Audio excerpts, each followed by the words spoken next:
The House will be in order. The prayer will be offered by Chaplain Kibben. Would you pray with me? Sovereign God, you have marked out our appointed times in history and provided the time and space for our lives so that we would seek you, reach to you, and find you, for you are never far from us. For in you we live and move and have our being. So into your hands we place the U.S. House of Representatives and all who labor therein. From this body there is revealed an intricate tapestry of hopes and fears, possibility and challenge. Into this unique quilt you have woven our talents and treasures, our time and our effort. We pray then that you would use this sometimes unlikely and unruly montage of members. Reveal your mercy in our doubt, and even in the wavering of our faith, reveal your glory. In our busyness, may we find your quietness. In our quietness, may we receive your purpose. Let the favor of the Lord be upon us. Establish for us the work of our day, this day and every day. In the power to be found only in your name, we pray. Amen. Amen. The chair has examined the journal of the last day's proceedings and announces to the House the approval thereof. Pursuant to Clause 1 of Rule 1, the journal stands approved. The Pledge of Allegiance will be led by the gentlewoman from Michigan, Ms. Tlaib.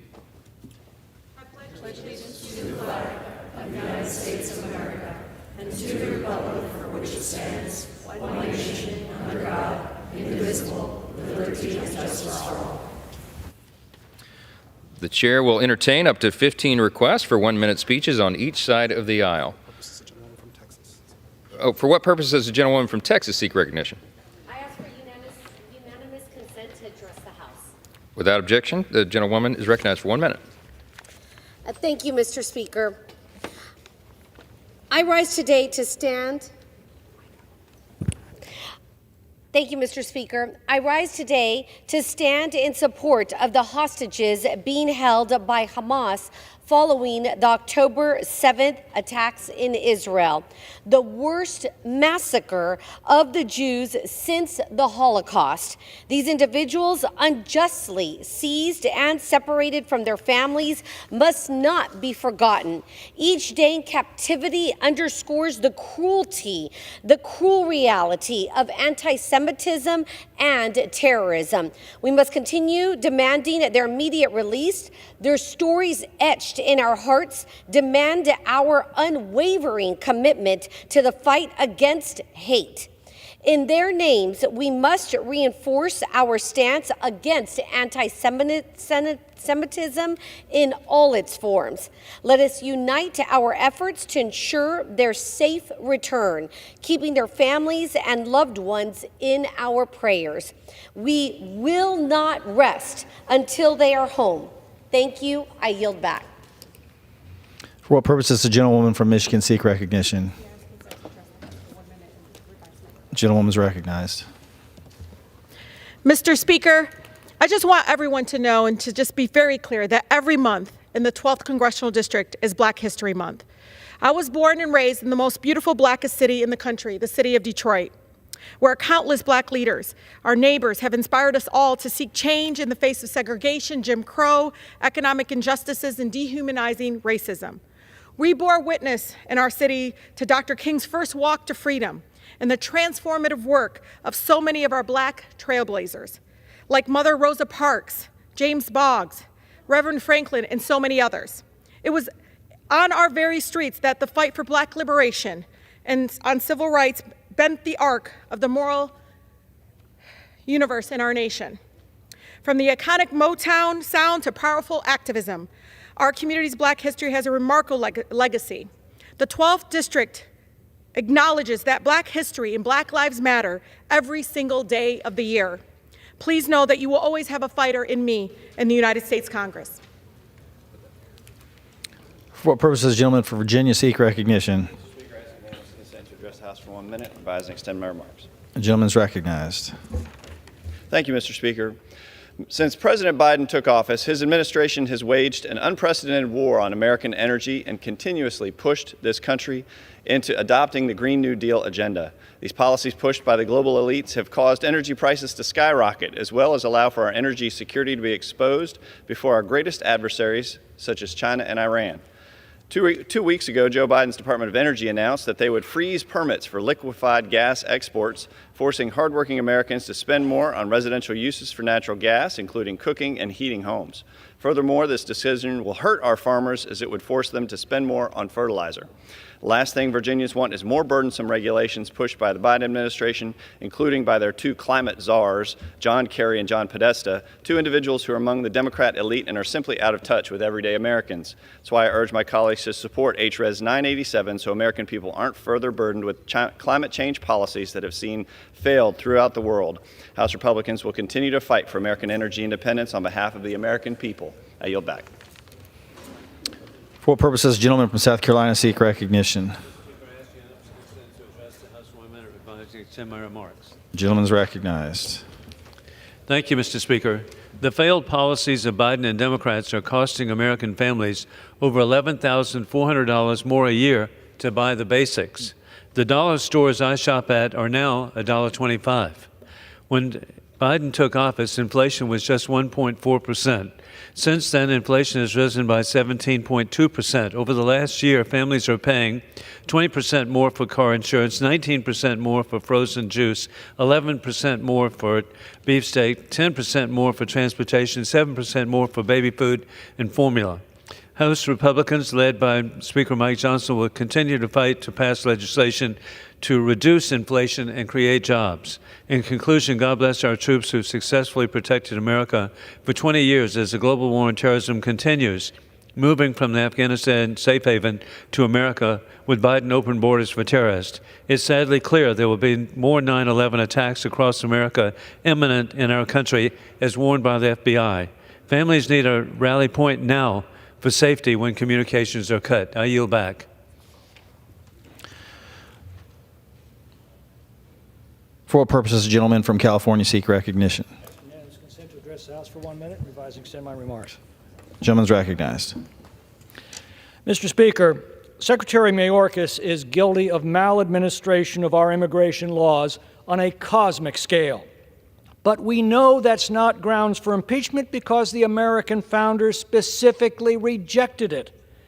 They didn't want political disputes to become impeachments because that would shatter the separation of powers that vests the enforcement of the laws with the president, no matter how bad a job he does. Cabinet secretaries can't serve two masters. They can be impeached for committing a crime relating to their office, but not for carrying out presidential policy. This border crisis can't be fixed by replacing one left-wing official with another. It can only be fixed by the American people at the ballot box, by replacing this administration with one committed to securing our borders, defending our country, and upholding the rule of law. Americans are already coming to that conclusion, and I'm afraid that stunts like this don't help. I yield back.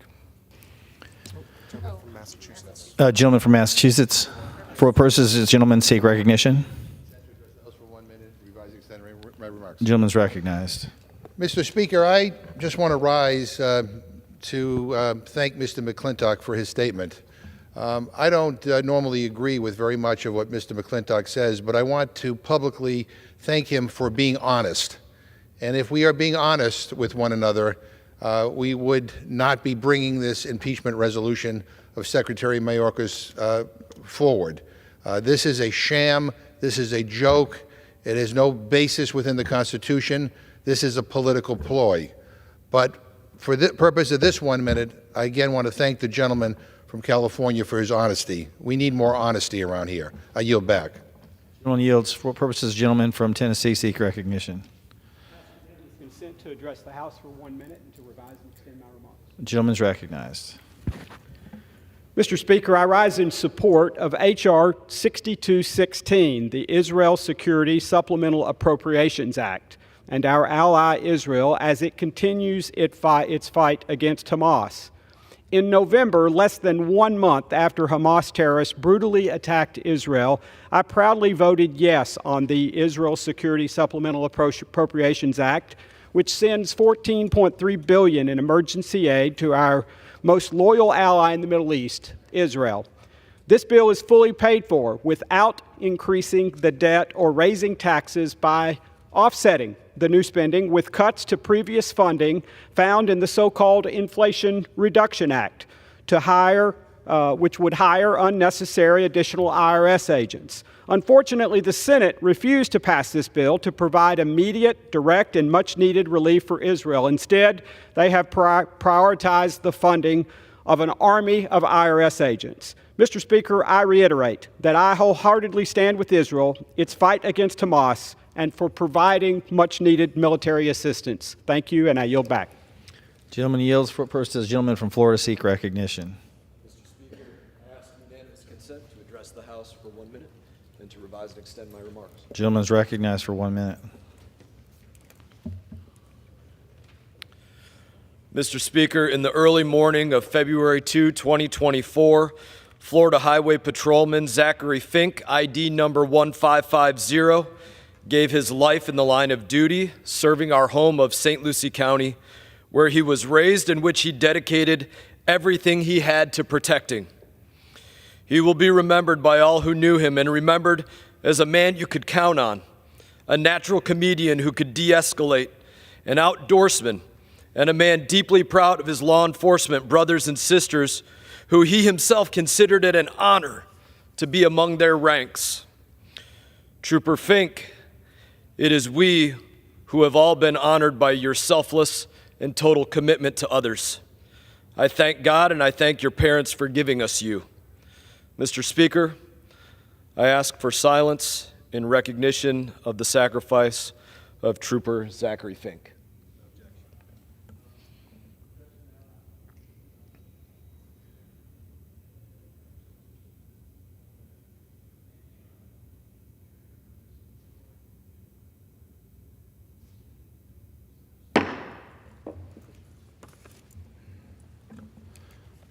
For what purposes, gentleman from Guam seek recognition?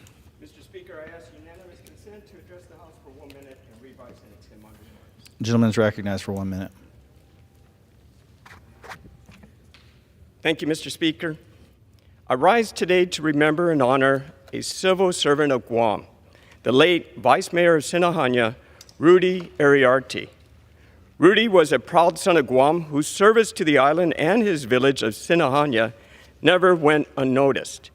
Having served in the public life for over 30 years, serving in several capacities through the local government and his village. Today, we recognize the great visions, accomplishments, and selfless service Rudy Ariarte made to our community. On behalf of a grateful island and nation, I extend my deepest and utmost condolences to the family of the late Vice Mayor and thank him for his service to making Guam a better place. Thank you, Mr. Speaker. Gentleman yields. For purposes, gentleman from Maryland seek recognition. Speaker, I ask unanimous consent to address the House for 1 minute and advise and extend my remarks. Gentleman is recognized for 1 minute. Mr. Speaker, I rise with great sadness, with great disappointment. America is the land of the free and the home of the brave, and continually tells the world that we will protect them to be lands of the free and the home of the brave. And yet this week we are about to consider a bill that tells people, particularly that are in distress, we don't care. I believe all of us want to defend Israel and give her the resources she needs. But the people of Ukraine want to be the land of the free and the home of the brave. And yet we continue to stand silent. I rise, Mr. Speaker, to say that it is beneath the principles, image, and reality of America. That we are not passing a comprehensive bill to make sure that whether you're in Asia, the Middle East, or any place else, we will help you be the land of the free and the home of the brave. Let's do that, Mr. Speaker. Let's do it now. Gentleman's time has expired. For what purposes the gentleman from Ohio seek recognition? Mr. Speaker, I ask unanimous consent to address the House for 1 minute and to revise and extend my remarks. The gentleman's recognized for 1 minute. Thank you, Mr. Speaker. I rise today to share the story of Keith Samuel Siegel. Keith was born in the United States and has worked and lived alongside both Jews and Arabs and treasures them all equally. He lives and loves coexistence. His family says he's a man of innate faith in the goodness of humankind. Like all of us, he has a family that loves him dearly and friends whose lives are richer because of him. On October 7th, Keith was one of more than 240 who were kidnapped by Hamas. He is one of more than 100 hostages still being held captive in Gaza, enduring unthinkable torture and trauma. I stand here today to demand that Hamas release Keith immediately, along with all of the remaining hostages. Israel has proven its willingness to pause the fighting for hostages to be returned home. Nonetheless, Hamas continues to hold more than 100 hostages taken during its despicable acts on October 7th, 8 of them believed to be Americans. It's time to bring Keith home. It's time to bring all of them home. Mr. Speaker, I yield back. Gentleman yields back. For what purpose does the gentleman from California seek recognition? My remarks. Without objection, the gentleman is recognized for 1 minute. Mr. Speaker, the Department of Labor has announced a new independent contractor rule, which in fact targets independent contractors across America. It is based upon AB 5, a truly destructive California law that has devastated independent professionals in over 600 professions. In hopes of trying to get this House to act to stop this rule from taking effect next month, I am sharing the stories of California freelancers and independent contractors who have been harmed by AB 5, which President Biden has called his model for national labor relations. One story comes from Jody. Jody said, "I worked years to gain my skills in American Sign Language interpreter. It was my goal since I was 9 years old. After AB 5, I lost all 3 of my agencies. The dream I worked for is lost. I can't provide for my family, and thousands of California deaf won't be served." In order to spare millions of Americans the same fate as Jody, I am asking for bipartisan support for my legislation under the Congressional Review Act to nullify the Biden administration's new independent contractor rule. I yield back. The gentleman from California yields back. For what purpose does the gentleman from Texas seek recognition? Mr. Speaker, by direction of the Committee on Rules, I call up House Resolution 996 and ask for its immediate consideration. The clerk will report the resolution. House Calendar Number 62, House Resolution 996. Resolved that upon adoption of this resolution, it shall be in order without intervention of any point of order to consider in the House the resolution, House Resolution 863, impeaching Alejandro Nicolas Mayorkas, Secretary of Homeland Security, for high crimes and misdemeanors. The amendment in the nature of a substitute recommended by the Committee on Homeland Security, now printed in the resolution, shall be considered as adopted. The previous question shall be considered as ordered on the resolution as amended to adoption without intervening motion or demand for division of the question, except 2 hours of debate equally divided and controlled by the chair and ranking minority member of the Committee on Homeland Security or their respective designees. Section 2. Upon adoption of this resolution, 863, A, House Resolution 995 is hereby adopted, and B, no other resolution incidental to impeachment relating to House Resolution 863 shall be privileged during the remainder of the 118th Congress. Section 3, at any time after adoption of this resolution, the Speaker may, pursuant to Clause 2B of Rule 18, declare the House resolved into the Committee of the whole House on the State of the Union for consideration of the bill H.R. 485 to amend Title 11 of the Social Security Act to prohibit the use of quality-adjusted life years and similar measures and coverage and payment determinations under federal health care programs. The first reading of the bill shall be dispensed with. All points of order against consideration of the bill are waived. General debate shall be confined to the bill and amendments specified in this section and shall not exceed 1 hour, equally divided and controlled by the chair and ranking minority member of the Committee on Energy and Commerce or their respective designees. After general debate, the bill shall be considered for amendment under the 5-minute rule. The amendment in the nature of a substitute recommended by the Committee on Energy and Commerce, now printed in the bill, modified by the amendment printed in Part A of the report of the Committee on Rules accompanying this resolution, shall be considered as adopted in the House and in the Committee of the Whole. The bill as amended shall be considered as the original bill for the purpose of further amendment under the 5-minute rule and shall be considered as read. All points of order against provisions in the bill as amended are waived. No further amendment to the bill as amended shall be in order except those printed in Part B of the report of the Committee on Rules.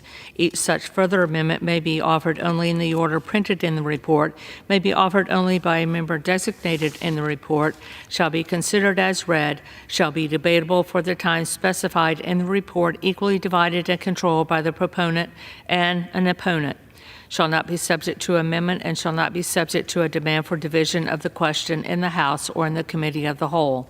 All points of order against such further amendments are waived.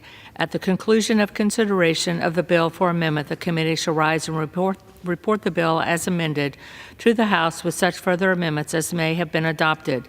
The previous question shall be considered as ordered on the bill as amended and on any further amendment thereto to final passage without intervening motion, except one motion to recommit. The gentleman from Texas is recognized for 1 hour.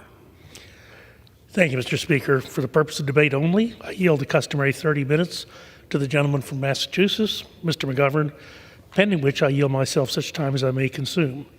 During consideration of this resolution, all time yielded is for the purpose of debate only. Mr. Speaker, I ask unanimous consent that all members have 5 legislative days to revise and extend their remarks. So, without objection. Mr. Speaker, last night the Rules Committee met and reported a rule, House Resolution 996, providing for the consideration of 2 measures, H.R. 485 and H.Res. 863.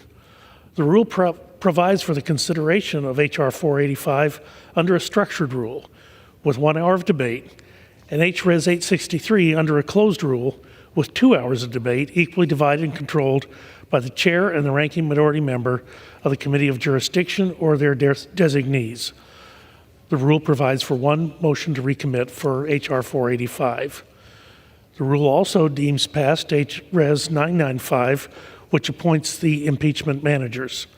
I would also like to mention that all amendments offered to H.R. 485 were made in order. Mr. Speaker, I rise today in support of the rule and the underlying bills.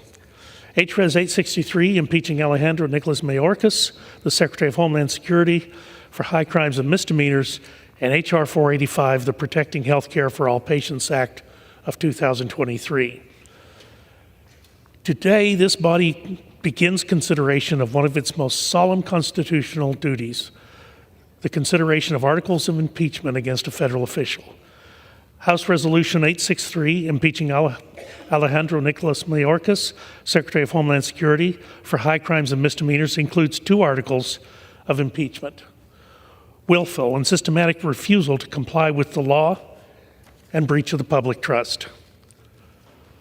On February 2nd, 2021, Alejandro Mayorkas was sworn in as the 7th United States Secretary of Homeland Security by Vice President Kamala Harris. On this day, Secretary Mayorkas solemnly swore to support and defend the Constitution of the United States against all enemies, foreign and domestic. He swore that he took this sacred obligation freely, without any mental reservation or purpose of evasion, and swore to faithfully discharge the duties of the office.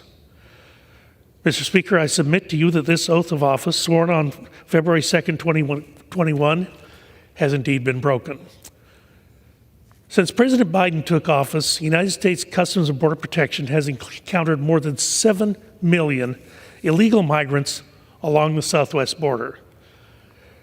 3.3 million have been released into the United States interior, including 312 individuals on the terrorist screening data set. In 2003, Customs and Border Protection encountered over 2.5 million illegal migrants attempting to cross the United States southern border. That's an all-time high for a fiscal year. In December alone, Customs and Border Protection encountered 302,000 illegal migrants attempting to cross the United States southern border, the highest number of unlawful migrant crossings in a single month in recorded history. Mr. Speaker, Secretary Mayorkas has shown willful and systematic refusal to comply with the law time and again. He has willfully refused to comply with numerous detention requirements spelled out in the Immigration and Nationality Act, but has instead implemented a mass catch and release program whereby apprehended illegal migrants are released into the interior of the country without any effective way to ensure their return before an immigration court. Mr. Secretary Mayorkas has also willfully misused parole authority and laid out in the Immigration and Nationality Act that permits parole to be granted only on a case-by-case basis, temporarily, and for urgent humanitarian reasons or significant public benefit. Mr. Speaker, Secretary Mayorkas has not only failed in his solemn statutory duty to control and guard the border of the United States, to protect and defend his country and the Constitution, but he's also breached the public trust. Secretary Mayorkas has willfully failed to put in place or enforce initiatives that he abandoned that would enable the Department of Homeland Security to maintain operational control of our southwest border.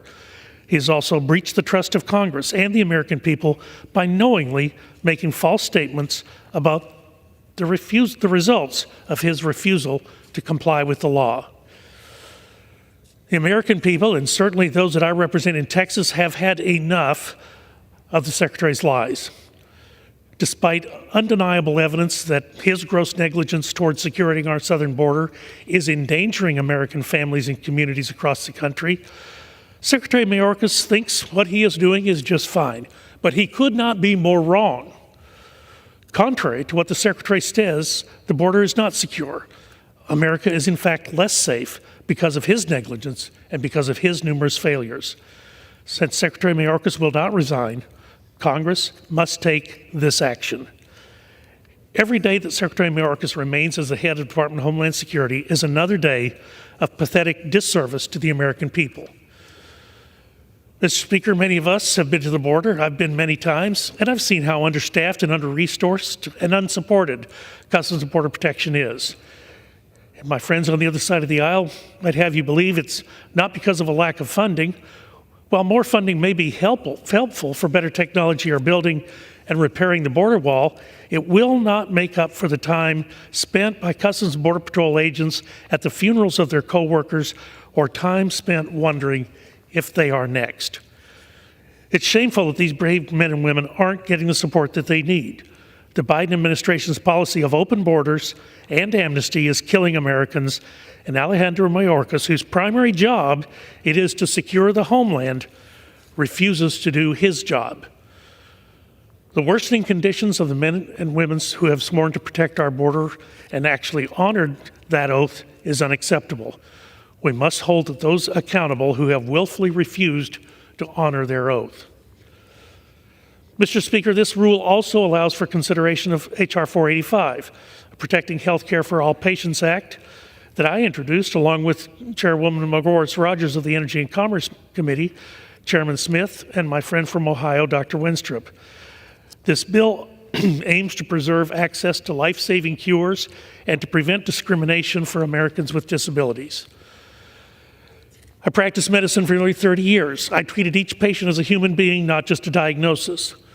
Quality-adjusted life years measurements are cruel and hinder the physician's ability to care for and treat all patients with dignity. The government should never be able to decide or determine the value of a life to approve or deny care. Mr. Speaker, many years ago, the Affordable Care Act banned Medicare from using quality-adjusted life years, a metric often used in cost-effective analyses, widely known to discriminate against people with disabilities. The purpose of the quality-adjusted life year metric assigns a person living with a disability a lower value of a year of life than a person who is considered to be in good health. The quality-adjusted life year often fails to consider outcomes meaningful to patients, such as the impact on the ability to work, on the impact on caregiving needs. In a quality-adjusted life year-based assessment, a person living with conditions like heart disease, ALS, or sickle cell disease will be considered to be of less worth than someone else. Often, quality-adjusted life years are used by countries that have government-controlled healthcare systems to devalue treatment for those with chronic conditions and disabilities. This concept has been pushed by socialist healthcare advocates for years. Thankfully, the United States of America has not fallen totally prey to these harmful ideologies, at least not yet. I would like to remind my friends on the other side of the aisle that the first quality-adjusted life year ban within the Affordable Care Act passed with strong Democrat support. Therefore, this bill should be passed with strong Democrat support as well. It is not the government's place to determine whether a person living with a chronic condition or a disability is of less worth. This is why we need to prohibit the use of quality-adjusted life years in all federal programs and ensure that all human life has inherent value. Republicans will continue to work to reduce the government's hand in health care, and I urge colleagues to join us in supporting H.R. 485.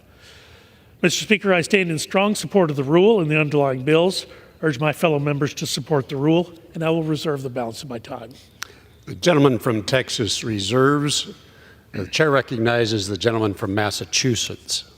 Well, thank you, Mr. Speaker, and I want to thank the gentleman from Texas for yielding me the customary 30 minutes, and I yield myself such time as I may consume. This impeachment resolution was supposed to be our second rule of the day. We had an emergency meeting last week in the Rules Committee about fixing salt. Everybody hurry up, it's an emergency. Better do it right away so we can vote quickly. And then, get this, then last night, a change was made to pull their emergency bill from the schedule.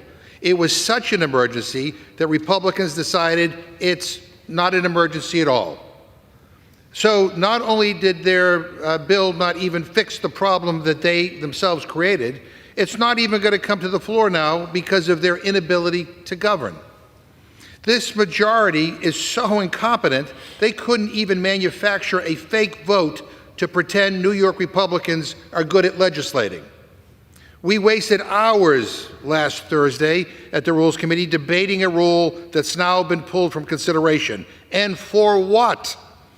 Will the gentleman from Texas tell us next time? Will the gentleman from Texas tell us next that he's glad he had to sit through a hearing on a rule his leadership can't even bring up because they're so bad at governing?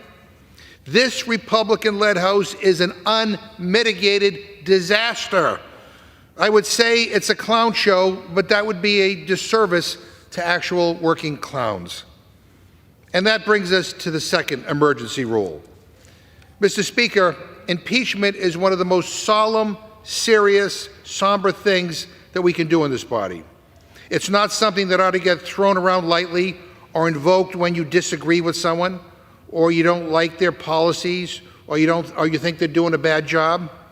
It's something that should happen after a grave constitutional offense has been committed, a crime against the Republic. The founders in Article 1 reserve it only for treason, bribery, or other high crimes and misdemeanors. And so today, I'm very confused because our Republican colleagues have presented zero evidence for impeachment. This could be the first time in American history an impeachment will go to the floor of the United States House of Representatives with no evidence, no proof, no elements of a crime, nothing at all. And you don't have to take my word for it. Listen to the lead Republican for immigration policy, our colleague Tom McClintock. And he says, and I quote, The problem is the articles fail to identify an impeachable crime that Mayorkas has committed. In effect, they stretch and distort the Constitution in order to hold the administration accountable, end quote. Another Republican, Ken Buck, says, and I quote, Secretary Mayorkas did not commit an impeachable offense and is not guilty of high crimes or misdemeanors, end quote.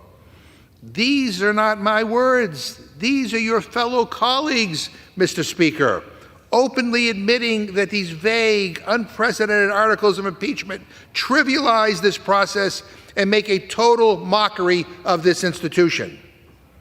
And what does this impeachment have to do with fixing our challenges at the border? Nothing at all.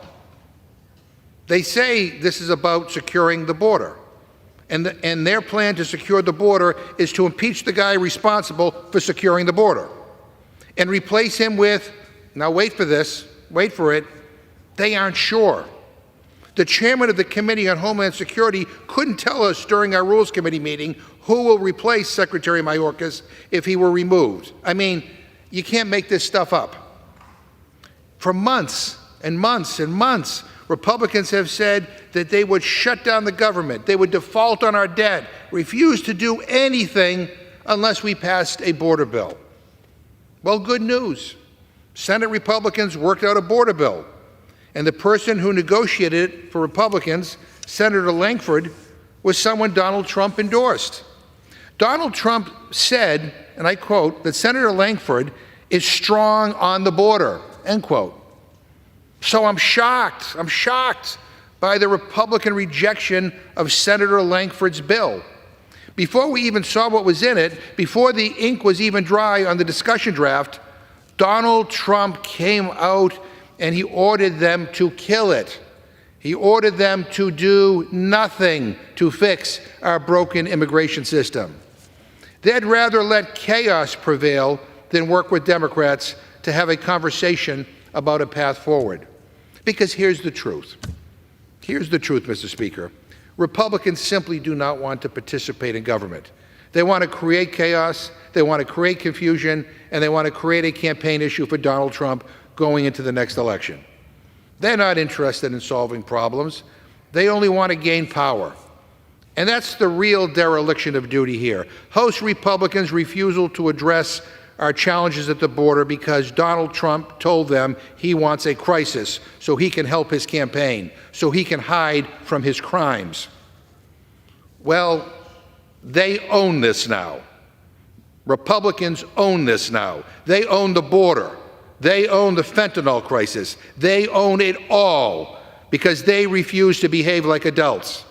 They're acting like spoiled, rotten children who got what they want and still can't take yes for an answer. But they own all of this now. And if anyone needs more proof than that, look no further than the sponsor of this resolution, Marjorie Taylor Greene, a MAGA extremist who amplifies Holocaust deniers, who said 9/11 was a hoax, who says wildfires are started by Jewish space lasers. That's the legislative and intellectual force behind this impeachment resolution. In fact, if it passes, she's going to be an impeachment manager on the floor of the United States Senate. God help us. It's just more proof that this is fraudulent, unconstitutional garbage. But Donald Trump wants another fraudulent impeachment, another distraction from his own legal troubles, another excuse to kill a bipartisan border deal instead of working across the aisle to get something done. So here we are, because Trump calls the shots around here. He directed Speaker Johnson and extreme MAGA Republicans not to work with Democrats to address challenges at the border. And you know, one thing we know, Republicans work for Trump, not for you, the voters. They worship and they work for Donald Trump, who doesn't care about anybody but himself. They are frightened to death of the former president. Secretary Mayorkas, Mr. Speaker, is a good man, a decent man, someone who is trying to do his job, despite the fact that Republicans refuse to give him the tools needed to do what they're asking him to do. He's an honorable public servant who respects law enforcement and takes seriously his oath of office and his obligation to uphold and enforce the law. And in smearing his good name, Republicans are only impeaching themselves and showing what all their rhetoric about the border has been nothing more than a bunch of BS. And with that, Mr. Speaker, I reserve my time. Gentleman reserves. The gentleman from Texas is recognized. Thank you, Mr. Speaker. This time I'd like to recognize a fellow member of the Rules Committee, fellow Texan, Mr. Chip Roy, for 10 minutes. For 10 minutes. The gentleman from Texas is recognized for 10 minutes. Well, I thank my friend from Texas, and I get no great joy of being on the floor of the House of Representatives and talking about something as important and solemn as the removal of a secretary of one of our departments, particularly one as important as the department that is in charge of Homeland Security. This is an individual who was appointed and then confirmed by the United States Senate, and this is one of the highest charges we have as members of the United States House of Representatives. The charge by my colleagues on the other side of the aisle, particularly the ranking member on the Rules Committee, that this is a political exercise or that there are individuals taking, quote, orders from former President Trump, I think indicates the extent to which my colleagues on the other side of the aisle desperately want to make this political. My colleagues on the other side of the aisle desperately want to take the abject and total failure of Democrat leadership on the southern border, resulting in death and destruction of the American people, the undermining of economic activity, the death of our children, fentanyl pouring into schools, ranchers who are getting absolutely decimated, the empowerment of cartels, the empowerment of China.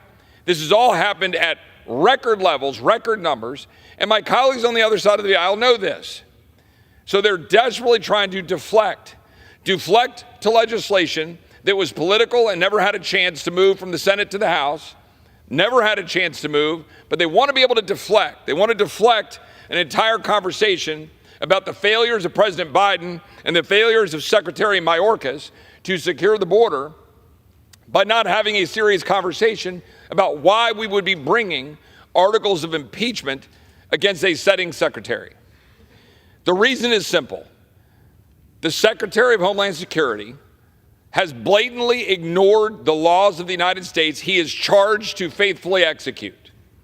He has done so with reckless abandon. He has done so in a way that has led directly to the death of American citizens, to the death of the very migrants that the Secretary suggests they want to try to help. 1,000 migrants along the southwest border last year dead. 53 migrants in a tractor trailer in San Antonio last year in the district where I represent. 75,000 Americans dead from fentanyl poisonings last year. These numbers are off the charts at levels we've never seen before, and they are the direct result of the policies enacted by the Biden administration, but very specifically by the Secretary of Homeland Security. It is his leadership of that department that has led to an abject failure of the department to secure the border. It is not the line men and women of the Border Patrol or ICE who are out there trying to do their job, but they're being denied the ability to do their job because the Secretary won't let them.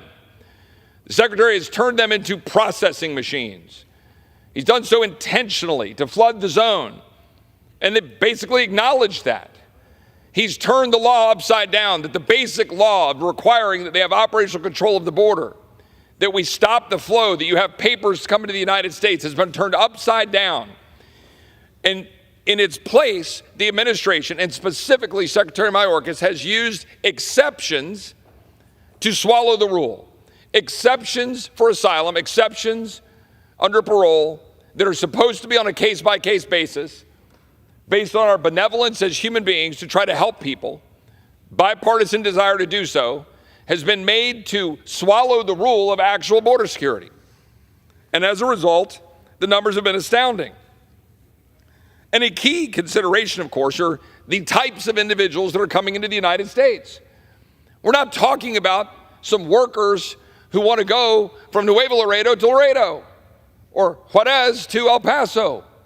We're talking about dangerous individuals from all over the globe, including 331 that have been encountered that are associated with terrorist organizations under this administration, under Mayorkas' watch, which compares to 11 under President Trump. Now you say, well, aren't they doing their job? They encountered them. No. Those numbers indicate who we're finding, not the 50,000 a month or so gotaways that are pouring into the United States. Now we see cops being beaten in the streets of New York by people who are here illegally, walking out of the court with no bail and flicking off the American people. We have a woman being dragged out of a parking garage in New York by migrant gangs, dragged through the streets of New York. We have all sorts of danger to the American people.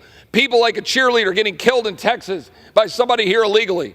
An illegal who posed as an unaccompanied child who lived with a family in Florida and then killed the family. That's what we have happening in the United States of America, and it is directly a consequence of a Secretary of Homeland Security who is failing to secure the homeland, as he is charged to do when he takes an oath to fulfill his duty to carry out the laws of the United States. If the Attorney General just went out and ordered all the United States attorneys and prosecutors and assistant U.S. attorneys to stop enforcing the law, allow reckless abandon, he should be impeached. That is, in fact, a high crime and misdemeanor. And this is where I disagree with my colleagues on the other side of the aisle, and a few, I think, on my side of the aisle. This notion of high crimes and misdemeanors and what it includes or does not include, but it most certainly includes officials in the administration, the executive branch, who are completely refusing to carry out their duty. It's literally his job is to secure the homeland, and he's refusing to do it. The fact of the matter is, some of my colleagues that have concerns about issues of maladministration and so forth, if you believe this is maladministration, I do not. I think it goes beyond maladministration. It is the purposeful, willing ignoring of the law to endanger the American people that goes beyond maladministration. But even if you accept the notion that it is maladministration, I keep hearing people say, well, the founders rejected maladministration. Well, the fact of the matter is, Colonel Mason put it forward, Mr. Gary put it forward, he seconded it. Mr. Madison raised a concern. He said a term would be equivalent to a tenure during pleasure of the Senate. There was some debate. Governor Morris, Colonel Mason withdrew maladministration. There was no vote. There was no affirmative rejection of it. It was a debate. They withdrew. And instead, in its place, he substituted, the language was not there at the time, other high crimes and misdemeanors. Okay, now you go back and say, well, what does that mean? Well, I wasn't there. You go back and look. There are debates about what it meant. But one thing is, British common law had developed a definition of high crimes and misdemeanors that included, but was not limited to maladministration. Now, this is a debate worthy of academic debate. But the fact is, it is up to us. There are no elements of the crime in the Constitution. There is no specific requirement that there be a violation of statute. There's no mens rea in the Constitution. It is for us and us alone to determine. And when the Secretary violates his duty to the Constitution, violates his oath to defend the people of the United States and secure the homeland, then it is incumbent upon this body to call out and reject that secretary. And in this case, that secretary being Secretary Mayorkas. There are other tools at our disposal, but there are not many. We have the power of the purse. We should use it. That is a speech for another time. But one last point on this notion that somehow by rejecting the bill that the Senate was debating, and by the way, has not sent to us, the Senate is merely debating it. They're not even debating it yet. They haven't even proceeded to it yet. They haven't even gotten past cloture on proceeding to it yet. Why? Because it is fundamentally flawed. The bill does not do what my colleagues on the other side of the aisle were suggesting it does. So I'm sorry, you're getting punched in the head 10 times. My colleagues on the other side of the aisle want to say, well, sorry, we'll just start punching you in the head 5 times. Why won't you take that half a loaf? I'm sorry, that's not how that works. That's not what we're here to do. We're here to actually stop the flow. And that bill was flawed. It would have set essentially in permanent stone, effectively, mass migration. It has 250,000 visas, 250,000 work permits. It ensconces alternatives to detention as part of how the releases would work for asylum claims. It would spend $4 billion to hire up new asylum officers by this administration, by this secretary, who has the power right now to stop this flow but refuses to use it. The President of the United States could use 212F right now and stop the flow. The Secretary could apply the laws the way they're supposed to be applied with respect to asylum and parole, and he could stop it right now but refuses to do so. We're here to defend the people of the United States who don't have a voice. We're here to stand up for the forgotten men and women of this country who are tired of getting rolled over. That's why we're here, and the Secretary of Homeland Security deserves to be held to account. I rise in support. I yield back. The gentleman yields back. The gentleman from Texas reserves. Chair recognizes the gentleman from Massachusetts. Yeah, Mr. Speaker, the gentleman from Texas just took almost 10 minutes of my life, which I'll never get back, and still didn't get it right, which is basically that this move to impeach Secretary Mayorkas is a sham. There's no basis for this. And just because you don't like the guy, you disagree with the policies of this administration, is not a reason, is not a high crime misdemeanor, is not a reason to move forward on impeachment. And I'm listening to the gentleman and also my colleague from Texas. Republicans are really good about complaining about things, about talking about what the problems are. We agree with some of the things that have been highlighted, that they are problems. What my Republican friends are not really good at is actually solving a problem or getting to yes on anything. The gentleman from Texas said, we were asked to consider a Senate bill that the Senate hasn't acted on yet. But wait a minute, the Speaker of this House of Representatives has already said we will not have a vote on here in this House no matter what happens in the United States Senate. And Donald Trump, the guy you're all afraid of, has been making calls saying, you better not do this. You better not do this. And the author of this Senate bill, again, I haven't read it all. There's lots of stuff in it that give me heartburn from what I can tell. But the guy who wrote it was a senator from Oklahoma who Donald Trump says is strong on the border. And so I will repeat what I said before. What we are doing today does nothing to help anything at the border. Not a thing. Not one thing. Any opportunity to do something requires working in a bipartisan way to move a bill forward, which apparently my Republican friends here in the House do not want to do. And that's a shame. But here's the deal. You now own this.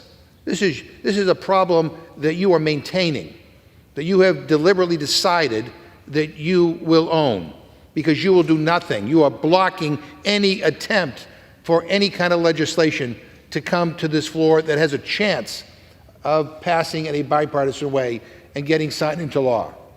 You would do it. Even the Border Patrol Union has endorsed what the Senate's doing. Again, I haven't read the whole thing yet. I bet you none of you have either. But even before the ink was dried on the draft copy, Trump gave you the orders to kill it. And that's where we are. So, complaining about a problem, I get it. Maybe it used to be good politics, but here's what I'm predicting. The American people are watching. They're now seeing how this works. If we want a bill, we want to work in a bipartisan way, then there is a bipartisan coalition that develops in the Senate, led by a very conservative Republican senator, and they come up with a bill, and as soon as they do, no, we don't want to solve the problem. We want to continue the problem for political purposes. So now you own all of this. You own all of this. Mr. Speaker, at this time, I would like to yield 3 minutes to the distinguished gentlewoman from New Mexico, member of the Rules Committee, Ms. Ledger-Fernandez. Before I recognize the lady, I'd just like to remind members to address their comments to the chair. The chair recognizes the lady from New Mexico for 3 minutes. Mr. Speaker, reasonable Republicans and even the Wall Street Journal editorial board have written that this impeachment does not qualify as high crimes and misdemeanors. The board wrote, and I quote, "Grandstanding is easier than governing, and Republicans have to decide whether to accomplish anything other than impeaching Democrats." And I quote again, Impeaching him accomplishes nothing beyond political symbolism, end quote. That's right, it's political symbolism. It's political theater. Our immigration system is broken. We've been saying it, and we have been offering up bipartisan solutions that Republicans have refused to take up. They just blew up a bipartisan deal in the Senate. They've refused to provide Secretary Mayorkas the resources and legal changes he needs to reform the immigration system so our border is secure, our policies are humane, and our country is richer thanks to the immeasurable contributions of our immigrant workforce. Instead, we have a clown show directed by Marjorie Taylor Greene. If we vote for this sham impeachment in the House, she will have the power to march over to the Senate and stop all their work. She'll stop work on a budget that we need to keep our government open. She'll stop work on the farm bill, which my rural communities need. She'll stop work on policies to lower costs and expand the middle class. Extreme Republicans have answered the Wall Street Journal's question. Do they want to govern? They don't want to govern. They want chaos. Chaos at the border, chaos in Congress. They put chaos over people. They always put politics over people. We cannot trust them to reform our immigration system in a bipartisan manner. They continue to immigration immigration as a political bulldozer to destroy and divide. Their abuse of the solemn impeachment process shows us we cannot trust them with our Constitution. We cannot trust them. I yield back. Gentleman yields. Gentleman from Massachusetts reserves. Gentleman from Texas is recognized. Thank you, Mr. Speaker. I'll give myself a minute. Gentleman is recognized. What is needed is border security. What is needed is border protection. Immigration reform can come later, after border security is established. So the discussion about what's happening over in the Senate, to me, until you get the border secured, you have no opportunity to discuss any type of immigration reform. I'll reserve the balance of my time. Serves. Gentleman from Massachusetts is recognized.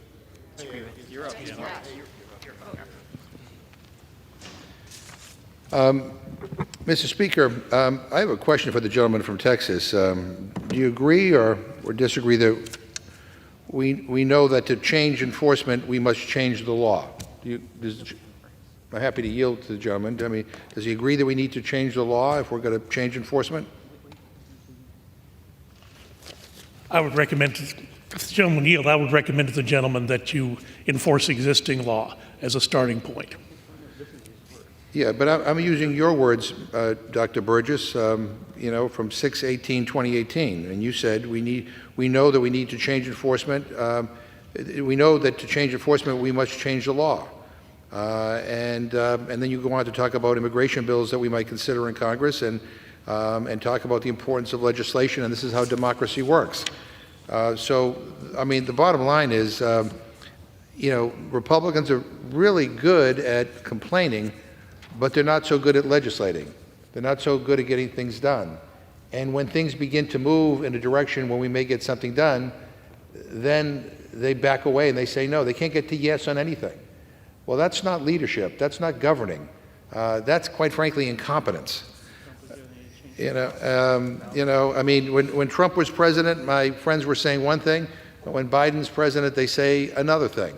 But the bottom line is that if we're going to get something done, we need to come together in a bipartisan way. That's what has begun to happen over in the Senate. And for the life of me, I do not understand why the Speaker of the House of Representatives, why my colleagues on the Republican side, one after another, do not want to do anything. Well, you know what? If you do not want to do anything, that must mean you're satisfied with the status quo and you own this problem. This is a problem of your creation because we're trying to fix it and we're trying to work in a bipartisan way. Mr. Speaker, if we defeat the previous question, I'll offer an amendment to the rule to bring up H.R. 12, a bill that would ensure every American has full access to essential reproductive health care, including abortion care. Far too many states have enacted laws to either ban some or all abortions, which many Republicans have declared numerous times is their goal. Mr. Speaker, I ask unanimous consent to insert the text of my amendment into the record along with any extraneous material immediately prior to the vote on the previous question. Without objection. And to discuss our proposal, I yield 2 minutes to the gentlewoman from Florida, Ms. Sherfilis McCormick. The gentlewoman from Florida is recognized for 2 minutes. Thank you. Mr. Speaker, I rise today in support of H.R. 12, the Women's Health Protection Act of 2023. As a woman, a mother of 2 teenagers, and as a member of Congress, I was proud to co-sponsor this legislation and look forward to the day when we as a Congress enshrine a federal law to reestablish a nationwide right to abortion. Abortion is health care, and access to health care saves many lives. In Texas, Kat Knox was forced to flee her home state to receive life-saving care after the Texas Supreme Court decided she wasn't close enough to dying to receive an abortion, despite 4 emergency room visits, elevated vitals, and a risk of uterine rupture. In my home state of Florida, Deborah Dober was forced to give birth to her son, who died in her arms shortly after he was born, just as doctors predicted. For an agonizing 13 weeks, Deborah was forced to carry a baby she knew would die, which left her with severe anxiety and depression. In Ohio, Brittany Watts, a black woman, was criminally charged after having a miscarriage at home after doctors found that her water broke prematurely and the fetus she was carrying would not survive. In the wake of the Supreme Court overturning half a century of precedent, we have women nationwide who are at risk of losing their lives every single day. Women in states with abortion bans are nearly 3 times more likely to die from childbirth, and black women have the highest maternal mortality rates in the U.S., 3 times higher than their white women. Being forced to give birth means black women will die, and if they don't die, they will be jailed for miscarrying an unviable fetus. This could be your wife, your daughter, your sister, or even me, whose life is at risk unless we receive an abortion. How can any doctor tell a woman that her life cannot be saved when we know it can? This is reprehensible. Congress must pass H.R. 12, the Women's Healthcare Protection Act of 2023. With that, Mr. Speaker, I thank Representative Chu, and I yield back. Thank you. Gentlewoman from Florida yields. Gentleman from Massachusetts reserves. The gentleman from Texas is recognized. Thank you, Mr. Speaker. Mr. Speaker, can I inquire how much time I have left? The gentleman from Texas has 10 minutes remaining. Thank you. My further inquiry is engaging in personalities or destruction of personalities. Is that something we're now doing on the floor of the House?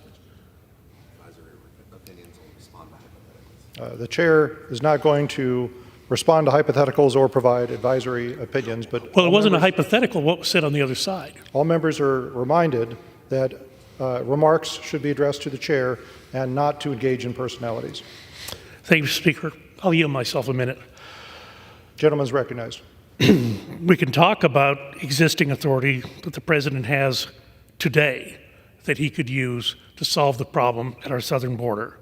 He could end catch and release, reinstate the Remain in Mexico policy, enter into asylum cooperative agreements with other countries, end parole abuses, detain inadmissible aliens, use expedited removal, rein in taxpayer-funded benefits for people who are in the country without the benefit of who are in the country illegally, and issue a proclamation to suspend or restrict entry. All of those are available to the president right now, today, to solve this problem. I'll reserve the balance of my time. The gentleman from Texas reserves. Gentleman from Massachusetts is recognized. Again, the gentleman from Texas confuses me because not too long ago, and I'll use one of his quotes, he said, President Trump has presented a clear path forward. However, he cannot solve this crisis alone. That's the gentleman's words. Congress must stand ready to put partisan politics aside and pass meaningful solutions. But now, all of a sudden, Joe Biden could do it alone? I mean, when Trump was president, he needed Congress, according to the gentleman, to give him the ability to be able to do what he wanted on the border. And now all of a sudden, it's a different story because there's a different president. And Mr. Speaker, let me also address something that the other gentleman from Texas mentioned in his 10 minutes of remarks when he said something that, this isn't about politics. I want to point out that in April of 2023, Chairman Green, who's the chair of the Homeland Security Committee, promised Republican donors that he would produce an impeachment case against Secretary Mayorkas before donors. And according to a recording of Chairman Green's remarks to campaign contributors, he said, quote, on April 19th, next week, get the popcorn. Alejandro Mayorkas comes before our committee, and it's got to be fun, end quote. Chairman Green also said, and I quote, that'll really be just the beginning for him, end quote. The chairman said those things 2 months prior to the committee formally announcing its so-called investigation. 2 months prior. He already promised his Republican donors that he would deliver impeachment charges. To be clear, this entire impeachment process has had a predetermined outcome. This has nothing to do with a legitimate case for impeachment, but it has everything to do with Republicans' mission to distract, deflect, and exact revenge for President Biden winning the 2022 presidential election. I request unanimous consent to insert into the record a New York Times article entitled, Key Republican Tells Donors He Will Pursue Impeachment of Mayorkas. Mr. Speaker, one of the things that I am very distressed about is that many of my Republican colleagues who are upset that Donald Trump lost the last election, and we're not able to overturn the free and fair results of that election. They're upset that they didn't get their way. They weren't able to overturn the results. And so now this is kind of a continuation of that effort to deny the legitimate results of the election. This, in many respects, is a continuation of what happened here on January 6th. And it really is sad. There's another election coming up in November. I predict that my friends will understand better then that their policy of obstruction and impeachment and of distraction and not wanting to solve problems, I think they will realize that when people go to the ballot box, that is not what they want. The American people want us to work together to get something done. We have a serious situation at the border. We're trying to provide President Biden with the tools to be able to act, just as my friend said that Donald Trump needed the legislative tools to be able to get what he wanted to get done. And unfortunately, notwithstanding some very impressive bipartisan cooperation in the Senate, my friends here have decided to reject anything that might solve the problem, anything that might ease the situation at the border, anything that might help our Border Patrol agents, anything that will do anything to be able to solve this problem, they're against. It is pathetic that is the state that we are in right now, and I reserve my time. Gentleman from Massachusetts reserves. The gentleman from Texas is recognized. Yield myself a minute. Gentleman is recognized. So the difficulty that we have is that President Biden will not use any of the tools he has in his toolbox and now is asking for additional tools. The other problem is codifying 5,000 illegal immigrants a month, 5,000 illegal immigrants a day, 2 million a year is not in anyone's estimation a solution to a problem. I'll reserve. The gentleman from Texas reserves. The gentleman from Massachusetts is recognized. 7.5. So, Mr. Speaker, it's clear that this is not about Secretary Mayorkas or a high crime misdemeanor. It's about a policy disagreement with President Biden. But again, it's just interesting to point out when Trump was president, he couldn't do things because Congress didn't give him the tools. Biden's asking for more tools, and my Republican friends don't want to do anything. Mr. Speaker, I have a memo here released today on the arguments regarding impeaching Secretary Mayorkas, authored by the chairman of the Judiciary Committee, Subcommittee on Immigration, Integrity and Security, and Enforcement, Mr. McClintock. And listening to my friends on the other side of the aisle, surely you would assume that the chairman of the Immigration Subcommittee, the lead Republican on immigration issues, would conclude in his memo that this impeachment is necessary and warranted. But no, you would be wrong. In fact, he concludes the exact opposite, and Mr. McClintock has said he will vote no on impeaching the Secretary. Now, I would like to request unanimous consent to put the entire memo into the record, but it is so exhaustive in its analysis of how this impeachment is a bunch of garbage that the memo exceeds the page limit for the congressional record. So let me just read a quick excerpt instead. He writes, quote, "The problem is the articles fail to identify an impeachable crime that Mayorkas has committed. In effect, they stretch and distort the Constitution in order to hold the administration accountable." I mean, stretch and distort. That is the words of the Republican chairman of the Immigration Subcommittee. Mr. Speaker, I want to, again, I thank my colleague from California who came to the well and basically called it as he sees it and told the truth. We need some more truth around here. This is a sham. This is a dangerous precedent to go down. To impeach somebody because of a policy disagreement, I tell you, this is not what we should be doing, and I'm hoping that there are Republicans on the other side of the aisle who still believe in the Constitution and in this institution and who will reject this. I reserve my time. Gentleman from Massachusetts reserves. Gentleman from Texas is recognized. I yield myself a minute, and I would like to enter into the record a memo prepared by the Secretary of Homeland Security, released on September 30th, 2021. Without objection. We're discussing the Secretary being there to enforce the laws. But in this memo, he basically says he's going to make the laws that then he purports to enforce. He bemoans the fact that there is no path for citizenship that has been established, but then goes on to say the fact that an individual is a removable non-citizen therefore should not alone be the basis of an enforcement action against them. I ask unanimous consent this be made part of the record. I reserve my time. Without objection. Gentleman from Texas reserves. Gentleman from Massachusetts is recognized. Mr. Speaker, Michael Chertoff, the former Republican-appointed Homeland Security Secretary, the first ever Homeland Security Secretary, has also come out in support of Secretary Mayorkas. He said, and I quote, "I can say with confidence that for all of the investigating that the House Committee on Homeland Security has done, they have failed to put forth evidence that meets the bar," end quote. He went on to say, and I quote, "I don't agree with every policy decision the Biden administration has made, but there are aspects of immigration strategy that are worthy of debate.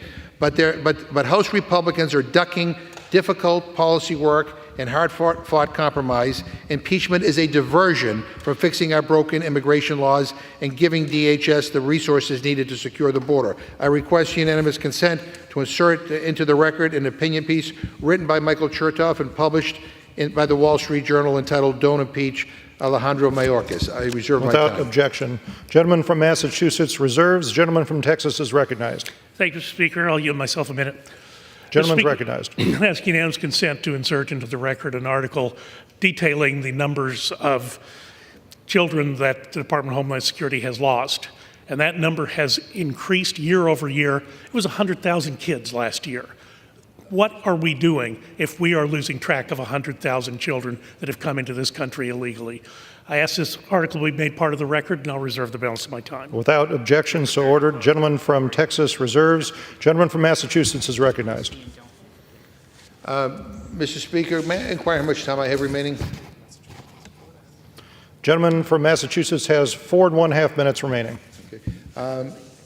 And may I ask the gentleman how many more speakers he has on his side? Is he prepared to close? Yes, I'm prepared to close. All right. Yeah. Mr. Speaker, I yield myself the remaining time. Gentleman's recognized. And I ask unanimous consent to insert into the record an editorial piece from the Wall Street Journal entitled "Impeaching Mayorkas Achieves Nothing." Without objection. Mr. Speaker, everything we have heard from the other side has confirmed that this impeachment is a predetermined political stunt. Again, this is the first time in American history an impeachment could go to the floor of the United States House of Representatives with no evidence, no proof, no elements of a crime, nothing at all. Not my words, Mr. Speaker. It's your own colleagues who who say that. Again, a few more quotes. Jonathan Turley, a top Republican legal advisor, he says there is also no current evidence that he, meaning Secretary Mayorkas, is corrupt or committed an impeachable offense. Donald Trump's own impeachment defense lawyer, Alan Dershowitz, and I quote, "I urge principled Republicans who care about the Constitution to oppose those in their party who are seeking to impeach and remove Mayorkas based on non-constitutional accusations." Republican leaders told their donors, behind closed doors that they were going to impeach Mayorkas before they even began their sham investigation. They raised money off of this. They promised Marjorie Taylor Greene last year that they were going to impeach no matter what in order to help Donald Trump to distract from his legal troubles and their own incompetence. And I get why they need to change the subject. Trump was the worst president in my lifetime, probably in history. He tried to overturn the election results when he lost. He said he wants to be a dictator, quote, on day one. And he invokes Adolf Hitler, saying immigrants, quote, poison the blood of our country. The worst jobs record since the Great Depression. Told everyone to drink bleach and take horse medicine during COVID. Has been indicted more times than elected. And is currently in trial for 91 felony charges. And that's after being ordered to pay $83 million after a jury of his peers decided he was a rapist. That's the leader of the Republican Party. That's who this impeachment is about, Donald Trump. Not Secretary Mayorkas, a good, honorable, decent man. Donald Trump, a corrupt, dishonorable, disgraceful man. This is all about helping Republicans rile up MAGA voters and distracting from their inability to govern and address the critical issues facing our country. Instead of legislating, they are being led by Marjorie Taylor Greene and the extreme MAGA chock-full-of-nuts caucus to pursue their baseless, extreme, and harmful impeachment charade that distracts from actually securing the border. Do we have a problem at the border? Absolutely. Democrats and President Biden want real comprehensive solutions to fix it, but the MAGA extremists have shown no interest in working with House Democrats to address the challenges facing the American people. What we need is Republicans to stop playing political games, and that's the exact opposite of what's happening here, the exact opposite of this cynical, reckless impeachment stunt.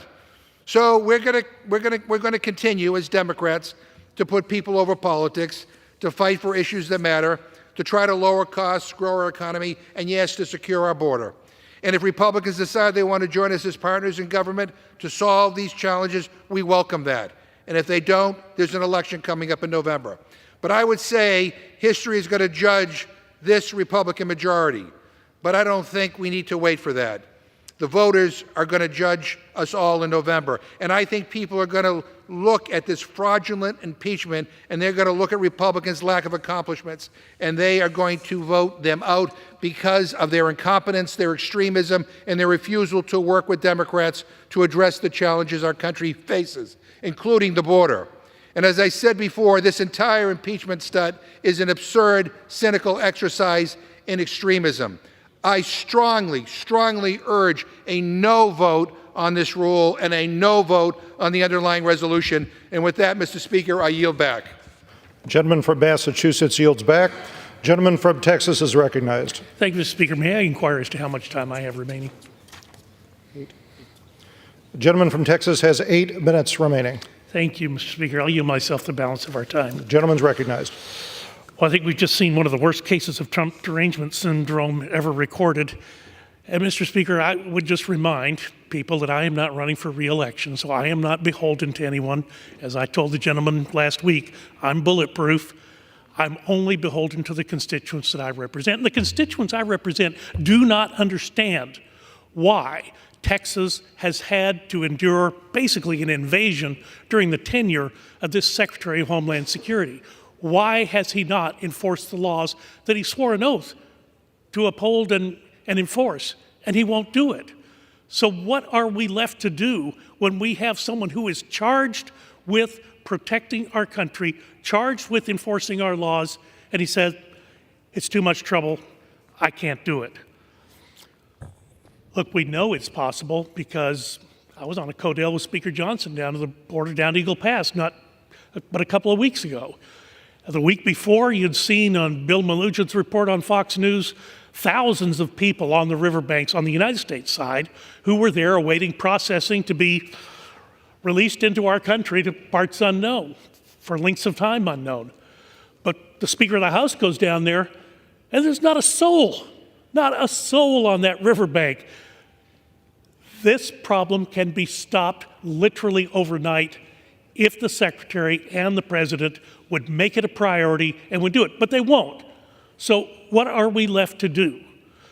I agree with the gentleman that there is an election coming up. I hope people do remember that. I hope they do remember they have a president who has it within his power right now, under 212F of the Immigration and Naturalization Act, he has it in his power right now to suspend activities on the southern border, but he won't do it. We are being invaded, Mr. Speaker. My governor, Governor Abbott, has officially declared an invasion. I don't think there's any debate about that. The administration and this secretary have done nothing to help Texas. Instead, they've turned around and sued the state at every turn. $12 billion is what Texas has had to spend over the last year to do the job that Secretary Mayorkas should have been doing. Just by the numbers, over 2 million illegal aliens apprehended last fiscal year, 15,000 pounds of fentanyl seized from drug smugglers crossing our border. How many families need to lose a child? How many American lives have to be cut short before the Secretary Mayorkas, President Biden, and his border czar, Vice President Kamala Harris, change course and actually enforce existing law? The consequences of this administration and Secretary Mayorkas' actions have been staggering. A southern border open to drug cartels, criminals, human traffickers, and potential terrorists. A record number of migrant deaths, rising human trafficking, exploitation of minors, and a growing public health disaster. An annual net burden to the American taxpayers exceeding $150 billion. Mr. Speaker, each of these consequences would have been avoidable if Secretary Mayorkas had just enforced existing law. This willful and systemic refusal to comply with the law and the continued breach of public trust by Secretary Mayorkas will not be tolerated, and for this, he must be impeached. I also want to thank Chairwoman McMorris Rodgers for her leadership in bringing H.R. 485 to the floor, and the Chairman of Homeland Security, Mark Green, for his work on a proper and thorough investigation leading for consideration of HRES 863. Mr. Speaker, Madam Speaker, I stand in strong support of the rule and the underlying legislation. I yield back the balance of my time and move the previous question on the resolution. So the question is on order in the previous question on the resolution. Those in favor say aye. Aye. Those opposed, no. No. In the opinion of the chair, the ayes have it. Gentleman from Massachusetts is recognized. I ask for the yeas and nays. The yeas and nays are requested. Those favoring a vote by the yeas and nays will rise. A sufficient number have risen. The yeas and nays are ordered. And pursuant to Clause 8 of the Rule 20, further proceedings of this question are postponed. Pursuant to Clause 12A of Rule 1, the Chair declares the House in recess for a period of less than 15 minutes.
Proceedings will resume on questions previously postponed. Votes will be taken in the following order: ordering the previous question on House Resolution 996 and adoption of the House Resolution 996 if ordered. The first electronic vote will be conducted as a 15-minute vote. Pursuant to Clause 9 of Rule 20, remaining electronic votes will be conducted as 5-minute votes. Pursuant to Clause 8 of Rule 20, the unfinished business is the vote on ordering the previous question on House Resolution 996, on which the yeas and nays are ordered. The clerk will report the title of the resolution. House Calendar Number 62, House Resolution 996, Resolution providing for consideration of the resolution House Resolution 863, impeaching Alejandro Nicolas Mayorkas, Secretary of Homeland Security, for high crimes and misdemeanors, and providing for consideration of the bill H.R. 485 to amend Title 11 of the Social Security Act to prohibit the use of quality-adjusted life years and similar measures and coverage and payment determinations under federal health care programs. The question is on ordering the previous question on the resolution. Members will record their vote by electronic device. This is a 15-minute vote.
Have all members voted?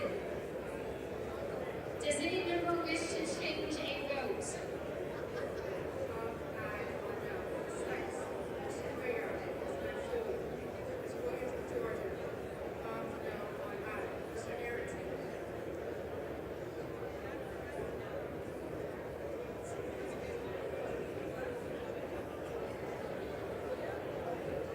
On this vote, the yeas are 215, the nays.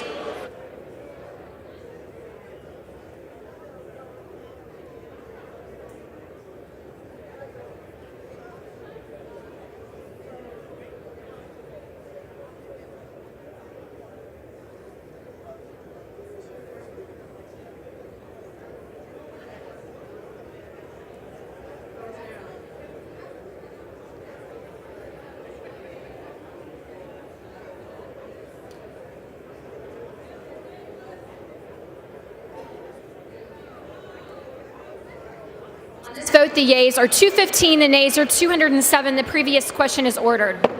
The question is on the adoption of the resolution. Those in favor say aye. Those opposed say no. In the opinion of the chair, the ayes have it. Madam Speaker, For what purpose does the gentleman from Massachusetts seek recognition? I ask for a recorded vote, please. Recorded vote has been requested. Those favoring a recorded vote will rise. A sufficient number having risen, a recorded vote is ordered. Members will record their votes by electronic device. This is a 5-minute vote.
Two minutes remaining in this vote.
30 seconds.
Have all members voted?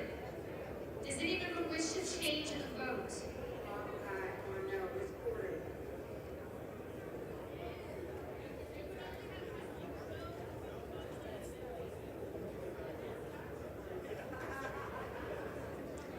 On this vote, the yeas are 216, the nays are 209.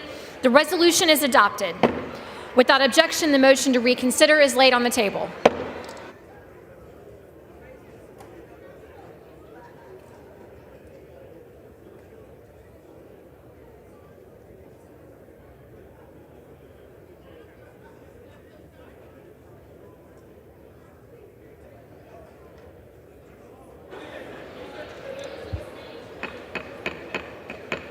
The House will be in order.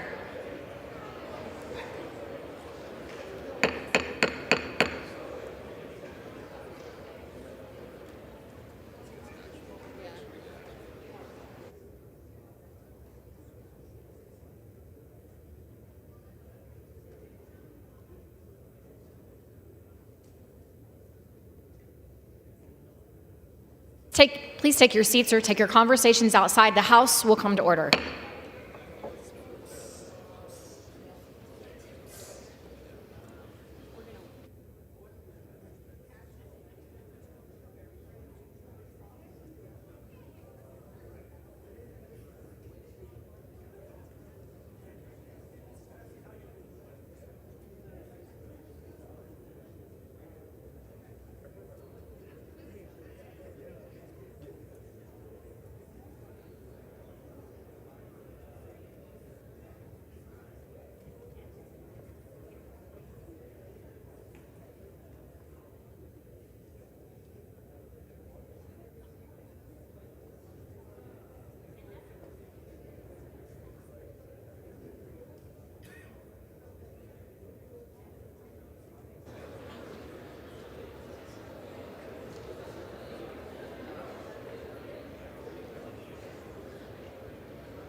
The House will be in order.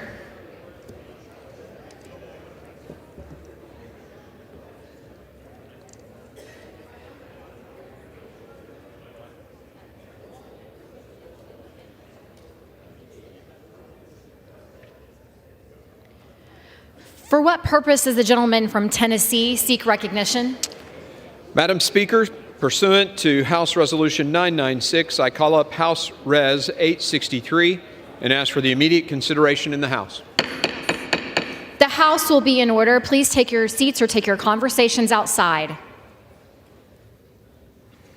The clerk will report the resolution. House Calendar Number 60, House Resolution 863. Resolved that Alejandro Nicolas Mayorkas, Secretary of Homeland Security of the United States of America, is impeached for high crimes and misdemeanors, and that the following articles of impeachment be exhibited to the United States Senate. Articles of impeachment exhibited by the House of Representatives of the United States of America in the name of itself and of the people of the United States of America against Alejandro N. Mayorkas, Secretary of Homeland Security of the United States of America, and maintenance and support of its impeachment against him for high crimes and misdemeanors. Article 1, willful and systemic refusal to comply with the law. The Constitution provides that the House of Representatives shall have the sole power of impeachment, and that the civil officers of the United States, including the Secretary of Homeland Security, shall be removed from office on impeachment for and conviction of treason, bribery, or other high crimes and misdemeanors. In his conduct while Secretary of Homeland Security, Alejandro N. Mayorkas, in violation of his oath to support and defend the Constitution of the United States against all enemies, foreign and domestic, to bear true faith and allegiance to the same, and to well and faithfully discharge the duties of his office, has willfully and systemically refused to comply with federal immigration laws, and that throughout his tenure as Secretary of Homeland Security, Alejandro N. Mayorkas has repeatedly violated laws enacted by Congress regarding immigration and border security. In large part because of his unlawful conduct, millions of aliens have illegally entered the United States on an annual basis, with many unlawfully remaining in the United States. His refusal to obey the law is not only an offense against the separation of powers in the Constitution of the United States, it also threatens our national security and has had a dire impact on communities across the country. Despite clear evidence that his willful and systemic refusal to comply with the law has significantly contributed to unprecedented levels of illegal entrance, the increased control of the southwest border by drug cartels, and the imposition of enormous costs on states and localities affected by the influx of aliens, Alejandro N. Mayorkas has continued in his refusal to comply with the law, and thereby acted to the grave detriment of the interests of the United States. Alejandro N. Mayorkas engaged in this scheme or course of conduct through the following means. 1. Alejandro N. Mayorkas willfully refused to comply with the detention mandate set forth in Section 235B2A of the Immigration and Nationality Act, requiring that all applicants for admission who are not clearly and beyond a doubt entitled to be admitted shall be detained for a removal proceeding. Instead of complying with his requirement, Alejandro N. Mayorkas implemented a catch and release scheme whereby such aliens are unlawfully released, even without effective mechanisms to ensure appearances before the immigration courts for removal proceedings or to ensure removal in the case of alien ordered removed. 2. Alejandro N. Mayorkas willfully refused to comply with the detention mandate set forth in Section 235B1B II of such act, requiring that an alien who is placed into expedited removal proceedings and determined to have a credible fear of prosecution shall be detained for further consideration of the application for asylum. Instead of complying with this requirement, Alejandro N. Mayorkas implemented a catch and release scheme whereby such aliens are unlawfully released, even without effective mechanisms to ensure appearances before the immigration courts for removal proceedings or to ensure removal in the case of aliens ordered removed. 3. Alejandro N. Mayorkas willfully refused to comply with the detention set forth in Section 235B1B III-4 of such act, requiring that an alien who is placed into expedited removal proceedings and determined not to have a credible fear of persecution shall be detained until removed. Instead of complying with this requirement, Alejandro N. Mayorkas has implemented a catch and release scheme whereby such aliens are unlawfully released, even without effective mechanisms to ensure appearances before the immigration courts for removal proceedings or to ensure removed in the case of aliens ordered removed. 4. Alejandro N. Mayorkas willfully refused to comply with the detention mandate set forth in Section 236C of such act, requiring that a criminal alien who is inadmissible or deportable on certain criminal and terrorism-related grounds shall be taken into custody when the alien is released from law enforcement custody.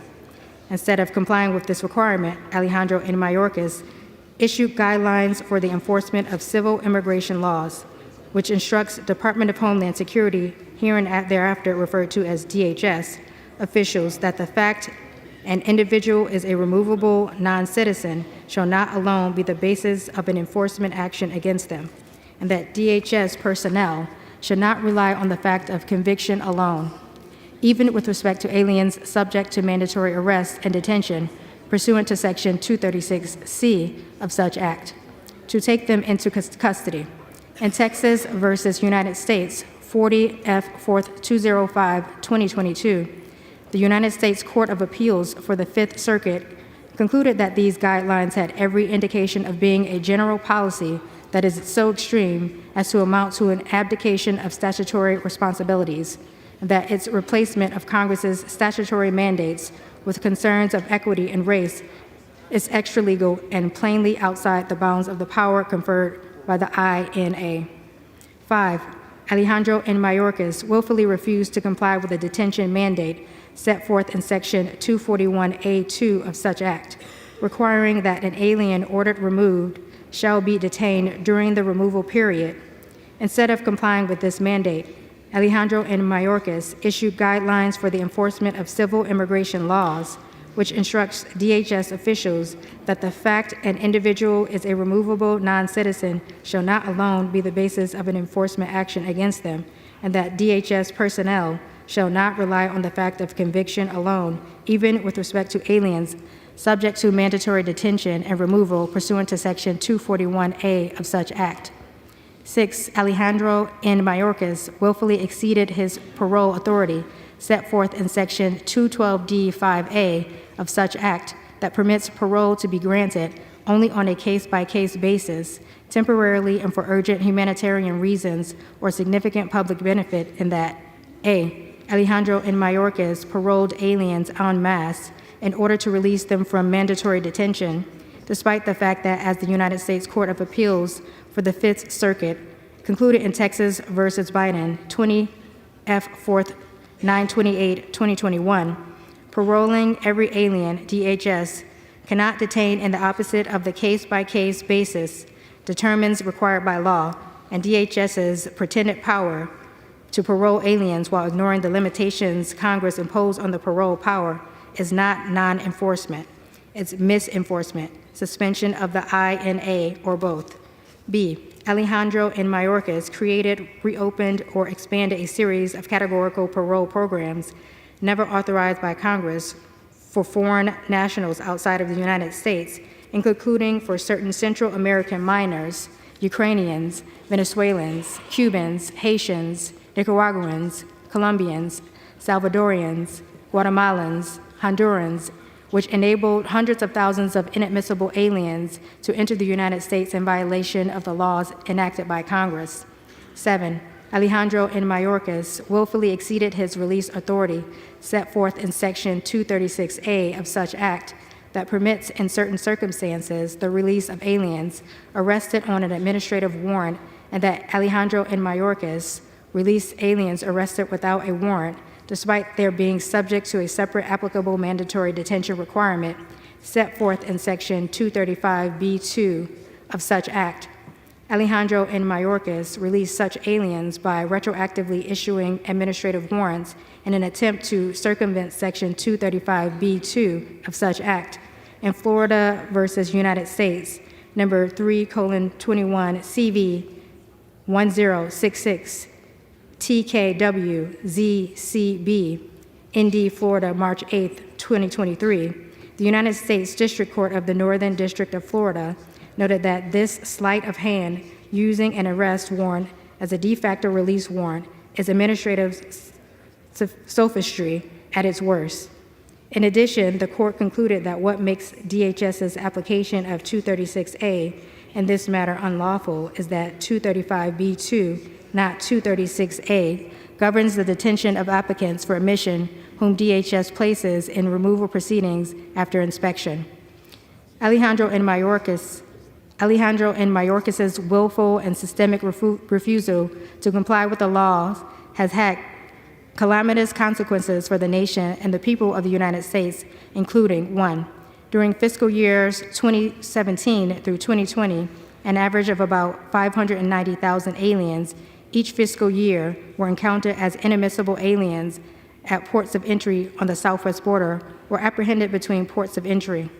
Therefore, during Alejandro N. Mayorkas's tenure in office, that number skyrocketed to over 1,400,000 in fiscal year 2021, over 2,300,000 in fiscal year 2022, and over 2,400,000 in fiscal year 2023.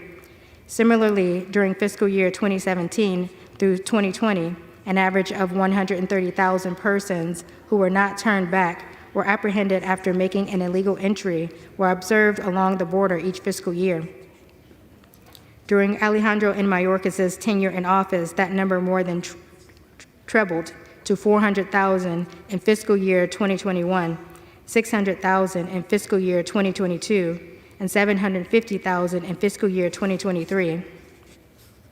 2, American communities, both along the southwest border and across the United States, have been devastated by the dramatic growth in illegal entries, the number of aliens unlawfully present, and substantial rise in the number of aliens unlawfully granted parole, creating a fiscal and humanitarian crisis and dramatically degrading the quality of life of the residents of those communities. For instance, since 2022, more than 150,000 migrants have gone through New York City's shelter intake system. Indeed, the mayor of New York City has said that we are past our breaking point and that this issue will destroy New York City. In fiscal year 2023, New York City spent $1,450,000,000 addressing Alejandro N. Mayorkas's migrant crisis, and city officials fear it will spend another $12 billion over the following 3 fiscal years, causing painful budget cuts in important city services. 3, Alejandro N. Mayorkas's unlawful mass release of apprehended aliens and unlawful mass grant of categorical parole to aliens have enticed an increasing number of aliens to make the dangerous journey to our southwest border. Consequently, according to the United Nations International Organization for Migration, the number of migrants intending to illegally cross our border who have perished along the way, either en route to the United States or at the border, almost doubled during the tenure of Alejandro N. Mayorkas as Secretary of Homeland Security, from an average of about 700 a year during the fiscal years 2017 through 2020 to an average of about 1,300 a year during the fiscal years 2021 through 2023. 4, alien smuggling organizations have gained tremendous wealth during Alejandro N. Mayorkas's tenure as Secretary of Homeland Security, with their estimated revenues rising from about $500 billion in 2018 to approximately $13 billion in 2022. 5, during Alejandro N. Mayorkas's tenure as Secretary of Homeland Security, the immigration court backlog has more than doubled from about 1,300,000 cases to over 3 million cases. The exploding backlog is destroying the court's ability to administer justice and provide appropriate relief in a time frame that does not run into years or even decades. As Alejandro N. Mayorkas acknowledged, those who have a valid claim to asylum often wait years for a decision. Likewise, non-citizens who will ultimately be found ineligible for asylum or other protection, which occurs in the majority of cases, often have spent many years in the United States prior to being ordered removed. He noted that of aliens placed in expedited removal proceedings and found to have a credible fear of persecution, and thus referred to immigration judges for removal proceedings, significantly fewer than 20% were ultimately granted asylum, and only 28% of cases decided on their merits are grants of relief. Alejandro N. Mayorkas also admitted that the fact that migrants can wait in the United States for years before being issued a final order denying relief, and that many such individuals are never actually removed, likely incentivizes migrants to make the journey north. 6. During Alejandro N. Mayorkas's tenure as Secretary of Homeland Security, approximately 450,000 unaccompanied alien children have been encountered at the southwest border, and the vast majority have been released into the United States. As a result, there has been a dramatic upsurge in migrant children being employed in dangerous and exploitive jobs in the United States.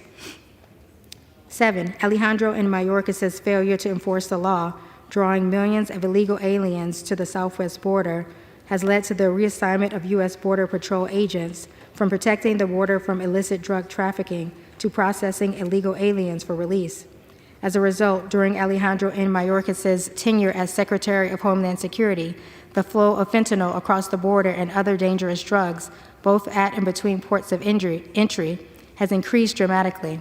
U.S. Customs and Border Protection seized approximately 4,800 pounds of fentanyl in fiscal year 2020, approximately 11,200 pounds in fiscal year 2021, approximately 14,700 pounds in fiscal year 2022, and approximately 27,000 pounds in fiscal year 2023. Over 70,000 Americans died from fentanyl poisoning in 2022, and fentanyl is now the #1 killer of Americans between the ages of 18 and 45. 8. Alejandro N. Mayorkas has degraded public safety by leaving wide swaths of the border effectively unpatrolled as U.S. Border Patrol agents are diverted from guarding the border to processing unlawful release, the heightening waves of apprehended aliens, many who now seek out agents for the purpose of surrendering with the now reasonable expectation of being released and granted work authorization. And federal air marshals are diverted from protecting the flying public to assist in such processing. 9. During Alejandro N. Mayorkas's tenure as Secretary of Homeland Security, the U.S. Border Patrol has encountered an increasing number of aliens on the terrorist watch list. In fiscal year 2017 through 2020 combined, 11 non-citizens on the terrorist watch list were caught attempting to cross the southwest border between ports of entry. That number increased to 15 in fiscal year 2021, 98 in fiscal year 2022, 169 in fiscal year 2023, and 49 so far in fiscal year 2024.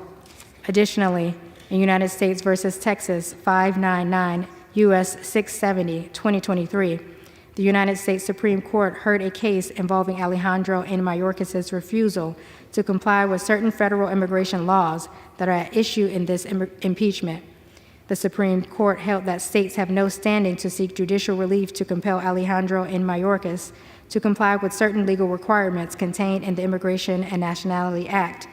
However, the Supreme Court held that even though the federal courts lack Article III jurisdiction over this suit, other forums remain open for examining the executive branch's enforcement policies.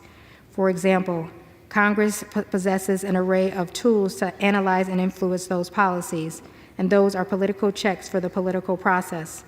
One such critical tool for Congress to influence the executive branch to comply with the immigration laws of the United States is impeachment.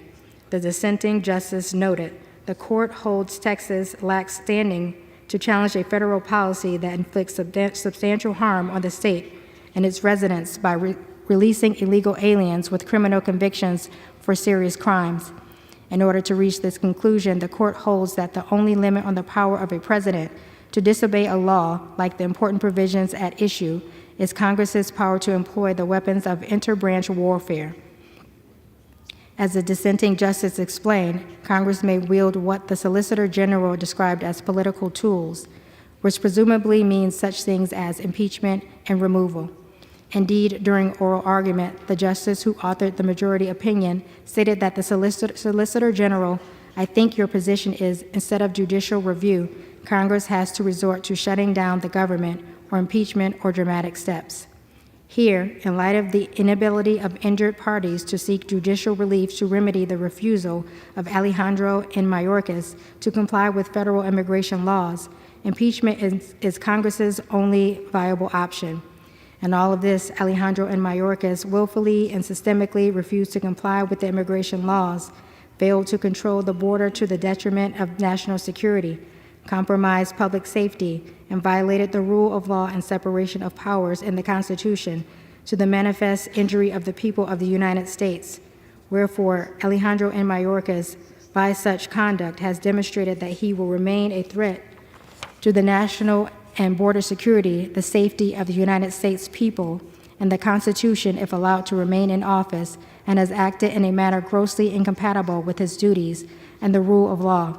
Alejandro N. Mayorkas thus warrants impeachment and trial, removal from office, and disqualification to hold and enjoy any office of honor, trust, or profit under the United States. Article 2, breach of public trust.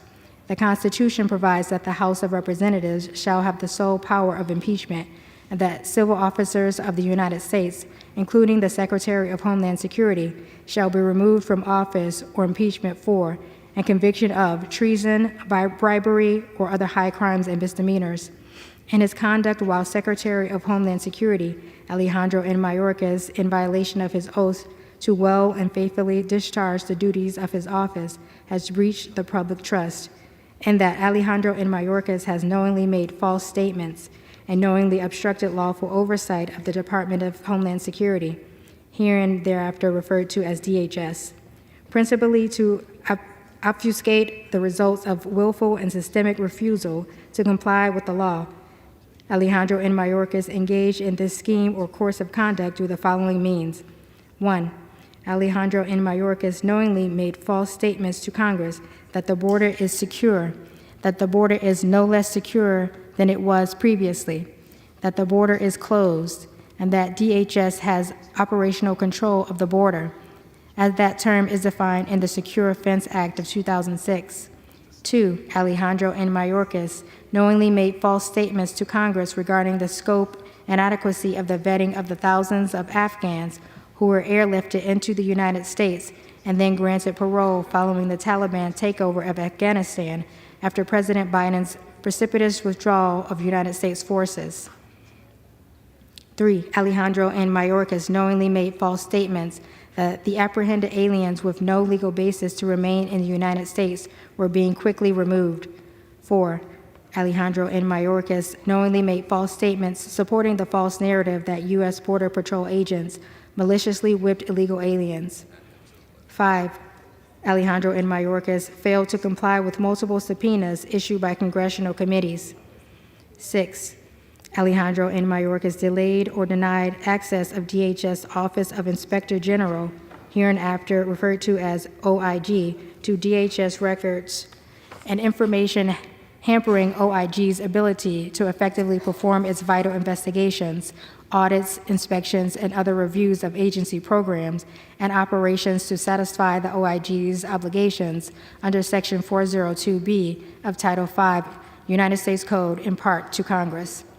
Additionally, in his conduct while Secretary of Homeland Security, Alejandro N. Mayorkas has breached the public trust by his willful refusal to fulfill his statutory duty to control and guard the boundaries and borders of the United States against the illegal entry of aliens, as set forth in Section 103A5 of the Immigration and Nationality Act. Alejandro N. Mayorkas inherited what his first chief of the U.S. Border Patrol called arguably the most effective border security in our nation's history.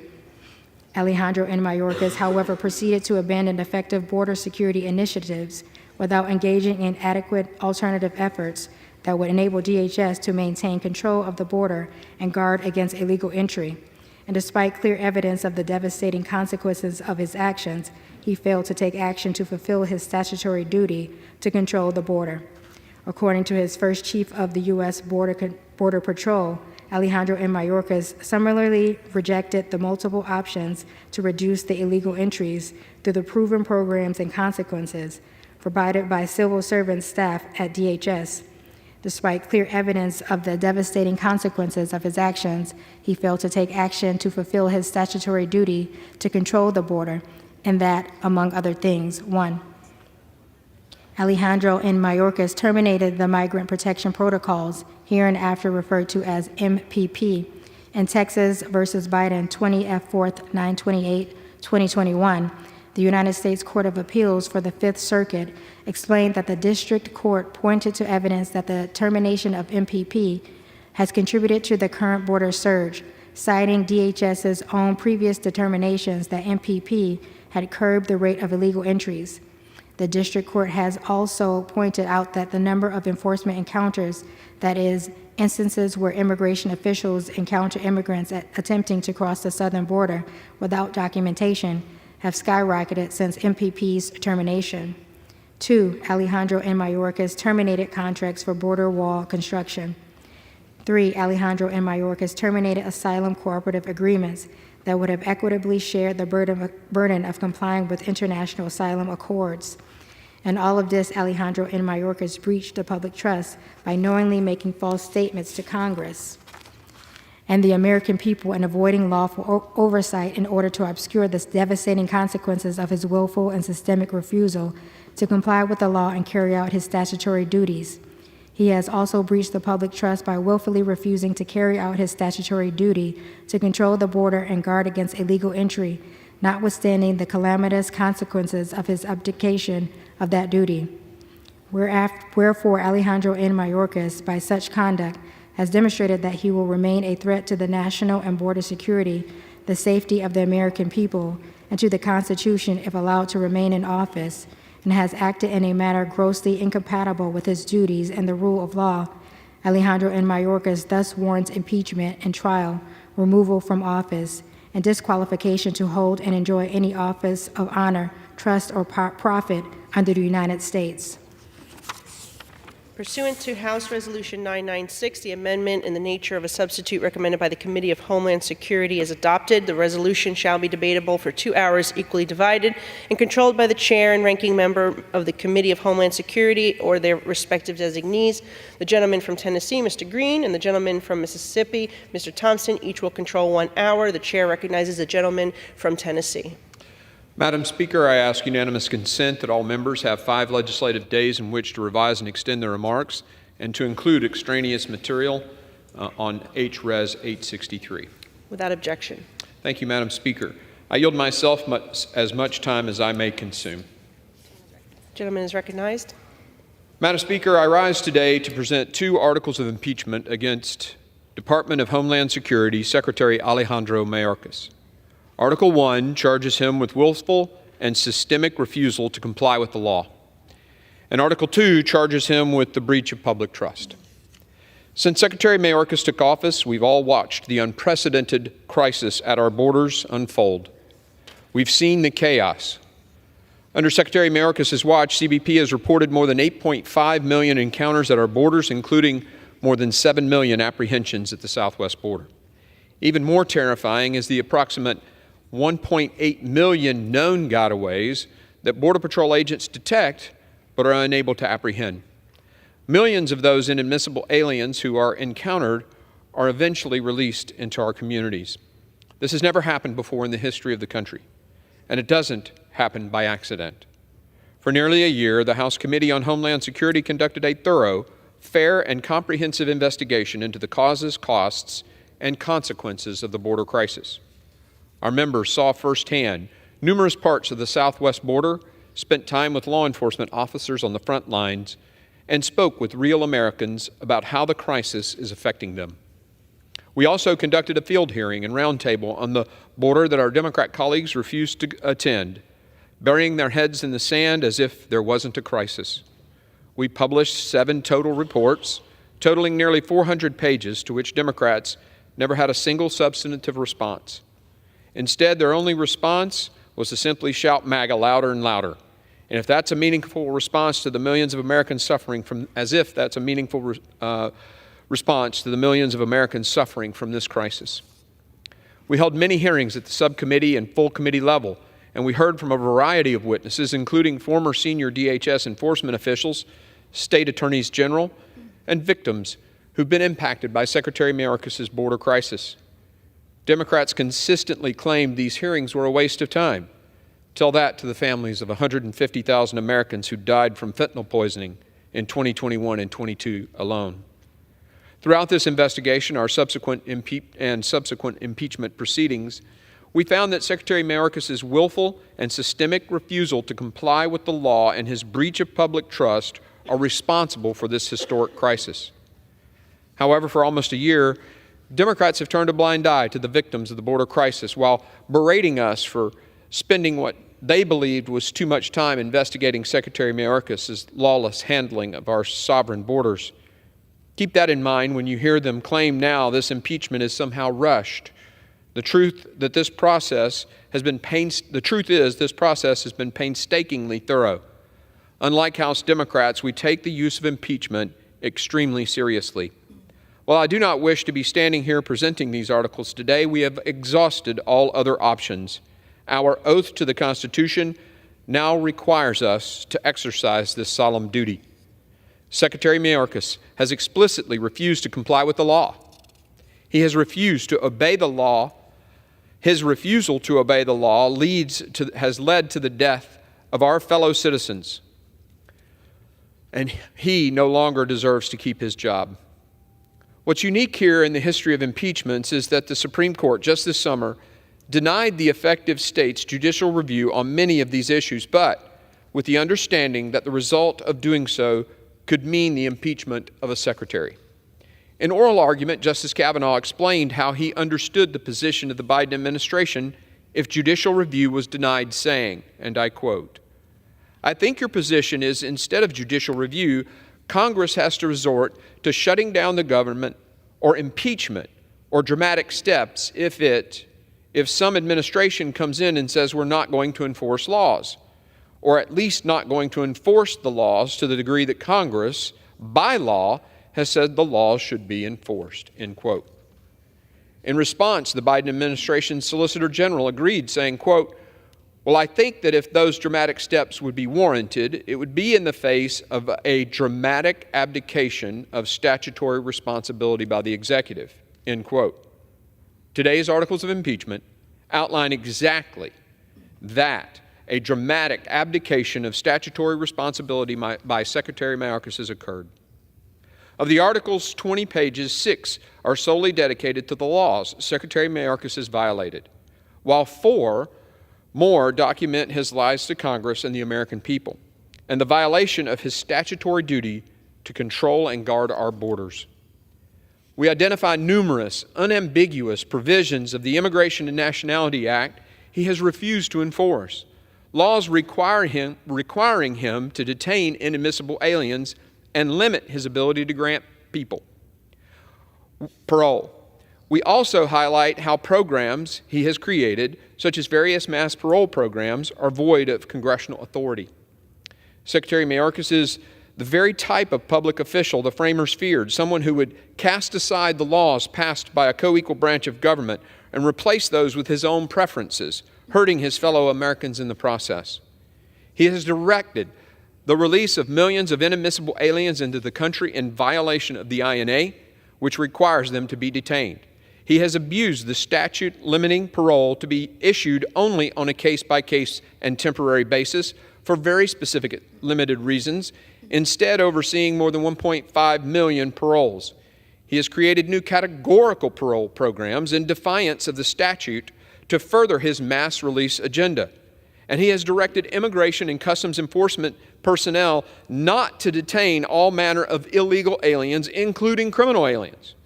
In his September 2021 enforcement guidance, the Secretary even directed that unlawful presence in the country was no longer sufficient grounds for removal, and that criminal convictions alone were not enough to warrant ICE attention. This is not about policy differences. We certainly object to Secretary Mayorkas' policies, but this goes far deeper. According to the Democrat-led committees that investigated Iran-Contra, quote, "Government officials must observe the law, even when they disagree with it," end quote.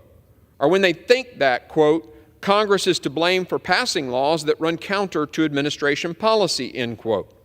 Again, we're here because our oath and our duty compel us to be here. The actions and decisions of Secretary Mayorkas have left us with no other option than to proceed with articles of impeachment. That is why we must remove him from office. The time for accountability is now. Thank you, and I reserve the balance of my time. The gentleman from Tennessee reserves. The gentleman from Mississippi is recognized. Thank you, Madam Speaker. I yield myself such time as I may consume. The gentleman is recognized. Madam Speaker, I rise in strong opposition to House Resolution 863, and the Republican sham impeachment of Secretary Alejandro Mayorkas. Madam Speaker, what is happening here today is a travesty. It's an affront to the United States Constitution. It will do nothing to solve challenges at our border, and it's a baseless attack on a dedicated public servant. Republican members of Congress sworn to support and defend the Constitution are rejecting the framers' intent and over 2 centuries of precedent in favor of a politically motivated sham impeachment. Republicans have failed to make a constitutional viable case against impeachment. Neither of the impeachment charges in H-Res 863 are a high crime and misdemeanor under Article 2 of the Constitution. Impeachment over mere policy disputes was deliberately rejected by the framers, and those disputes are best settled in our court system. In fact, the policy disputes identified in the articles of impeachment have already been addressed by the courts. The courts have either decided in the Biden administration's favor, or the disputes are still working their way through the system. Republicans are trying to relitigate court decisions through a sham impeachment, but the Constitution doesn't allow that. Constitutional experts testified before the Committee on Homeland Security that for a breach of public trust to rise to a high crime and misdemeanor, it would require conduct intended to serve an official's own benefit or the benefit of a foreign power. Secretary Mayorkas has done nothing of the sort. Republicans have misrepresented the law and Secretary Mayorkas' record to justify this sham impeachment. Secretary Mayorkas has served our country honorably over 30 years as a prosecutor and in leadership roles at the Department of Homeland Security. He's been a tireless advocate for the more than 260,000 DHS employees working to secure the homeland every day. He's leveraged all the authorities at his disposal while using every resource provided by Congress to secure the border. Under Secretary Mayorkas' leadership, DHS removed record levels of migrants from the U.S., detained even more people than Congress had provided funding for, and prevented record levels of fentanyl from entering our communities. If House Republicans were serious about improving conditions along the border, they would provide the department the funding necessary to do so. They have not. At every opportunity, Republicans have refused to provide resources to the Department of Homeland Security. If House Republicans were serious about improving conditions at the border, they would support the bipartisan Senate border bill. They have not. Republicans take their orders from Donald Trump, and he told them to reject the Senate bill. Republicans have been trying to kill the bill before they even knew what was in it.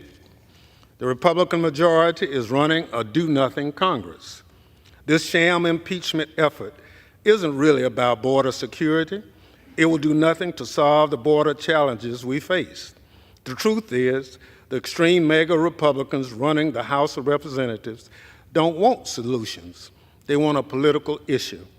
House Republicans want to distort the Constitution and the Secretary's record to cover up their inability and unwillingness to work with Democrats to strengthen border security. It's about Republican politics and subversion of the Constitution. Bipartisan constitutional law and impeachment experts agree the Secretary has not committed an impeachable offense. Former Secretary of Homeland Security Michael Chertoff agrees, and even some of my Republican colleagues here in the House agree.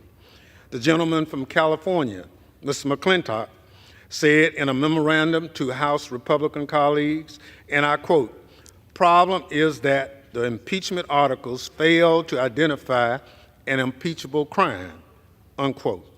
The gentleman from California is right. I suspect some of his Republican colleagues agree, even if they won't admit it. Secretary Mayorkas has faithfully implemented the administration's border policies consistent with the funding Congress has provided, just like every other Secretary of Homeland Security before him, Democrat or Republican. During consideration in the Homeland Security Committee last week, Republicans improperly shut down the markup and blocked Democrats from offering amendments to the resolution. Republicans couldn't bear to consider amendments to their poorly drafted articles of impeachment. They silenced Democrats who attempted to inject a dose of reality into the chaotic proceedings. Yesterday, before the Rules Committee, Republicans again failed to make their case, relying on partisan rhetoric and obvious misinformation before neither the law nor the facts are on their side. The truth is, Republicans' actions show they don't have faith in their own case against the Secretary. That's why they lack the courage of their convictions to see their markup to an end. This nonsense has to stop, and it should stop here. Republicans need to start doing their work Americans sent them here to do. Madam Speaker, I urge my colleagues to honor their oath to the Constitution, listen to the constitutional experts, listen to your own Republican colleagues who know H.Res. 863 is baseless. Drop this sham impeachment. I reserve the balance of my time. Gentleman reserves. The gentleman from Tennessee is recognized. Madam Speaker, I yield 3 minutes to the gentlelady from Georgia, Mrs. Green. Gentlewoman is recognized for 3 minutes. I thank the chairman. Madam Speaker, I rise in strong support of H.Res. 863, impeaching Secretary Alejandro Mayorkas. Alejandro Mayorkas is guilty of aiding and abetting the complete invasion of our country by criminals, gang members, terrorists, murderers, rapists, and over 10 million people from over 160 countries into American communities all across the United States. His willful refusal to secure the border has bankrupted communities, closed down U.S. schools that our children attend, drowned hospitals, and incapacitated law enforcement while empowering criminal cartels and illegal aliens. My Democrat colleagues argue that one cannot be impeached over policy differences. Well, I argue that breaking our laws is more than just policy differences. 300 dead Americans every day from fentanyl poisoning is more than just a policy difference, it's murder. Today in my own office, narcotics law enforcement officers from Georgia told me that 7 out of 10 Oxycontins or Percocets sold on the street are laced with fentanyl, and that comes directly across the border from Mexico. Secretary Mayorkas has violated numerous provisions in the Immigration and Nationality Act, including unlawfully directing DHS to mass parole illegal aliens into the U.S. when federal law specifically prohibits this, and unlawfully implementing catch-and-release policies when federal law specifically mandates the detention and removal of inadmissible aliens. In fact, detention facilities under Mayorkas have been mostly vacant because of such unlawful policies. The largest detention facility in California, which can house almost 2,000 illegals, is currently housing only 6 illegal aliens. He has violated his oath of office and breached the public trust by willfully refusing to ensure the laws passed by Congress and signed into law by the President are faithfully executed as required by Article 2 of the Constitution. He has allowed over 10 million illegal border crossers to invade our country, approximately 2 million of whom are known gotaways. These are people who have completely evaded U.S. authorities and are roaming the interior of the American communities, assaulting, raping, and murdering Americans. And God help us if we have a terrorist attack on our land. His subversion of the law has resulted in the highest number of illegal alien encounters in a single day, in the highest number of illegal alien encounters in a single month, and the highest number of illegal alien encounters in a single year. surpassing every national record on each account. Gentlewoman's time has expired. I yield the lady an additional 15 seconds. His willful refusal to enforce the law has resulted in the most egregious national security crisis in the history of our country. Democrats are in a quandary. Either they must own the policies of murder and crime of American citizens, or they can admit Secretary Mayorkas has broken federal laws and vote to impeach Secretary Mayorkas. Gentlewoman's time has expired. I reserve. Gentleman reserves. Gentleman from Mississippi is recognized. Thank you, Madam Speaker. Though she sits on the Homeland Security Committee, Representative Margaret Taylor Greene has raised doubts about 9/11 to the false assertion that 9/11 was done by our own government. She said that's all true. She also thinks Jewish space lasers cause wildfires. She fundraises off defunding the FBI. She's a person whose advice Republicans are taking today on this impeachment. I now yield 1 minute to the gentleman from California, Mr. Schiff. The gentleman is recognized. Welcome, my colleagues, to another week of Impeachment Unlimited. Having no legislative accomplishments to show for their 14 months in power, Republicans are voting on yet another pointless resolution. Unable to provide any evidence against President Biden, they have now decided to impeach someone else instead. We have serious challenges at the border, no one denies that, but these are not serious people. By this standard put forward by this hapless majority, every single DHS secretary would have been impeached. This is a policy and political dispute, not a high crime or misdemeanor. When an administration official tries to extort a foreign leader into helping them cheat in an election or leads an insurrection against our government, then impeach them. But until then, stop wasting everyone's time. I've known Ali Mayorkas since we were prosecutors together. He is a person of great integrity and devotion to this country. This impeachment is baseless, it is unconstitutional, and it should be defeated. I yield back. Gentleman reserves. Yes. Gentleman from Tennessee recognized. Madam Speaker, I yield 3 minutes to the gentleman from Texas, Mr. McCall. Gentleman is recognized. Thank you, Mr. Chairman. Thank you, Madam Speaker. Secretary Mayorkas took an oath to protect our nation from all enemies, foreign and domestic. He has violated that oath and the public trust.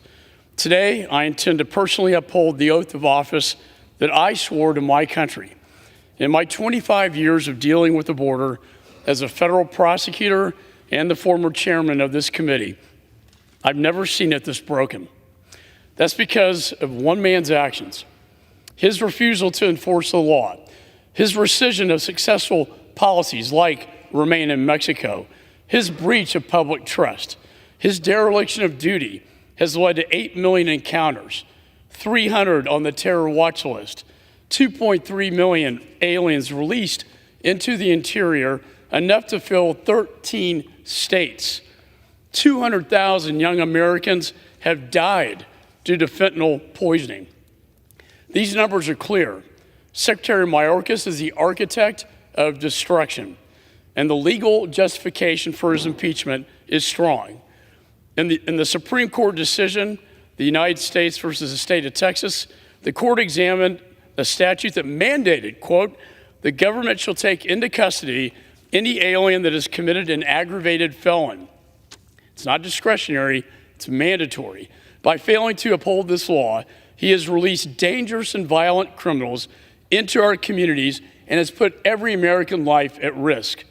Supreme Court Justice Story in 1833 said, quote, where a Lord Admiral has neglected to safeguard the seas, that shall be deemed an impeachable offense.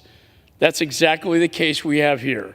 Secretary Mayorkas, charged with defense of air, land, and sea, has failed to defend our borders. The founders clearly believed impeachable offenses included neglect of duty, violation of public trust, injury to society.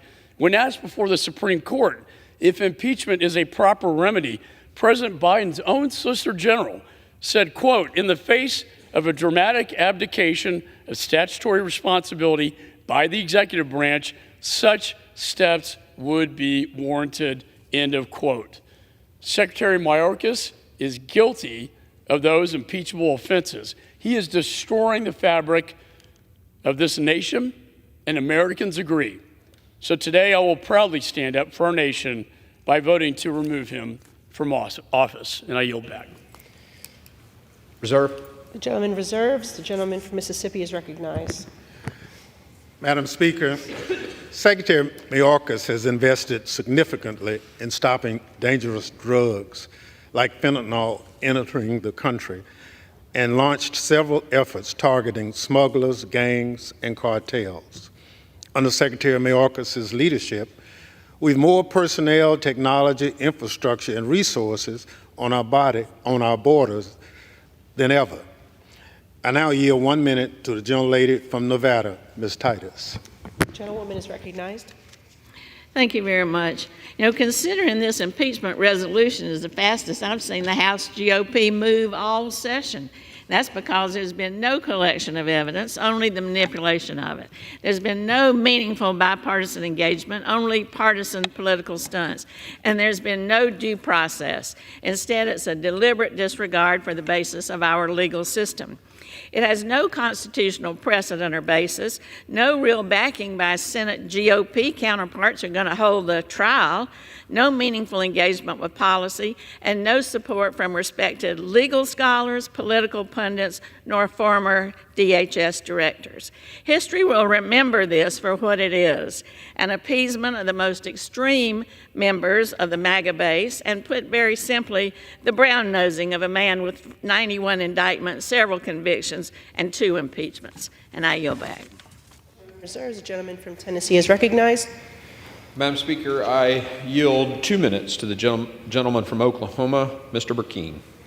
Gentleman is recognized for 2 minutes. Thank you, Madam Speaker. I rise in support of this impeachment resolution.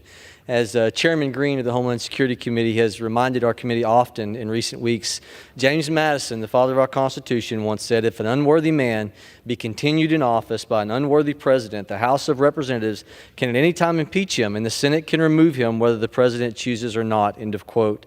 This impeachment is not about policy difference, though we have them. It is absolutely because Secretary Mayorkas refuses to enforce the laws that are part of our nation's fabric. The rule of law matters. Nobody is above it, including Secretary Mayorkas. Contrary to what he and the president publicly claim, no new laws are needed to stop this crisis. They have created it. Section 212 of the Immigration and Nationality Act already grants them the authority to holler halt. We know that Mayorkas is aware of this provision. On day 5 of the Biden administration, the president suspended entry by those coming from UK, Ireland, Brazil, and South Africa. Secretary Mayorkas has left us with no other option other than impeachment because he refuses to enforce the law. I yield back. Gentleman reserves. Gentleman from Mississippi is recognized. Thank you very much. Madam Speaker, Republicans say this impeachment is not about policy disagreements, but every argument they make is about policies. Secretary Mayorkas has taken action to secure the border, but he's used different, more humane policies that are not practical, impeachable. I now yield 3 minutes to the gentlewoman from Massachusetts, our Democratic whip, Ms. Clark. Gentlewoman is recognized for 3 minutes. Thank you, Madam Speaker, and I thank the gentleman for yielding. We all agree something needs to be done to fix our broken immigration system. But when it comes to doing the work, finding the solutions, House Democrats have come to the table. President Biden has come to the table. The Senate has come to the table. But then there's the House GOP. As the MAGA extremists hold up our national security priorities, our commitment to our allies and to our own readiness, supposedly to strike a deal on immigration. The president says, let's get it done. And then he did. Instead of pursuing a bipartisan compromise, instead of strengthening the security of our border, advancing humane solutions, and doing their jobs, they're now impeaching the Secretary of Homeland Security without a single allegation of any impeachable crime? Not one. Impeaching a cabinet member without any evidence of high crimes or misdemeanors, that is the breach of public trust here. So the plan is to impeach the secretary, and then what? Will the majority invest in Border Patrol? No, their dream budget fires 2,000 Border Patrol agents. Just yesterday, Speaker Johnson ridiculed the men and women of Border Patrol for supporting the Senate bill, saying it's probably because it would give them a fair wage.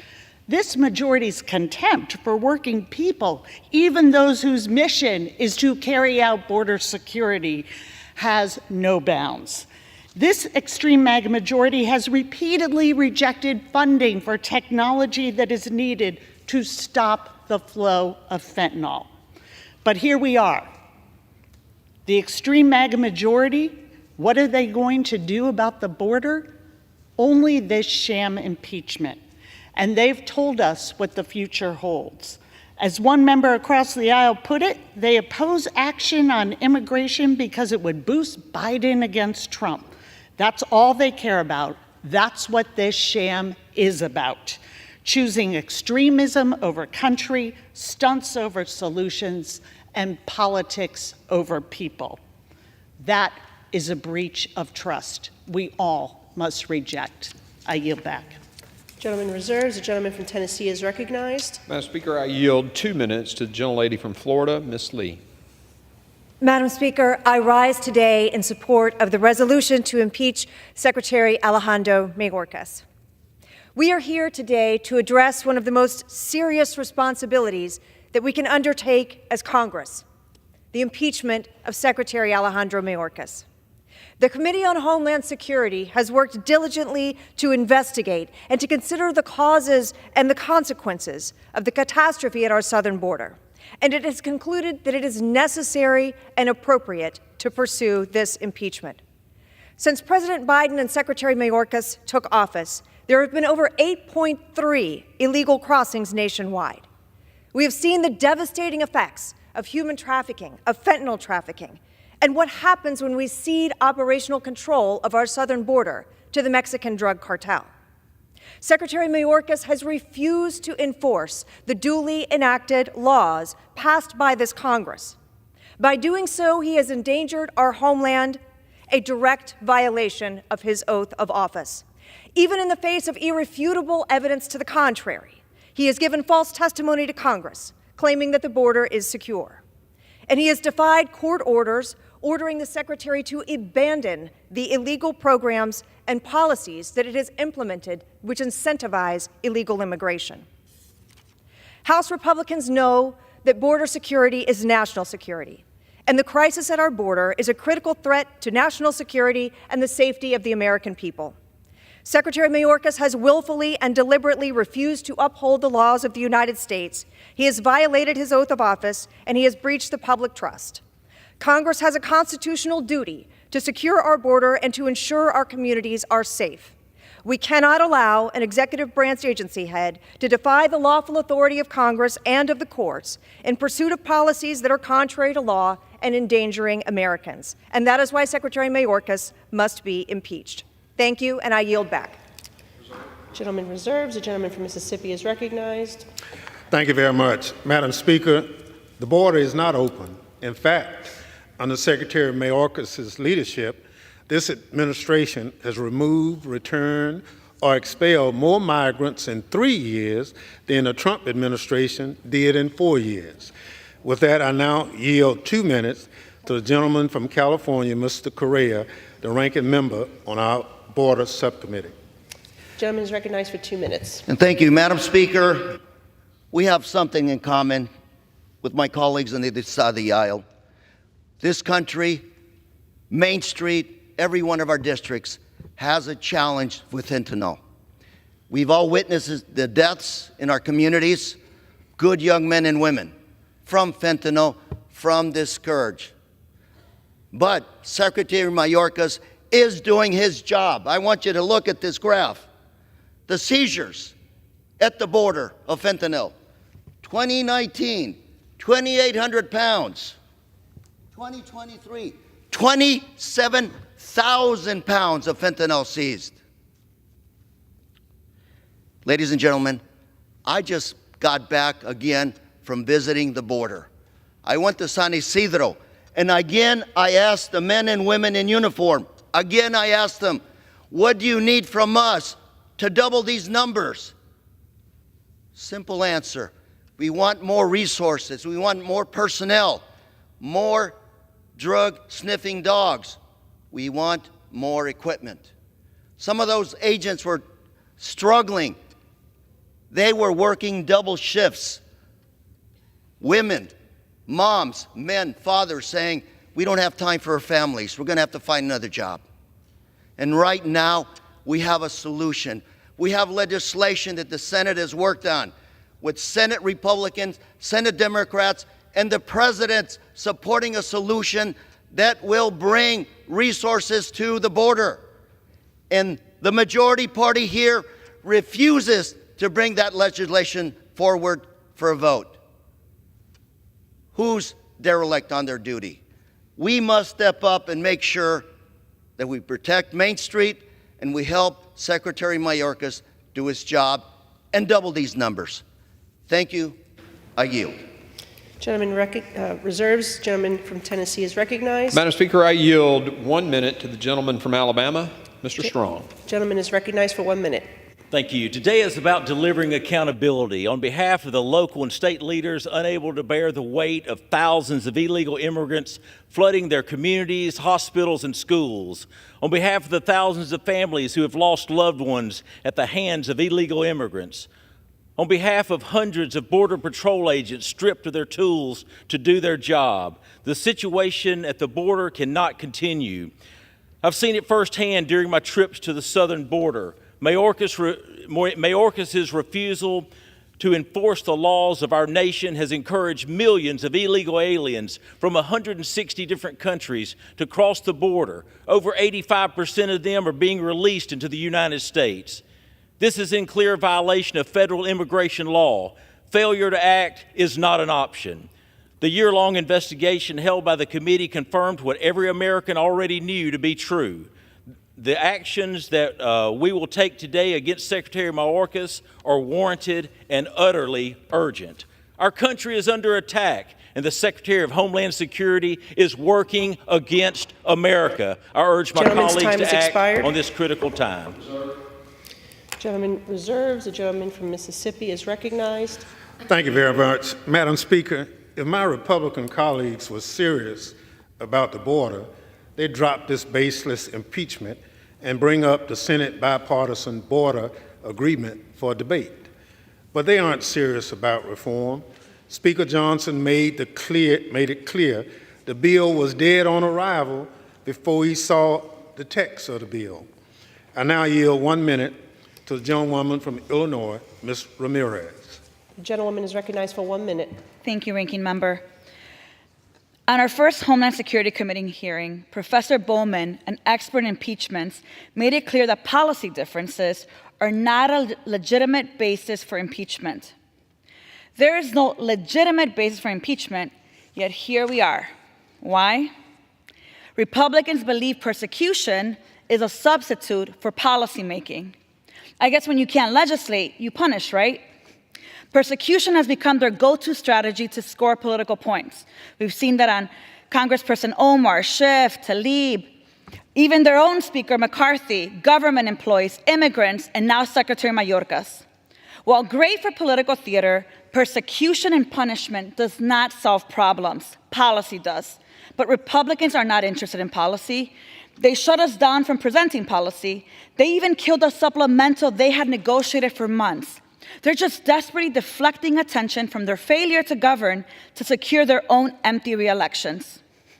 If we're serious, we'd be debating policies to address a humanitarian crisis, the root cause of migration, and fentanyl. Clearly, we're not. Yield an additional 15 seconds to the lady. Clearly, we are not serious about solutions, just chaos. Gentleman reserves. The gentleman from Tennessee is recognized. Madam Speaker, I yield 2 minutes to the gentleman from North Carolina, Mr. Bishop. The gentleman is recognized for 2 minutes. Madam Speaker, many have said what the issue is. Many have mischaracterized it, in my judgment. The issue presented by the articles of impeachment and why they should be adopted by the House is not a matter of policy. It is not a matter of maladministration. It is not a matter of incompetence. It is not a matter of neglect. It is not even a matter of refusal to enforce the law. It was stated succinctly and aptly in the district court opinion that ultimately led to the United States Supreme Court last summer in Texas, in United States versus Texas. The core of the dispute is whether the executive branch may require its officials to act in a manner that conflicts with a statutory mandate imposed by Congress.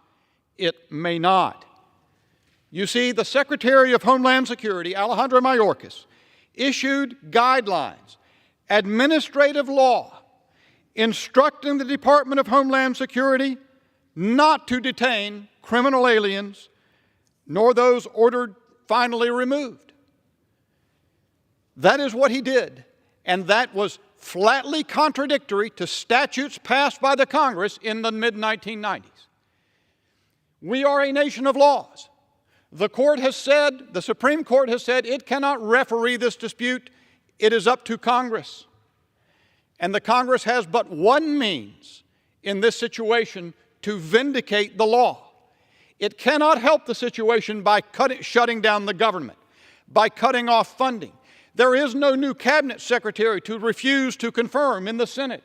There is but one means: the impeachment of the secretary who purported to issue law defying the Congress. That must result in his impeachment. If the law is to have any force, if the Congress is to remain of any significance in the jurisprudence, in the law of the United States. 15 more seconds. Reserve. The gentleman reserves. The gentleman from Mississippi is recognized. Thank you very much. Madam Speaker, Republicans highlight the Secretary's enforcement guidelines as an example of breaking the law. They fail to mention that the conservative Sixth Circuit Court of Appeals said, quote, "The guidance does not necessarily violate a single word of the statute." The Sixth Circuit also found that the provisions of immigration law that Republicans frequently cite does not, quote, "create a judicially enforceable mandate that the department arrest or remove certain non-citizens." I now yield 1 minute to the gentleman from Maryland, Mr. Ivey. The gentleman is recognized for 1 minute. I thank my colleague for yielding.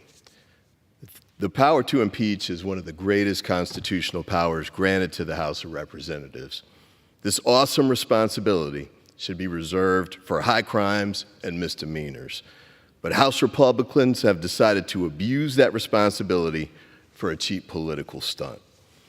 House Republicans have not even alleged an impeachable offense. Policy disagreements are not impeachable. Even if you strongly believe border security should be improved, that does not provide grounds to remove a cabinet official. That is why former Republican Secretary Michael Chertoff said Mayorkas hasn't committed an impeachable offense. Even law professor Jonathan Turley has said Secretary Mayorkas' alleged actions are not impeachable and fail to, quote, "amount to high crimes and misdemeanors warranting his impeachment." Republicans offered no constitutional scholars as witnesses during their 2 impeachment hearings, but rather relied on Republican States Attorney General's testimony, one of which didn't even mention the word impeachment in his prepared testimony. I yield the gentleman an additional 30 seconds. I thank my colleague. This unconstitutional impeachment process has been predetermined and unjust since it began. It will lower the constitutional bar for future impeachments, and it will not make our border more secure. Therefore, I urge my colleagues to vote no. Thank you, and I yield back. The gentleman reserves. The gentleman from Tennessee is recognized. Madam Speaker, I yield 1 minute to the gentleman from Arizona, Mr. Crane. The gentleman is recognized for 1 minute. Thank you, Madam Speaker. Article 4, Section 4 of the Constitution, often known as the Invasion Clause, says that this government will protect every state from invasion. That is something that clearly this secretary is in complete dereliction of duty of. And I know that he swore an oath to protect and defend that Constitution. Now, I'm not sure how many Americans have to die. I'm not sure how many Americans have to die of fentanyl, MS-13 gang members, having their kids raped and murdered. We had one in Homeland Security just a couple weeks ago begging us to do something about this absolutely atrocious leadership from the secretary. But it is high time that this individual be held accountable for his complete dereliction of duty at our southern border. I urge my colleagues to support this resolution. And the last thing I want to say is, I think it tells you everything you need to know when my colleagues say it doesn't matter if you impeach Secretary Mayorkas. We're just going to have somebody come in Gentleman's time is will you give me expired. another 15 15 seconds? seconds. We're just going to have somebody come in and do the same exact job. Thank you for saying the quiet part out loud. Yes, your policies are so bad that no matter who you put in there, it will cause the same amount of damage to the American people. The people of this country are watching. Let's get this done. Reserve. Gentleman reserves, and the members are reminded to direct their comments to the chair. And the gentleman from Mississippi is recognized. Thank you very much, Madam Speaker. 90% of fentanyl seized is interdicted at ports of entry, mostly in passenger vehicles driven by U.S. citizens and lawful residents, not migrants. If we invest in our ports of entry instead of pursuing this sham impeachment, we can scan more of these vehicles. I now yield 1 minute to the gentlewoman from Texas, Ms. Jackson Lee. The gentlewoman is recognized for 1 minute. Smoke and mirrors has never been the foundation of the Constitution. And that is all we have today to misrepresent to the American people that we're doing serious work. It comes to mind as to whether or not Secretary Mayorkas is being charged with articles of impeachment because he's a Cuban immigrant who came to the United States with his family as political refugees, that he spent time fleeing the Nazis, that he came here to do his very best for the American people. And yet, we attempt to charge him with willful violation of the law. Operational control of the border means 0 persons coming across. This has not been the case as it relates to any secretary, no matter what administration. And yet we failed in this process of false smoke and mirrors to allow the secretary to be able to articulate, or we articulate, any charge that might constitute high crimes and misdemeanors. We failed to provide evidence to support the charges such as they are. We failed to name the proper Gentlewoman's target. time has expired. Gentlelady, an additional 30 seconds. I thank the gentleman. We failed to name the proper target for impeachment in a policy dispute. We failed to process anything against Secretary Mayorkas. And we could not in any way bring to suggest that he violated the law or that he benefited from any aspect of his work. This secretary has been denied due process. This is smoke and mirrors. The Constitution, the foundation of this land, is truth. There has been no high crimes and misdemeanor or bribery. This is an impeachment that should be immediately dismissed. I ask my colleagues to vote no on the articles of impeachment. I yield back. The gentleman reserves, and the gentleman from Tennessee is recognized. I yield 2 minutes to the gentleman from Texas, Mr. Pfluger. The gentleman is recognized for 2 minutes. Thank you, Madam Speaker. This is a sad day. It's a sad day that we have to be here, but the framers of our Constitution forecasted that this could occur. And while we're going to hear that this is a policy difference, that this is maladministration, this is the systemic refusal to follow the law, to enforce the law. It's the egregious breach of public trust. And there are no other avenues here. There must be a consequence, there must be accountability, and that's why we are moving to impeach Alejandro Mayorkas for endangering our country. You know, anyone with common sense can see that what is being allowed to happen in our border is not only a catastrophe, but it's a national security crisis. 9 million illegal aliens have entered our country since President Biden has been in office. 300 people have matched the terror watch list. It took less than 20 people to orchestrate the attacks on 9/11, which sent me into 20 years of service to this country to protect us overseas. And yet we're letting the Trojan horse into our country that threatens us. And we have a secretary who refuses to enforce the laws on the books. It is Congress's duty to ensure that the Department of Homeland Security is led by individuals committed to upholding the rule of law, protecting our borders. And the failure to secure the border has been so severe that we have to provide accountability. Not only is this a systemic refusal to follow the law, but it's also the systemic deconstruction of the rule of law that eventually will eat away at this country. I'm so concerned, our country should be concerned, and I urge everyone in this House to do something that actually gets accountability, to impeach Alejandro Mayorkas, and to get our country secure once again. I yield back. Madam Speaker, I inquire how much time remains on each side. The gentleman from Tennessee has 37 1/4 minutes. And how much? Gentleman from Mississippi has 39 3/4 minutes. I reserve. The gentleman from Mississippi is recognized. Thank you very much. Madam Speaker, daily removals are nearly double what they were compared to pre-pandemic averages.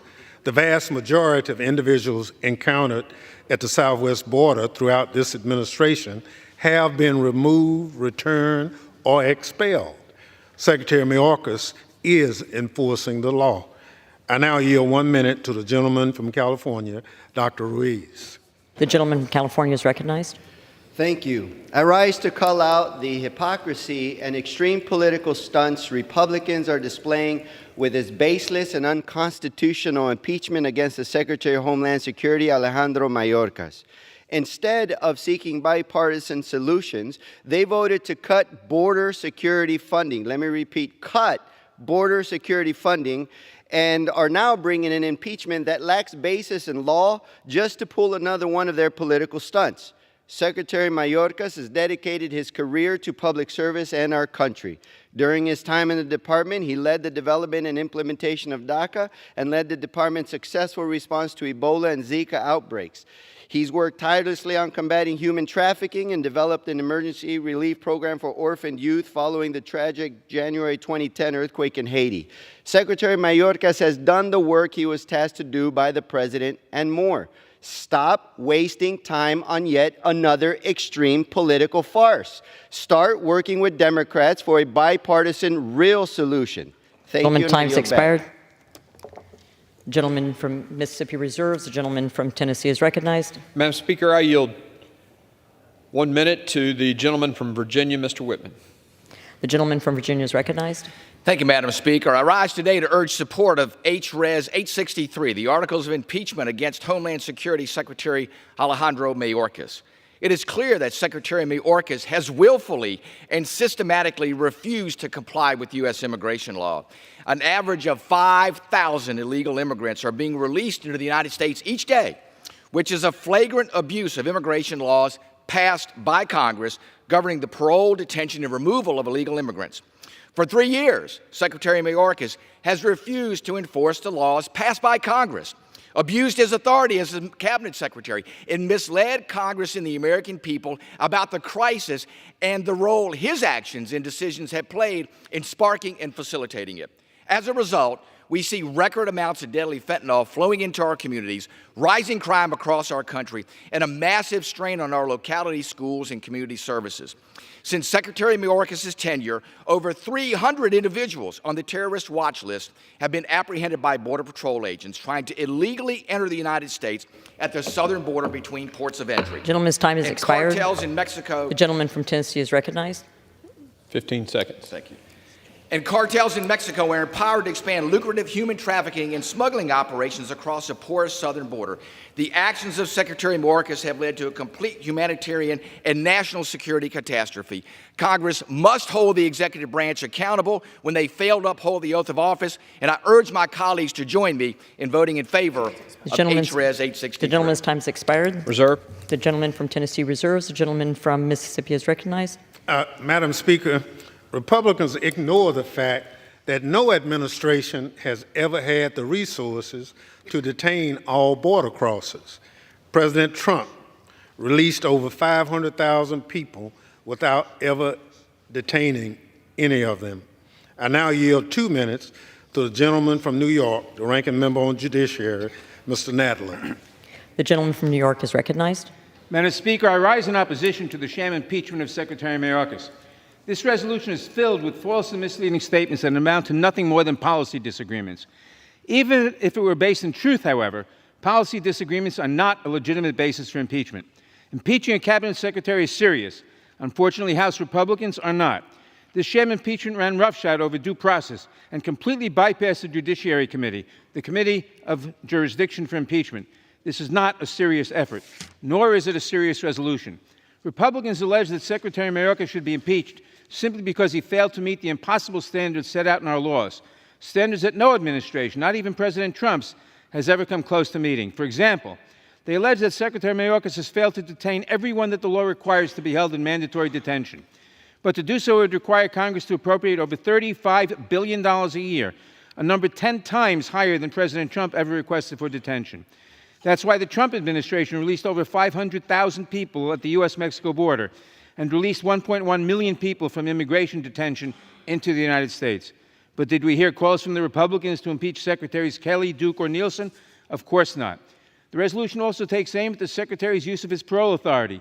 But Republicans never complained when President Trump used his parole authority for tens of thousands of Cubans and military families. So what's different now? Could it be that it's an election year and Republicans have no record of accomplishments to run on? With no ideas, no agenda, no ability to govern, they are cheapening the serious and awesome power of impeachment to score a few cheap political points. That is shameful. Our immigration system has been broken for decades. Impeaching a cabinet secretary because you do not like their policies will not repair it. Only bipartisan reform can do that. I encourage my colleagues to vote no on this resolution, and I yield back. The gentleman from Tennessee reserves. Gentleman from Mississippi reserves. Gentleman from Tennessee is recognized. Madam Speaker, I yield 1 minute to the gentlelady from Texas, Ms. Van Dyne. The gentlelady from Texas is recognized. Madam Speaker, I rise to support the impeachment of Secretary Mayorkas. His actions support law-breaking and lawlessness and have inflicted a horrific toll on our country. The kind of damage he's done to our cities and our families is something you'd expect from a hostile foreign adversary looking to destabilize and destroy America. Our cities are overrun, forcing vital services to be cut off or reduced, shutting down our schools to house illegal migrants, turning community centers into refugee camps, all while ignoring the needs of our own citizens. There are more than 110,000 dead Americans from fentanyl that is being smuggled by Mexican cartels. We see criminal illegal immigrants committing murder, rape, and beating our police in broad daylight. This is far more than a policy difference. This is the death and destruction of our country and our people. And I will not stand by and just politely ask the Biden administration to please stop the chaos and devastation. In a functioning government, people need to be held accountable when they have deliberately inflicted harm on our nation, and that is exactly what we are doing today. I yield Reserve. back. The gentleman from Tennessee reserves. The gentleman from Mississippi is recognized. Thank you, Madam Speaker. Madam Speaker, if my Republican colleagues were worried about the impacts of migration on our local communities, they should support DHS's Shelter and Services program. This is the only federal program that can provide direct assistance to cities and organizations responding to arriving migrants. Instead, they are trying to gut this program and impeach Secretary Mayorkas, which would accomplish nothing. I now yield 1 minute to the gentleman from California, Mr. Swalwell. The gentleman from California is recognized. This is not about Secretary Mayorkas. This is straight-up sabotage. MAGA Republicans have never accepted President Biden as the president from the day they led an insurrection into this chamber to this day where they're trying to sabotage solutions at the border. Any shortcomings with Mayorkas are your fault. You won't give him the authorities that he needs to carry out more security at the border. And all we've heard for years is noun, verb, border. So you get your border deal, led by the second most conservative in the Senate, and you're walking away from it. You're walking away from it because Trump says you can't have it. And this place, with you all in charge, is looking less and less like the House chamber and more like Trump's echo chamber. What we need right now are solutions, not chaos. And with you all in charge, you're a party of followers. And with President Biden's leadership, Democrats continue to show we're a party of leaders. And I yield back. I want to remind members that they are to address their remarks to the chair.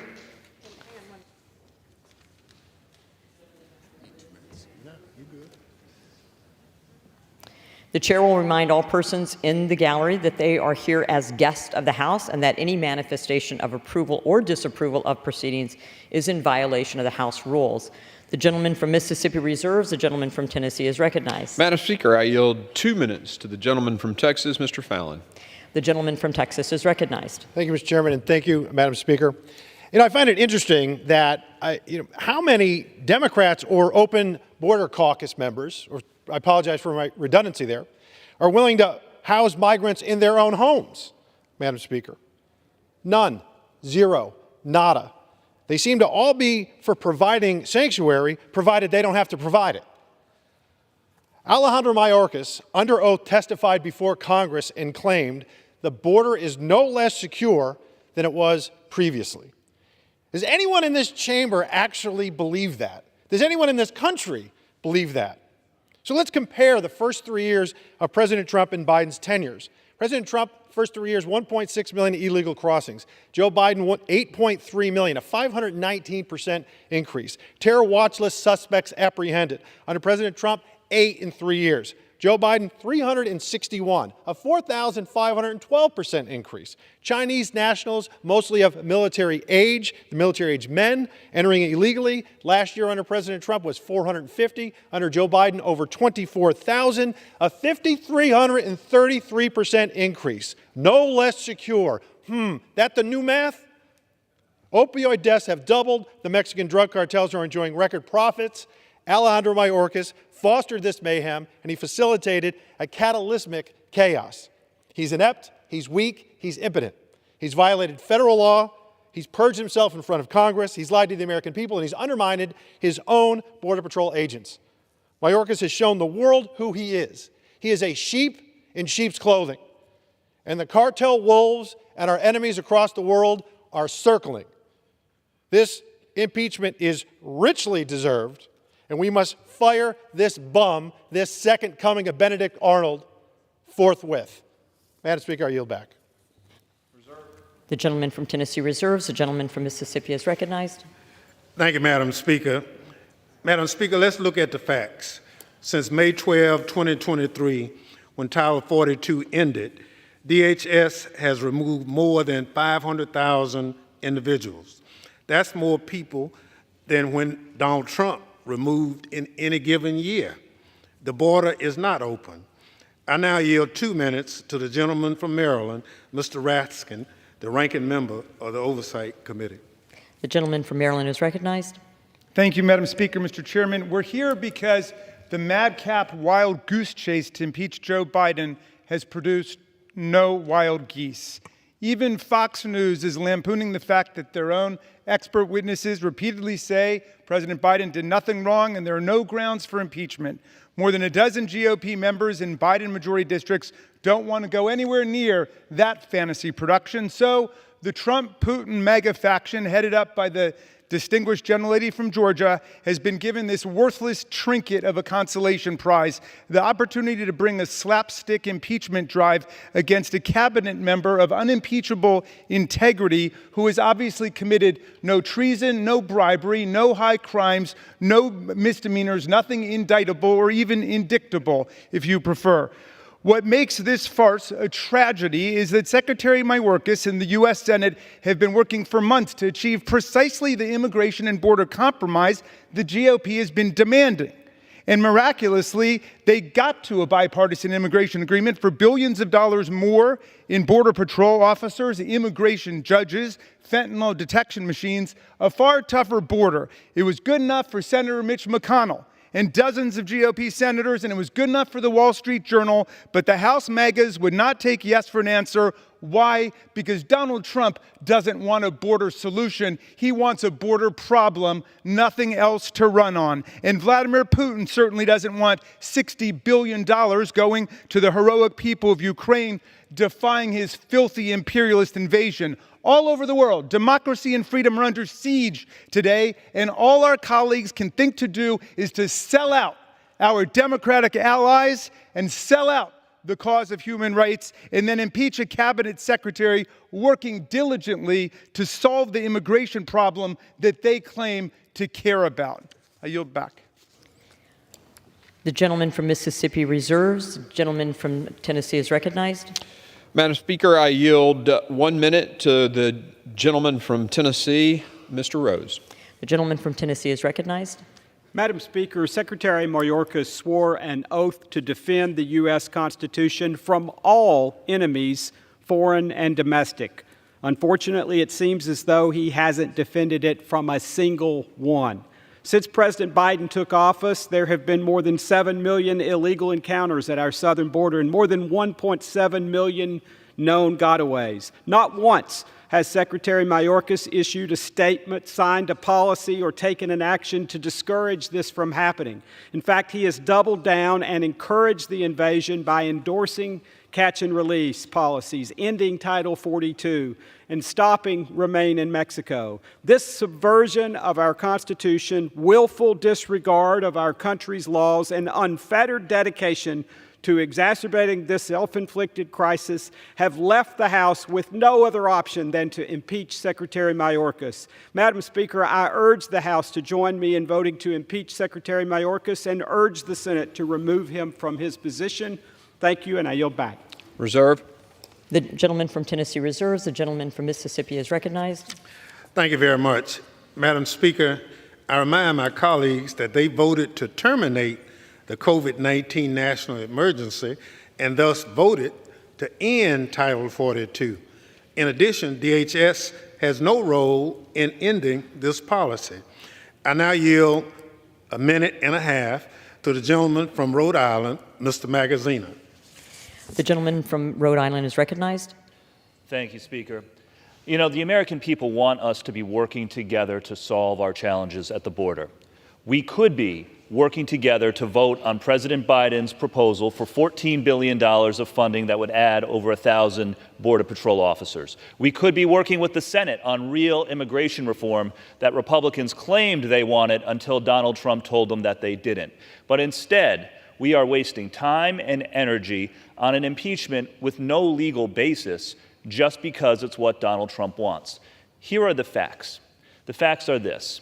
Congress has allocated funding for 34,000 beds at detention centers. The average daily census last year was 37,000. The centers are full.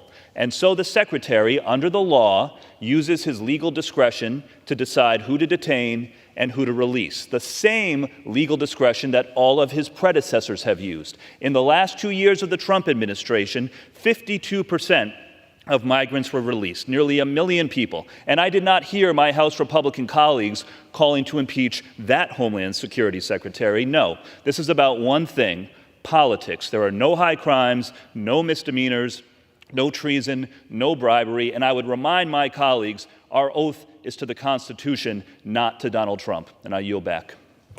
The gentleman from Mississippi reserves. The gentleman from Tennessee is recognized. Madam Speaker, I yield 1 minute to the gentleman from Oregon, Mr. Betts. The gentleman from Oregon is recognized.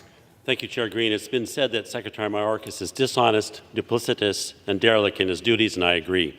However, he has also willfully refused to comply with and enforce our nation's immigration laws and explicitly instructed his employees to not enforce these laws.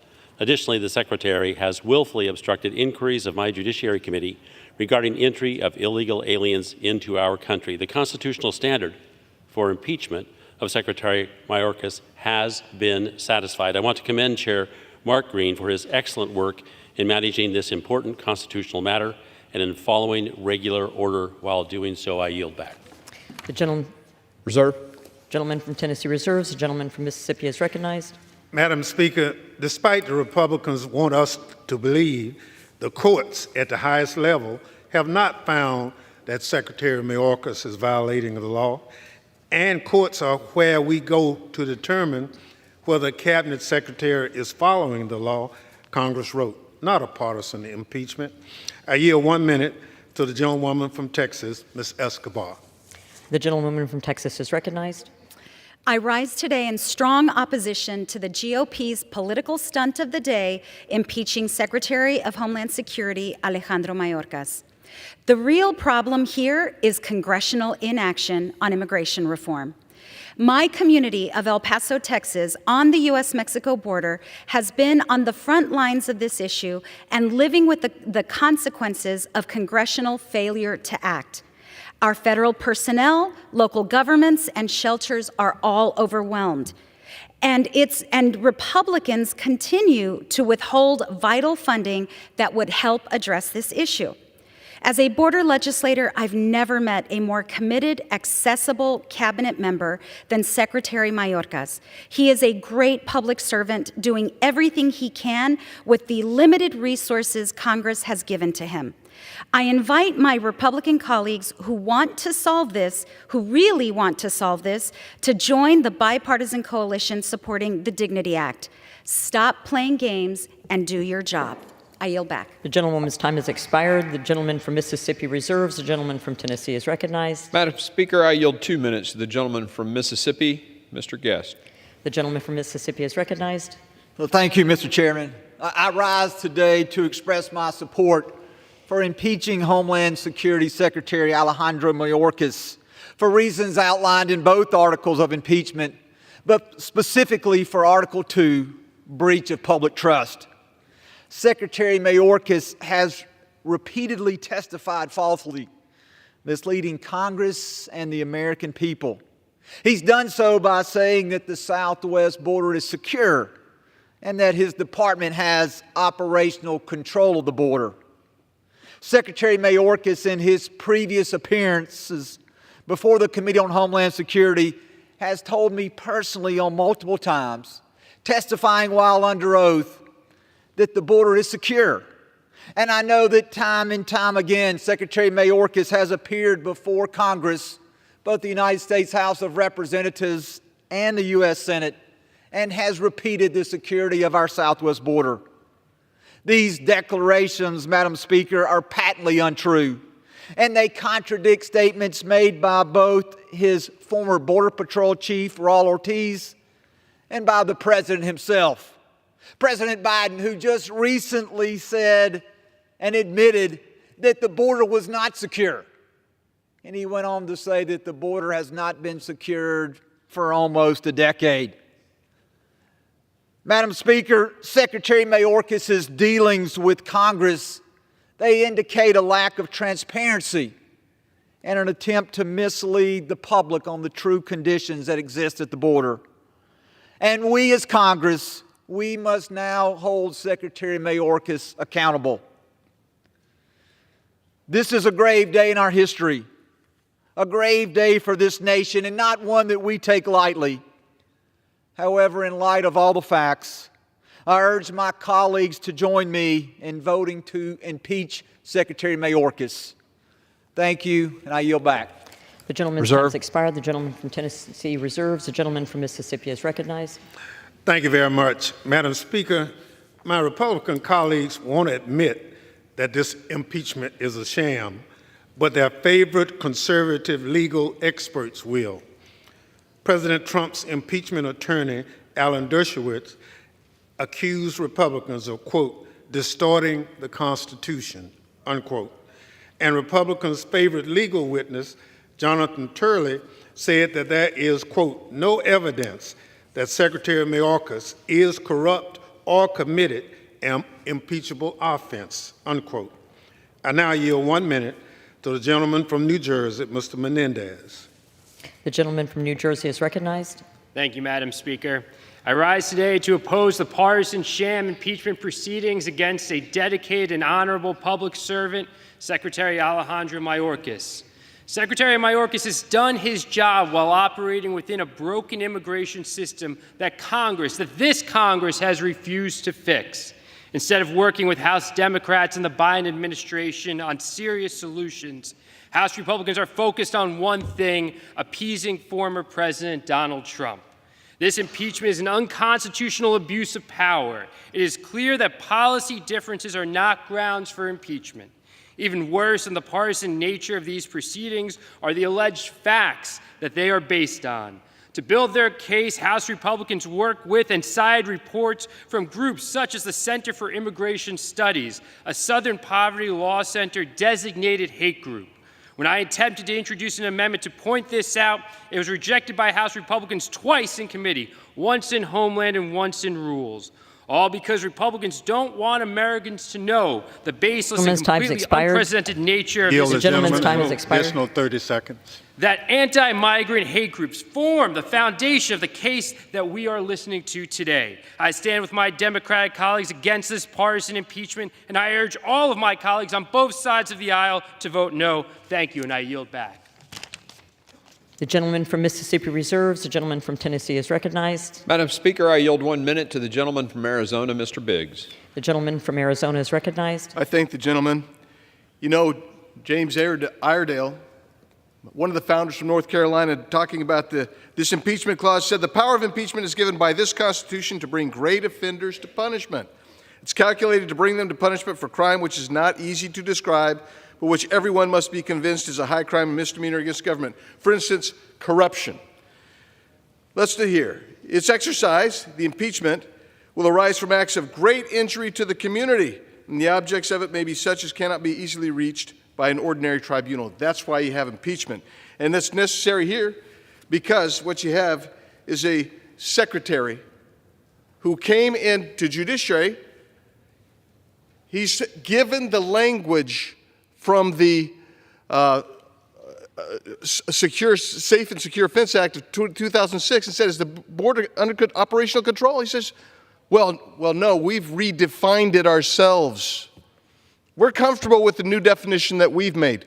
That's a violation of the separation of powers.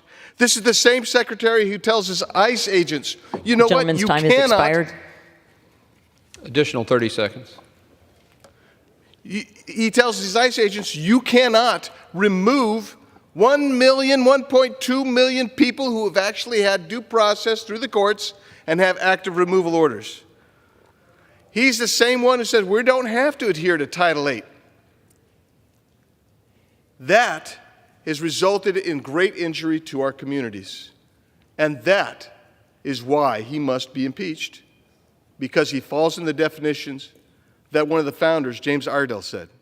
And he's right on the money, and I urge everyone to support this movement to impeach. The gentleman's time expired. The gentleman from Tennessee reserves. The gentleman from Mississippi is recognized.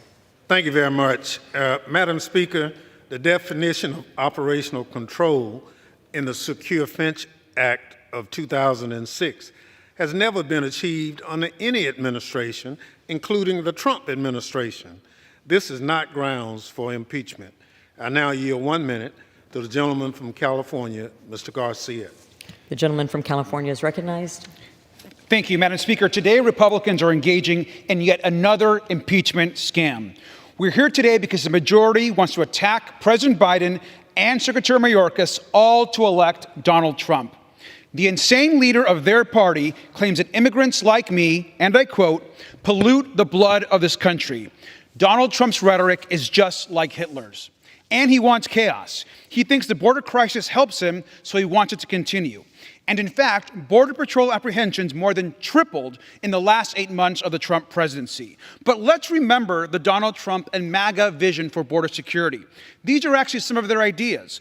Donald Trump wants to build alligator moats. He's proposed bombing Mexico. He's actually said we should shoot migrants in the legs and maybe even electrify the fence. These are cruel and ridiculous ideas, that they are proposals of Donald Trump and the MAGA right. This extreme political stunt should fail, and with that, I yield back.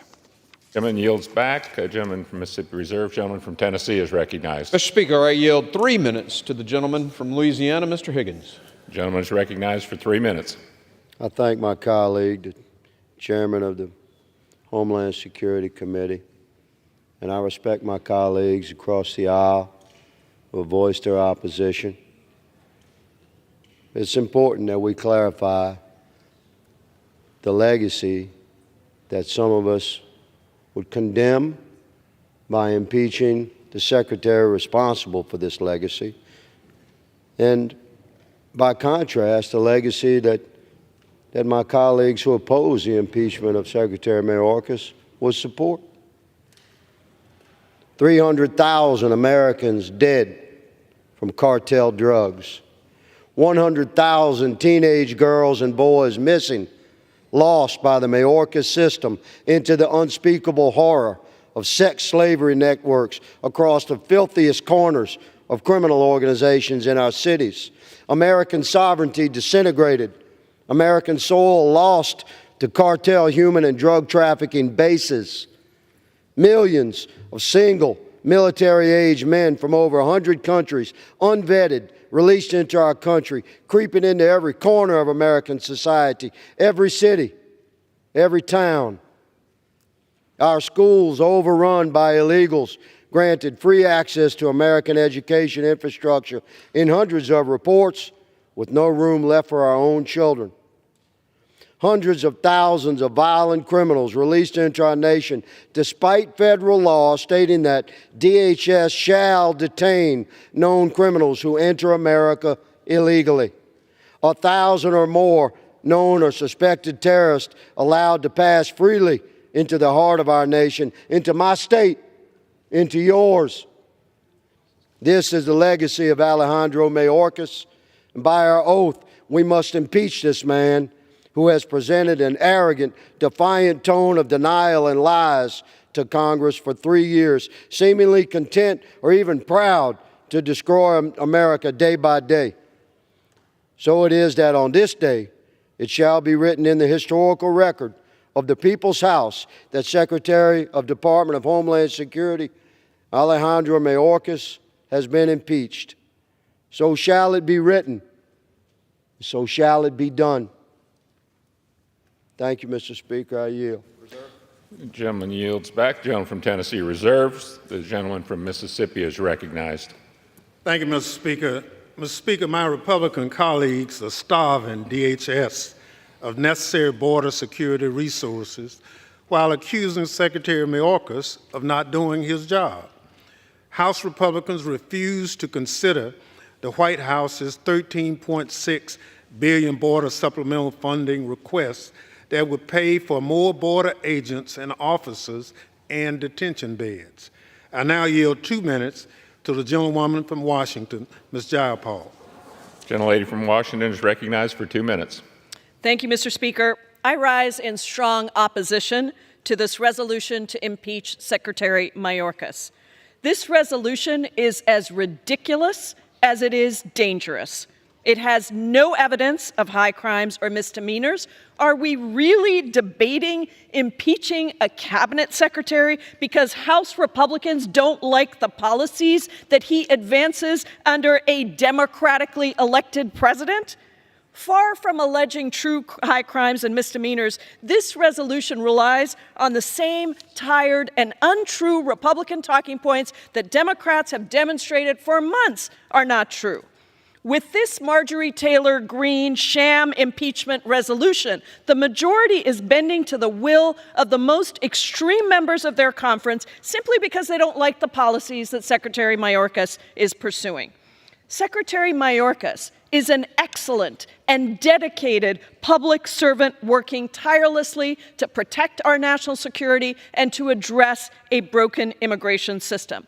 And this Republican Congress, the least productive Congress in the history of the United States, having passed only 27 bills that have been signed into law despite over 700 votes in this body, is simply trying to distract the American people from the fact that they are not doing a single thing to address the lives of ordinary Americans across this country. I keep thinking that the House cannot debase itself further, Mr. Speaker, but it appears that we have not reached rock bottom yet. Vote no on this sham of an impeachment. I yield back. Yields back. Gentleman from Mississippi reserves. Gentleman from Tennessee is recognized. Mr. Speaker, I now recognize the gentleman from Arizona for 2 minutes, Mr. Siscomani. Gentleman is recognized for 2 minutes. Thank you. Mr. Speaker, and Chairman Green for yielding me time. Let me start with this. The House is pursuing impeachment because there is no option left. Secretary Mayorkas has abandoned his job, and he has abandoned the American people. As the charges describe, the Secretary has willfully and systematically refused to comply with the law, and he's put our communities and our country at risk by doing so. This is not an action we take lightly. The last time his cabinet secretary was impeached was in 1876. This is a historic impeachment for someone with historic failures. The time has run out for Secretary Alejandro Mayorkas to be able to do his job. In order to secure our communities, protect our homeland, and keep Americans safe, Secretary Mayorkas has got to go. And with that, I yield back. Gentleman yields back. Gentleman from Tennessee reserves. Gentleman from Mississippi is recognized. Thank you very much. Mr.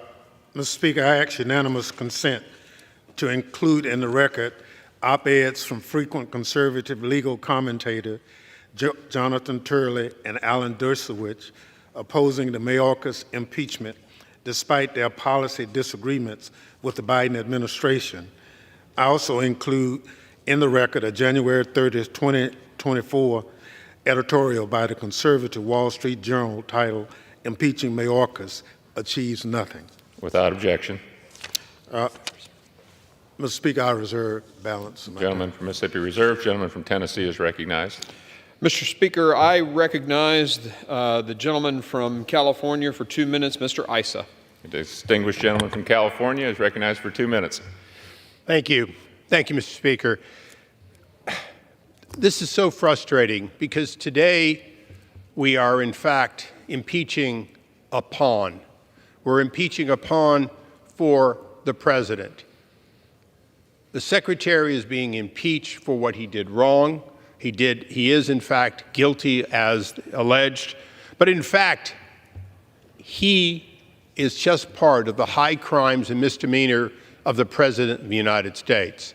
It was the President's decision to, in fact, undo policies that were working, to reverse, to make a systematic change that in my district, with over 55 miles of Mexican border, my border agents are reduced to being Uber drivers for everyone coming over the border. I am perfectly willing to listen to people say, well, this is a policy difference, but it is not. To faithfully execute the mission, you can have differences in how to do it. To thwart the very execution of that mission, which Secretary Mayorkas has done, is in fact an impeachable offense. I have some sympathy for him because I believe he is just obeying the orders of his boss. But that has been said before. That excuse has been used. The fact is he took an oath. He must faithfully execute that oath. If he cannot, because the president will not let him do it, then he needs to resign. As we impeach the first cabinet officer in well over 100 years, the fact is he should have resigned rather than to do things which were adverse to the Constitution, adverse to his oath, but upon the orders and duty of the president. The president can be wrong. The president can order high crimes and misdemeanors. The president can be guilty of them. This president is, in fact, guilty of that which we are impeaching the secretary for today, but so is the secretary, and for that reason I urge a yes vote and yield back. Gentleman yields back. Gentleman from Tennessee. Mr. Speaker, can I inquire about how much time remains for each side? Gentleman from Tennessee has 22 and a half minutes. Gentleman from Mississippi has 24. Gentleman from Tennessee reserves. Gentleman from Mississippi is recognized. Thank you very much. Mr. Speaker, this baseless sham impeachment fails to articulate a single charge that rises to the level of high crimes and misdemeanors. The constitutional standard for impeachment. Mere policy differences do not amount to impeachable offenses. I ask unanimous consent to include in the record a letter by eminent constitutional scholars opposed to this political stunt, as well as a Washington Post op-ed by Joshua Metz and Norm Eisen titled, "Why Impeaching Mayorkas Would Violate the Constitution." Without objection. Mr. Speaker, I reserve the Gentleman balance of my time. reserves. Gentleman from Tennessee is recognized. Mr. Speaker, I now recognize for 2 minutes, or I yield 2 minutes, to the gentlelady from Oklahoma, Mrs. Bice. Gentlelady is recognized for 2 minutes. Thank you, Mr. Speaker. Earlier in this debate, the gentleman from Mississippi noted that there has been more fentanyl seized at our southern border than ever before, but what he did not also recognize is that there are now more fentanyl deaths in this country than ever before, and that is a direct result of what is happening across our southern border. I rise today in support of the impeachment of Secretary Alejandro Mayorkas. This is one of the most solemn and consequential actions the United States House of Representatives can take, and I do not take it lightly. However, under the watch of Secretary Mayorkas, we have witnessed the degradation of our border security and the willful and consistent refusal to comply with and enforce federal immigration laws. Today, fentanyl is the leading cause of death for those ages 18 to 45. Terrorists on the FBI watch list are being released into the interior of the country, and the cartels are a multi-billion-dollar business. The crisis we face today is a threat to every single American, causing our communities to be less safe, and it is a direct result of Secretary Mayorkas' actions. A clear message must be sent to the executive branch that they no longer get to break the law without consequences. Secretary Mayorkas must be held accountable. With that, Mr. Speaker, I yield. Gentlelady yields back. Reserve. From Tennessee reserves. Gentleman from Mississippi is recognized. Thank you very much. Mr. Speaker, today 3 bipartisan former secretaries of Homeland Security wrote to Speaker Johnson voicing their opposition to impeaching Secretary Mayorkas. They agree that impeachment for a policy is not constitutionally permissible. They further warned that allowing impeachment of cabinet officials over policy differences would jeopardize our national security. I ask unanimous consent to include in the record the letter from Secretaries Chertoff, Napolitano, and Johnson. Without objection. And yielding 2 minutes to the gentleman from New York, Mr. Goldman. Gentleman from New York is recognized for 2 minutes. Thank you, Mr. Speaker, and thank you to my friend, the ranking member, for yielding.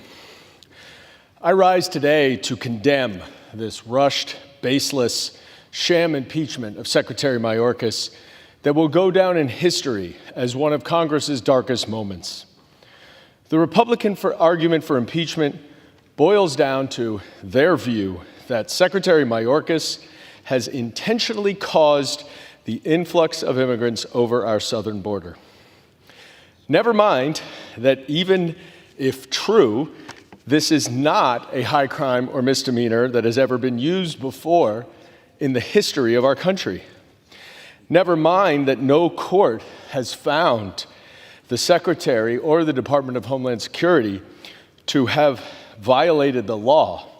And in fact, the United States versus Texas case, which my friends on the other side of the aisle like to cite so frequently, actually reversed a district court ruling and held that there must be discretion given to the Secretary, as there has been given to every single department secretary for 27 years.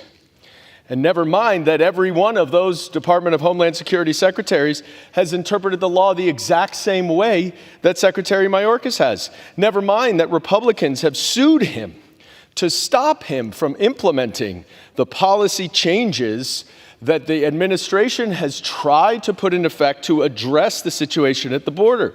Never mind that House Republicans are impeaching him for failing to address the problems at the border while he has spent months negotiating a bipartisan bill in the Senate to do just that.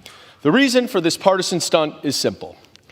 Donald Trump and House Republicans want to use the border as an election year issue rather than actually solve the problems through necessary legislation.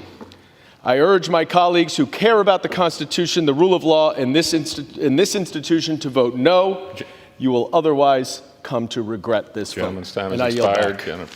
Gentleman from Mississippi reserves. Gentleman from Tennessee is recognized. Mr. Speaker, I yield 2 minutes to the gentleman from Michigan, General Bergman. Gentleman from Michigan is recognized for 2 minutes. Thank you, Mr. Speaker. The last Secretary of Homeland Security appointed by a Democrat president once described a border crisis as more than 1,000 Border Patrol encounters per day. In December last year, we averaged nearly 10 times that number. Perhaps most worryingly, 2023 saw a record-setting 860,000, just a little bit shy of 1 million gotaways, border crossers who were detected but who were never apprehended. That's nearly 1 million potential felons, cartel members, terrorists, and drug traffickers freely allowed into our country and currently residing in our communities and our neighborhoods. This crisis has been aided and abetted through the unprecedented dereliction of duty of Secretary Mayorkas. As the House Homeland Security Committee has uncovered, Mayorkas has repeatedly violated, subverted, and simply ignored multiple laws set forth by Congress that he swore an oath to uphold, all while ignoring court orders and lying to Congress and the American people. The evidence of his wrongdoings is damning. His abuse of power goes well beyond simple bureaucratic incompetence, and his actions, which have put our nation at extreme risk, cannot go unanswered. I urge my colleagues to support this resolution, and I yield back. Gentleman yields back. Gentleman from Tennessee reserves. Gentleman from Mississippi is recognized. Thank you very much, Mr. Speaker. Mr. Speaker, Republicans are exploiting impeachment power to distract from their inability to pass legislation. Here's what Republican Representative Chip Roy said in November, quote, "I want my Republican colleagues to give me one thing, one that I can go campaign on and say we did. One. Explain to me one material, meaningful, significant thing the Republican majority has done." I now yield 1 minute to the gentleman from New York, the Democratic leader, Honorable Hakeem Jeffries. Gentleman from New York is recognized for 1 minute.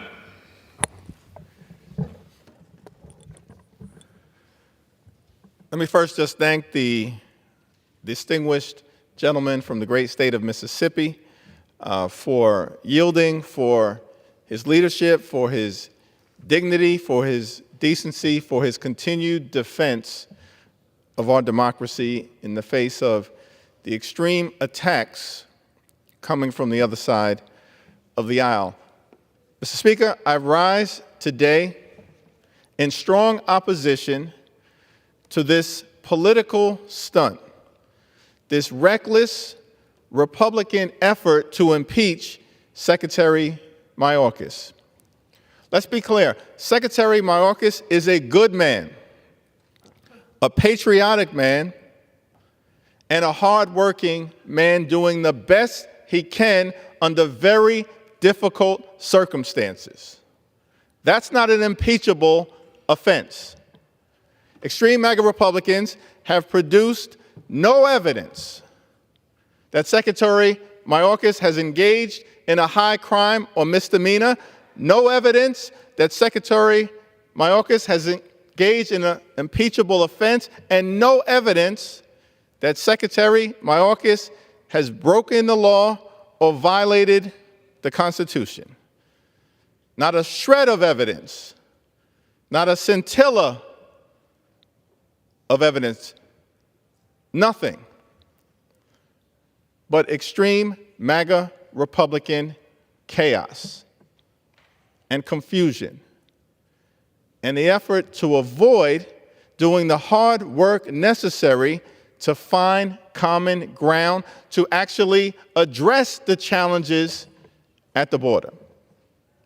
What do these impeachment articles have to do with the issue of addressing our broken immigration system? Nothing. What do these impeachment articles have to do with building a healthy economy for everyday Americans? Nothing. What do these impeachment articles have to do with addressing the inflationary challenges and the affordability issues that the American people are experiencing day after day as we work to continue to emerge from a once-in-a-century pandemic that shut down the economy? Absolutely nothing. Extreme MAGA Republicans have spent this entire Congress not advancing any ideas, acting on any agenda, deciding to work together with us to solve problems for the American people. And so you've brought articles of impeachment that are not anchored in reality. You've brought articles of impeachment for one simple reason: because you really want to impeach Joe Biden. That's what you were directed to do by the puppet master, the former president of the United States, Donald Trump. You really want to impeach Joe Biden, but you realize that that is politically unpopular. And so you've brilliantly come up with, in your minds, Plan B. Let's go after Secretary Mayorkas. No evidence that he's engaged in wrongdoing, committed a crime, or violated the Constitution, but let's go after Secretary Mayorkas. Maybe that will satisfy the quest for revenge of the puppet master. Because when the puppet master, Donald Trump, says jump, extreme MAGA Republicans respond, how high? We just got evidence of that over the last few weeks, because extreme MAGA Republicans have been lecturing America that we have to deal with the challenges at the border. We agree. A bipartisan process has been underway in the Senate for months to try to fix our broken immigration system. But as soon as Donald Trump says, no, we actually don't want to do anything about the challenges at the border, because politically that might not be good for us, you've walked away from working together in a common sense fashion to fix our broken immigration system. And so instead, what you have to offer the American people is this sham impeachment, this political stunt, this waste of time. But you will not fool the American people. You will actually be held accountable for your inaction and your affirmative leaning in to doing things that don't advance progress in any way, shape, or form for the American people. No reasonable American can conclude that you're making life better for them with this sham impeachment. But you will live with this like a scarlet letter. It may succeed, it may not. Secretary Mayorkas should wear this like a badge of honor, because it's worthless. It means nothing. It's fake, it's fraudulent, and it's foolish.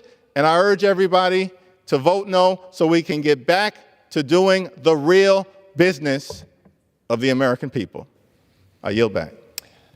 Gentleman yields back. Members are reminded to direct their comments to the chair. The gentleman from Mississippi reserves. Gentleman from Tennessee is recognized. Mr. Speaker, I yield 3 minutes to the gentlelady from North Carolina, Chairwoman Fox. The gentlelady is recognized for 3 minutes. I thank the gentleman from Tennessee for yielding and his great work on this impeachment resolution. Mr. Speaker, Secretary Mayorkas' political career is on the chopping block where it rightfully belongs. He has failed to apply the laws that would stop this invasion at the southern border.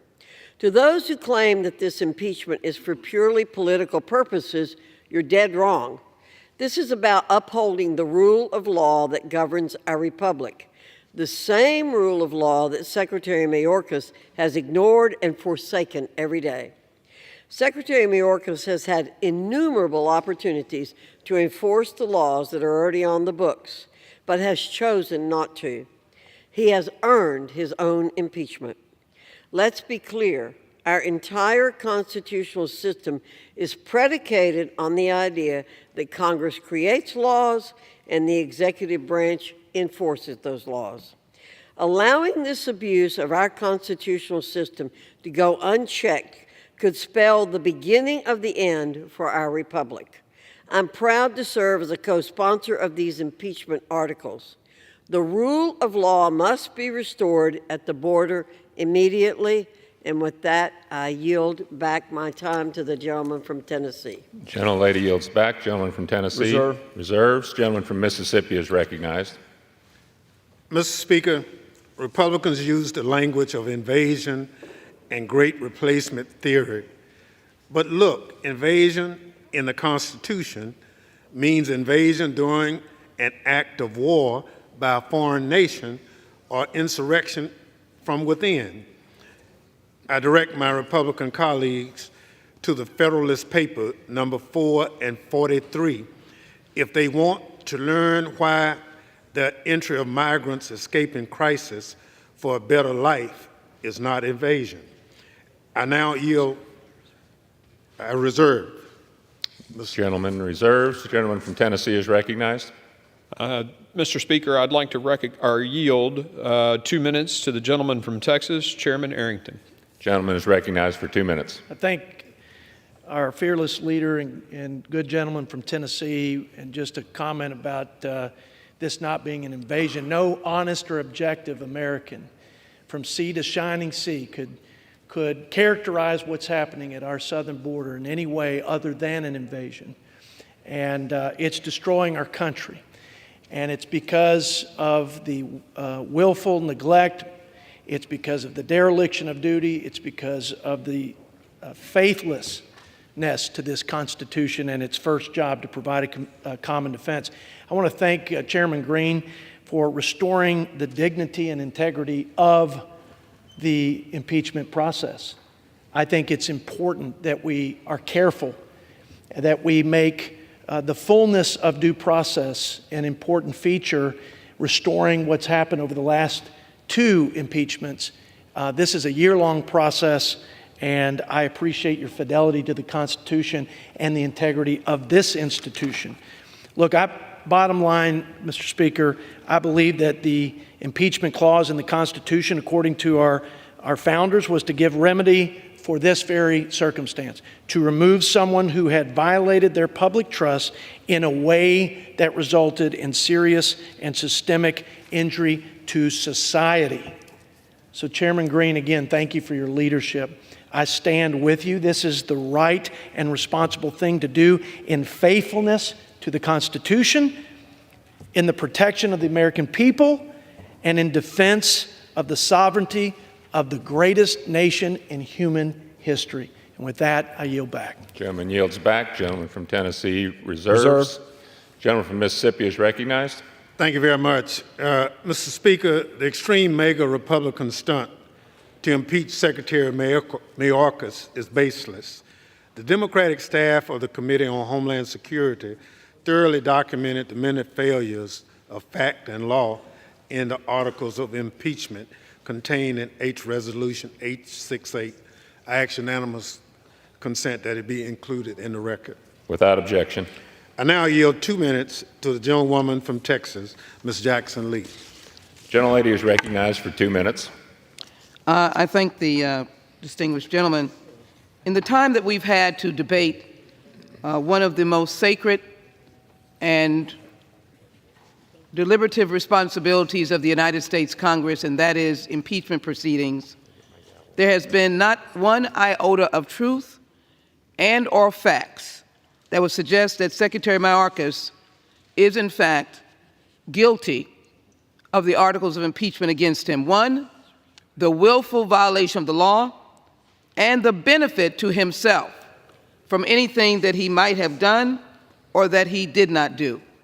But what it has done is given to this nation, a nation of laws and a nation of immigrants, the sense that you cannot flee Nazism, you cannot flee Cuba, and for more than 2 decades come to this country to serve your beloved adopted country, that you cannot be the Justice Department U.S. Attorney, you cannot be a Deputy Secretary, and now the Secretary of Homeland Security, without those who find it strange to have you with your diversity to be able to lead in this way. This is a question of stunts over solutions, and the Constitution was created to create a more perfect order, and that is that under that Constitution, precious rights fall under the 5th Amendment and the 14th Amendment, due process. Let me say, Mr. Speaker, that this Secretary of Homeland Security was not allowed to bring his own witnesses. The majority did not allow the minority to have its day of witnesses. There were no constitutional scholars who pointed to the fact in large numbers, as they would have, that this is in fact a fraud, and it is fraught with misrepresentations. Operational control is 0 people crossing the border. That means they're not crossing for entertainment, they're not crossing for business, they are just there. This is wrong, this is wrong-headed, this is a stunt, and this does not bequeath or equal to the Constitution, which is to create a more perfect union. Vote against these articles of impeachment. I yield back. Gentlelady's time has expired. Gentleman from Mississippi reserved. Gentleman from Tennessee is recognized. Mr. Speaker, I yield 2 minutes to the gentleman from Montana, Mr. Zinke. Gentleman from Montana is recognized. Mr. Speaker, I rise in strong support of House Resolution 863, the impeachment of Secretary Mayorkas. You know, Montana is about the same size as from here to Chicago plus 2 miles. It's a long, long border. And the few border people we have generally are deployed down south. So my friend and gentleman from New York said, what evidence do we offer? What evidence of negligence? What evidence of wrongdoing? I'd say it's pretty easy to find. It's found in every street, every city, every county, every state across this nation. The evidence is found in every fentanyl pill and death. The evidence is found in every woman that's raped along our border. The evidence is found in every child trafficking case that is in every city, to include Billings, Missoula, Chicago, and Washington, D.C. It's found in every evidence of children being sex trafficked. And I can go on. The evidence of negligence is the willful and blind turning of this horror that we have on our southern border. Our northern border, while not discussed a lot, is wide open, because this country doesn't have a border. And in Montana, this administration can't even prevent a balloon. So the evidence is clear, compelling, and not in dispute. The lack of action and blindfold and willingness to do nothing is deserving no less than impeachment. Mr. Speaker, I yield back. Gentleman yields back. Gentleman from Tennessee reserves. Gentleman from Mississippi is recognized. Thank you very much, Mr. Speaker. Mr. Speaker, Secretary Mayorkas is doing his job with the resources allotted by this Congress. Not only has no administration detained all border crossers, but Congress has never appropriated sufficient resources to detain all individuals who should be detained under the Republicans' reading of the law. I now yield 3 minutes to the gentleman from Texas, Mr. Castro. Gentleman is recognized for 3 minutes. Thank you, Mr. Speaker. Thank you, Chairman. This impeachment against Secretary Mayorkas is a sham. The process was a sham. The charges are a sham. And you might wonder, If that's the case, then why go through all of this trouble?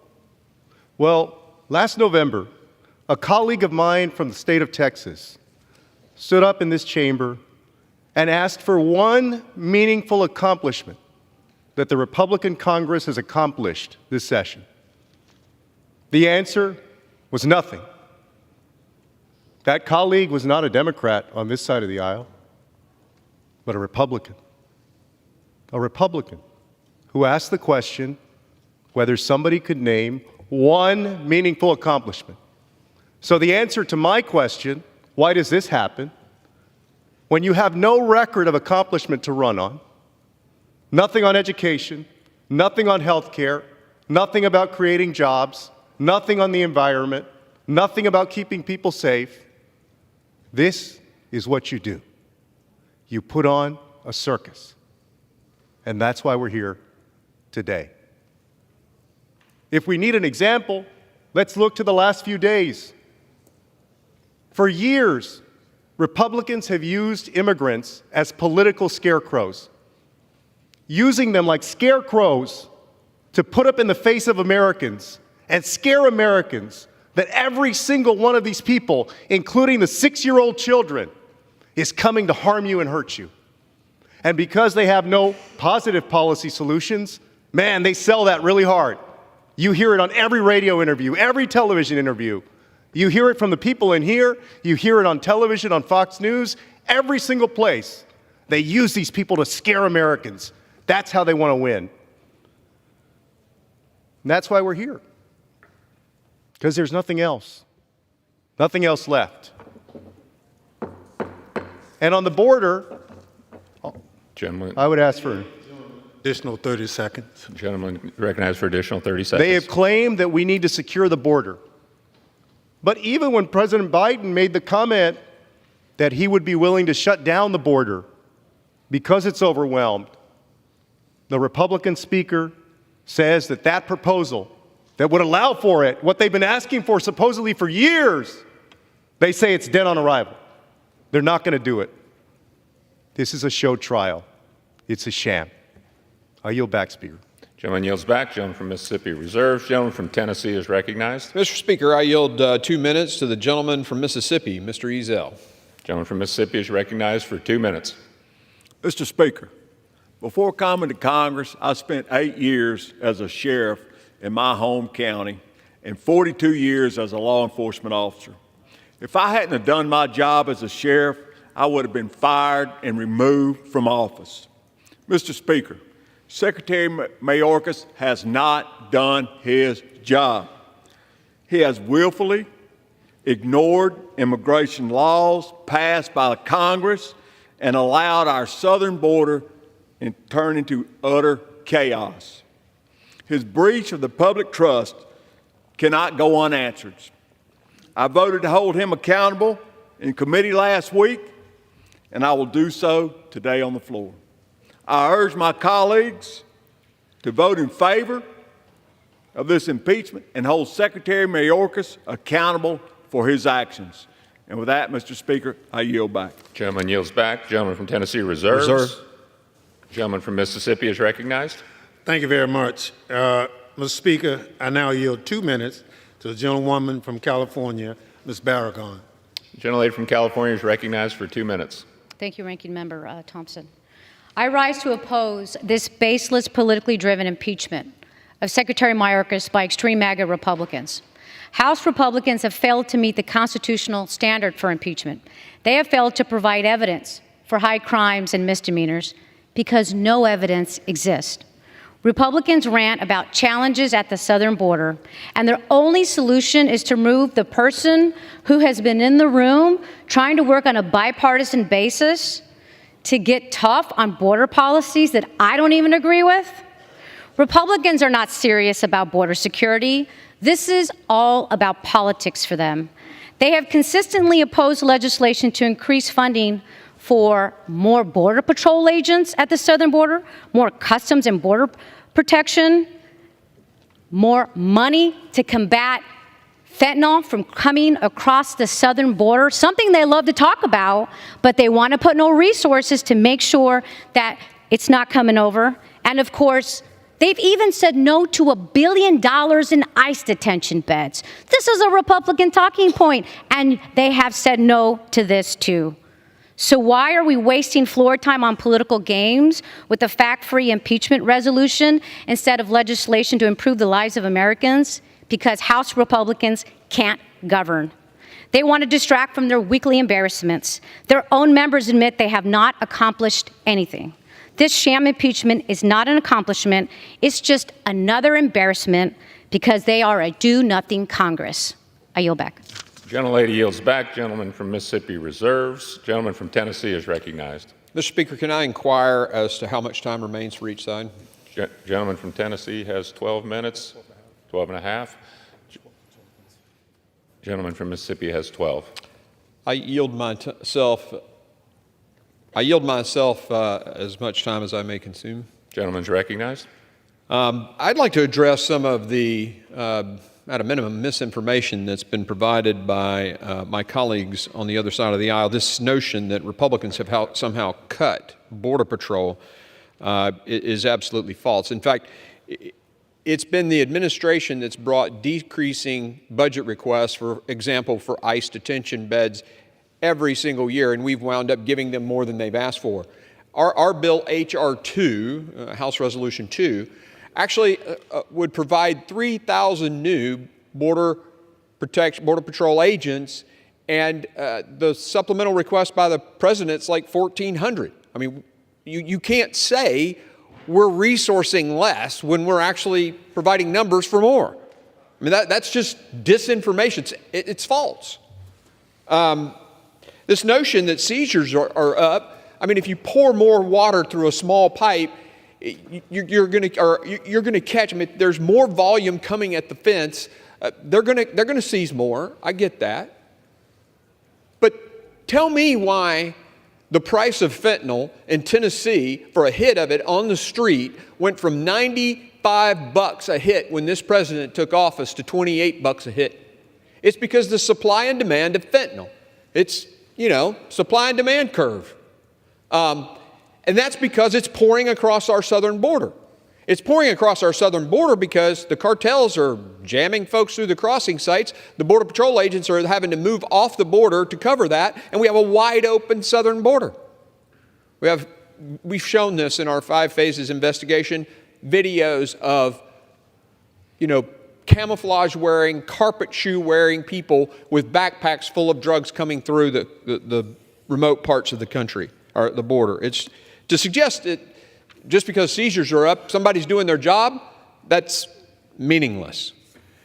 I want to make a point here because several people have said if we were concerned about border protection, we would bring up the Senate negotiated bill. Well, I thought they had to pass it over there before we could bring it up. I thought you had to actually pass. I haven't heard that the bill's even passed the Senate. So this accusation that we somehow aren't for Border Patrol because we haven't taken up this bill is false, because it hasn't even passed the Senate yet. I heard someone say Mr. Mayorkas has done his job. I mean, the last poll I saw was like 85% of Americans think the guy is failing. But yeah, keep singing that song. Rushed, we've been at this for almost a year. One gentleman said no court has actually ruled that Mr. Mayorkas is breaking the law. The Fifth Circuit Court absolutely ruled it. And then the gentleman who mentioned that actually said that the Supreme Court overturned that. No, they didn't. They decided they weren't going to decide. They said, we don't have standing here, or you don't have standing here. So the case wasn't technically even heard. They said, you don't have standing, have a nice day. To suggest that that was overturned, the Fifth Circuit Court's ruling on the lawlessness of this secretary is just wrong. It's wrong. I now yield 2 minutes to the gentleman from Mississippi, Mr. Guest. Gentleman is recognized for 2 minutes. Thank you, Mr. Speaker. Mr. Speaker, I want to push back. I want to tell you that what is happening here is not political theater, as my friends on the other side of the aisle wish to make this. The Democrats have sought to blame Republicans saying that our inaction has helped cause this border crisis. But I will tell you that nothing is further from the truth. Almost a year ago, this body passed H.R. 2, a border security bill that would fund a record number of Customs and Border Patrol agents, a bill which would give raises to those men and women who are there on the front lines trying to secure our border, a bill which would invest in technology to stop the flow of illegal drugs coming across our borders, a bill which would have restarted wall construction. That bill for almost a year has sat in the other chamber, has sat in the Senate, and Schumer has refused to bring that bill to the floor. This body also passed the Homeland Security Appropriations Bill, giving the Homeland Security Department more money than that department has ever received. We funded those additional agents. We funded those pay raises. We funded additional detention beds. And what has happened to that appropriations bill? It also sits in the Senate, waiting for the Senate to take action. And today, my friends across the aisle, they seek to hide behind this Senate bill that was crafted behind closed doors in the cover of darkness. A bill that did not include any from the House of Representatives, did not include Homeland Security Chairman Mark Green, ranking member from Mississippi Benny Thompson. The Senate, 3 senators out of 100, got together behind closed doors, and for weeks they sat down and they crafted a bill. Another minute. Gentleman's recognized for additional minute. And that bill, with no input on behalf of the House of Representatives, we are now supposed to adopt that bill before it even passes the Senate. I want to give you a number, Mr. Speaker. That number is 370,000. That is the number of immigrants who came into our country last month alone. That's not a year. That's not 6 months. That is a single month, $370,000. Yet our Homeland Security Secretary continues to maintain that the border is secure. And my friends across the aisle seek to blame Republicans for this crisis. I will tell you that their blame is misplaced. If they want to know the blame and they want to blame someone for what's happening on the southwest border, they need to look in the mirror. They need to look at what their secretary has done, and they need to look at what their president has done. They can no longer blame Republicans for their failures. And I will close with this, Mr. Speaker. If we are unable to hold Secretary Mayorkas accountable for his failures, for his failure to enforce the law, Gentleman's time has expired. we can hold no one accountable. Secretary Mayorkas must be impeached. Reserve. Gentleman from Tennessee reserves. Gentleman from Mississippi is recognized. Thank you very much, Mr. Speaker. Mr. Speaker, the administration is enforcing the law. ICE is currently detaining over 38,000 people. This is 4,000 more than Congress has provided funding for. If Republicans want DHS to detain more people, they should provide the funds the administration has asked for in the supplemental request. Under former President Trump, Republicans cheered the doubling of drug seizures. Now they view it as a problem. This is hypocrisy at its finest. Under Secretary Mayorkas' leadership, DHS has seized more fentanyl and arrested more criminals for fentanyl-related crimes in the last 2 years than in the previous 5 years. Mr. Speaker, this impeachment has been a pre-planned political stunt from the beginning. I request unanimous consent to include in the record a New York Times article detailing how Secretary of Homeland Security, I request unanimous consent to include in the record a New York Times article detailing how Homeland Security Committee Chairman Mark Green promised donors that the House would impeach Secretary Mayorkas prior to launching any type of inquiry. Get the popcorn, he said. Without objection. Gentleman from Mississippi reserves. Gentleman from Tennessee is recognized. Thank you, Mr. Speaker. I would yield to myself as much time as I'd consume. Gentleman is recognized. Mr. Speaker, I think that most of my colleagues here and a lot of people back home certainly know that I had the unbelievable privilege to interview Saddam Hussein on the night of his capture. And as I was sitting there talking to Saddam Hussein, I asked him why he invaded Kuwait, and he gave me all these justifications about who owned which oil field. And then he held up the palm of his hand, and he pointed to the palm of his hand, and he said, you know, all of human civilization comes from the Tigris and Euphrates River. Every person on the planet is an Iraqi, and I'm the president of Iraq. What Saddam was saying is he was the king of the world. The thought struck me, how does a person get there? Well, the old adage came to mind that, you know, absolute power corrupts absolutely. When you concentrate power into the hands of fewer and fewer people, you get tyranny every time. In this case, one man.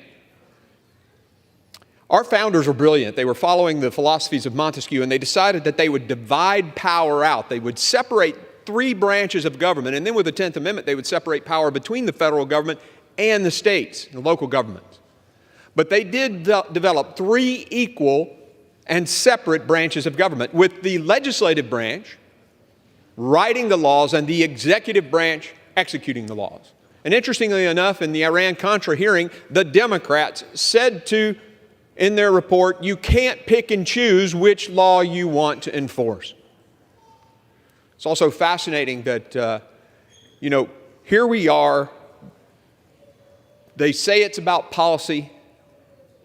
This is about a systemic, planned mechanism to undo the immigration laws passed before, just because the current secretary doesn't think that's what they ought to be. That secretary is supposed to execute those laws, but he's chosen not to. It says shall detain criminal felons, and he has directed his DHS employees not to do that, violating the laws passed by this body, telling this separate but equal branch of government, I don't care what you say or have passed as law. I don't care that you represent the voice of the American people. I'm the guy who knows the best way to do it, and I'm going to do it my way. That is the road to tyranny. That is power in one man's hands. And that is not what our Constitution says it's supposed to be.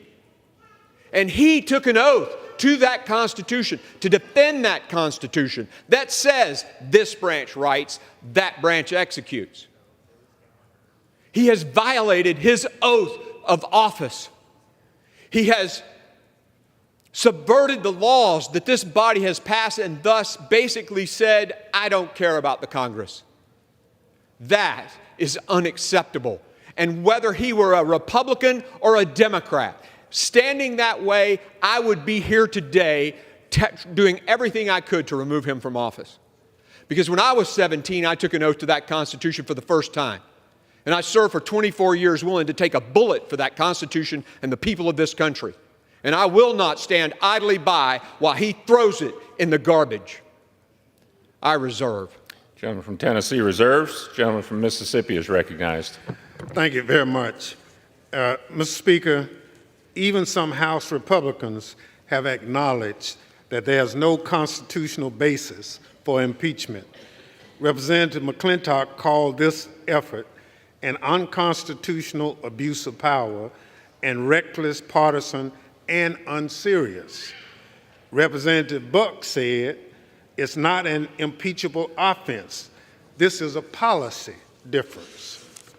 Mr. Speaker, besides failing to articulate a single cognizable charge that would meet the constitutional impeachment standard of high crimes and misdemeanors, this sham impeachment has been marred by procedural failures.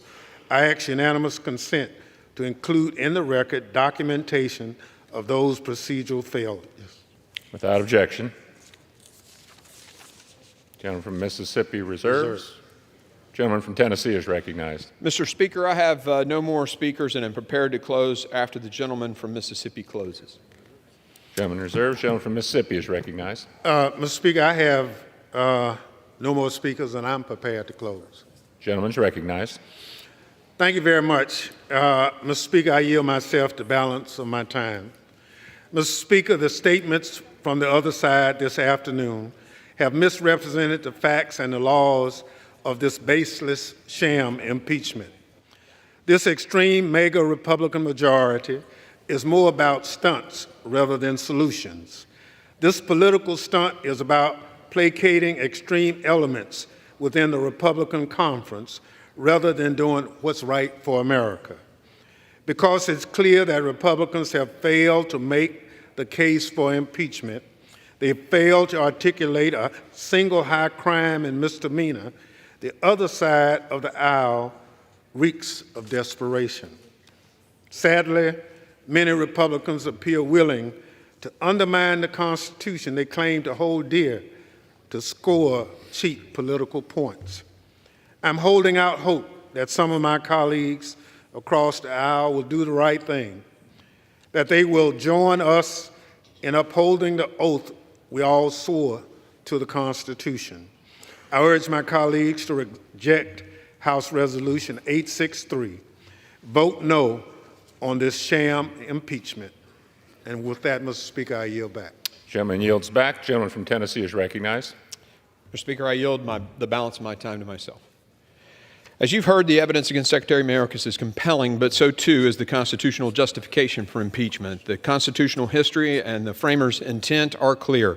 We, the people's representatives, have no option but to exercise this duty when executive branch officials blatantly refuse to comply with the laws we have passed, threaten the separation of powers, imperil the constitutional order, and expose Americans to untold suffering and death. This historical record is unambiguous. From Madison to Hamilton, the framers uniformly believed that executive branch officials who failed to defend the Constitution and enforce the law should no longer hold office. We know that Secretary Mayorkas refused to comply with the law. We know that he lied to Congress and breached the public trust. We all witnessed the horrific consequences. But in closing, my question to my colleagues is this. If Secretary Mayorkas' brazen, blatant disregard for the laws we have passed is not enough to warrant action, why are we even here? What is the point of passing laws if we allow the executive branch to violate those laws with impunity? Do we care so little for our constitutional role and responsibilities that we would allow an official of either party to openly defy laws passed by this House, the people's House? I truly hope not. That would be a dangerous precedent and a serious abdication of our duty.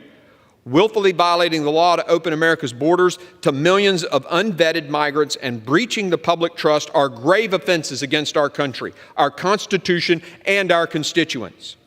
It is therefore incumbent upon us on this solemn day to fulfill our oaths to the Constitution and exercise the power to impeach. I urge my colleagues to join me. I yield back the balance of my time.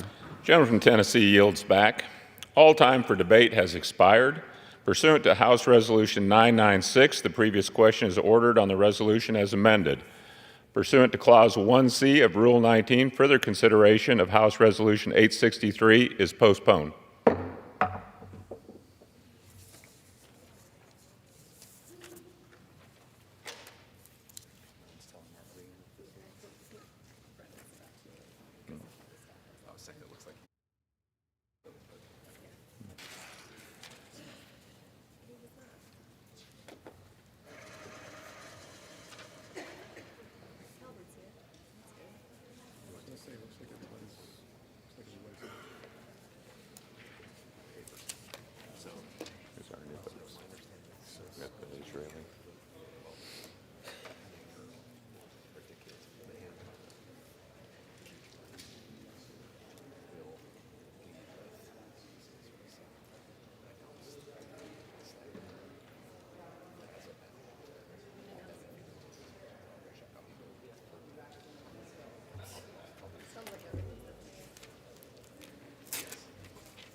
Pursuant to Clause 8 of Rule 20, the Chair will postpone further proceedings today on the motions to suspend the rules on which a recorded vote or the yeas and nays are ordered, or votes objected to under Clause 6 of Rule 20.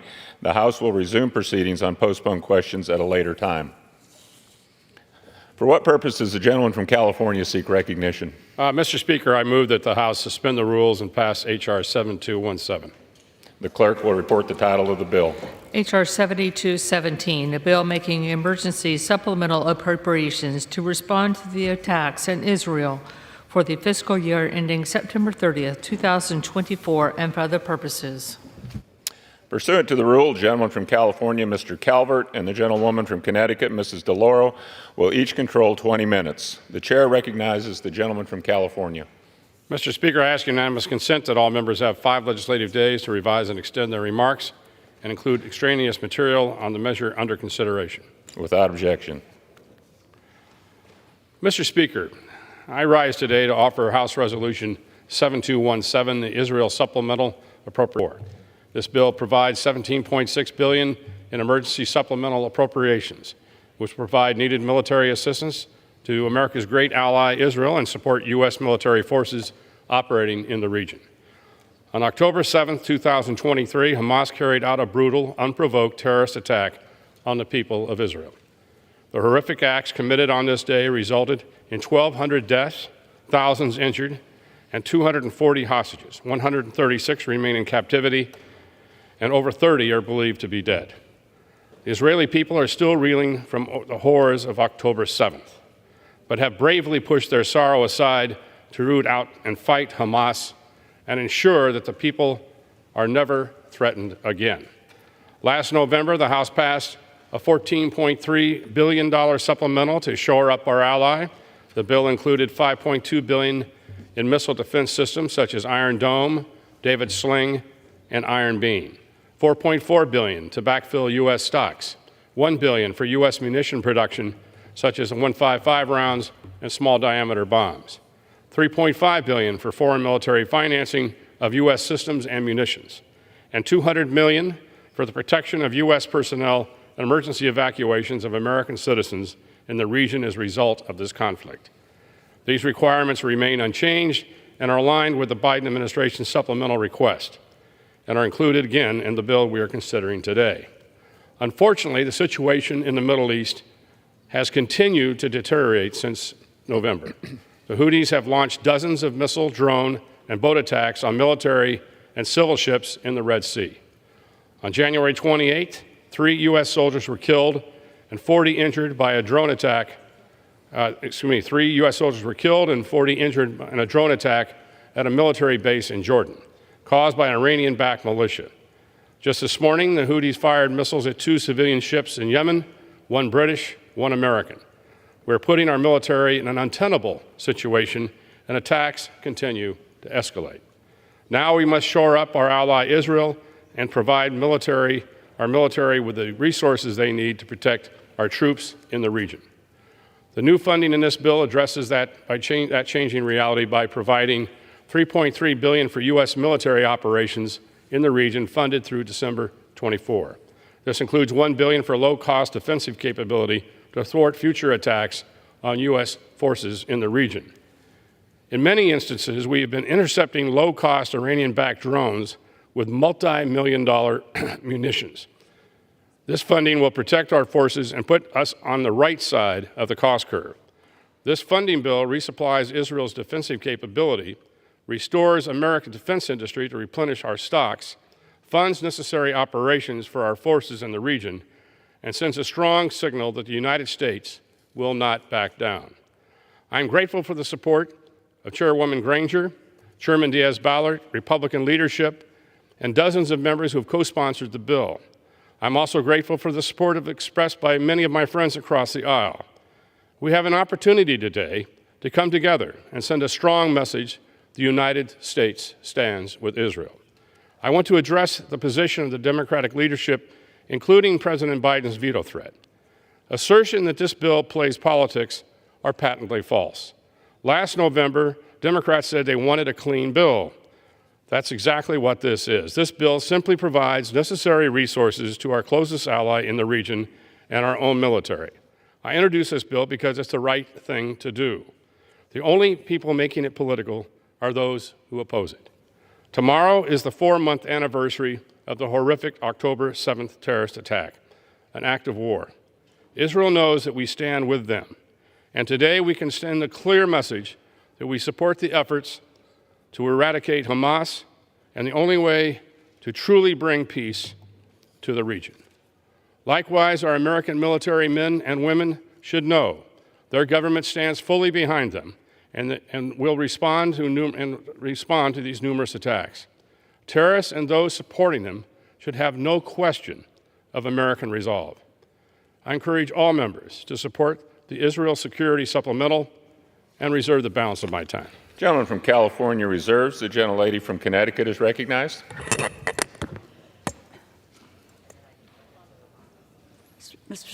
Mr. Speaker, I'm sorry.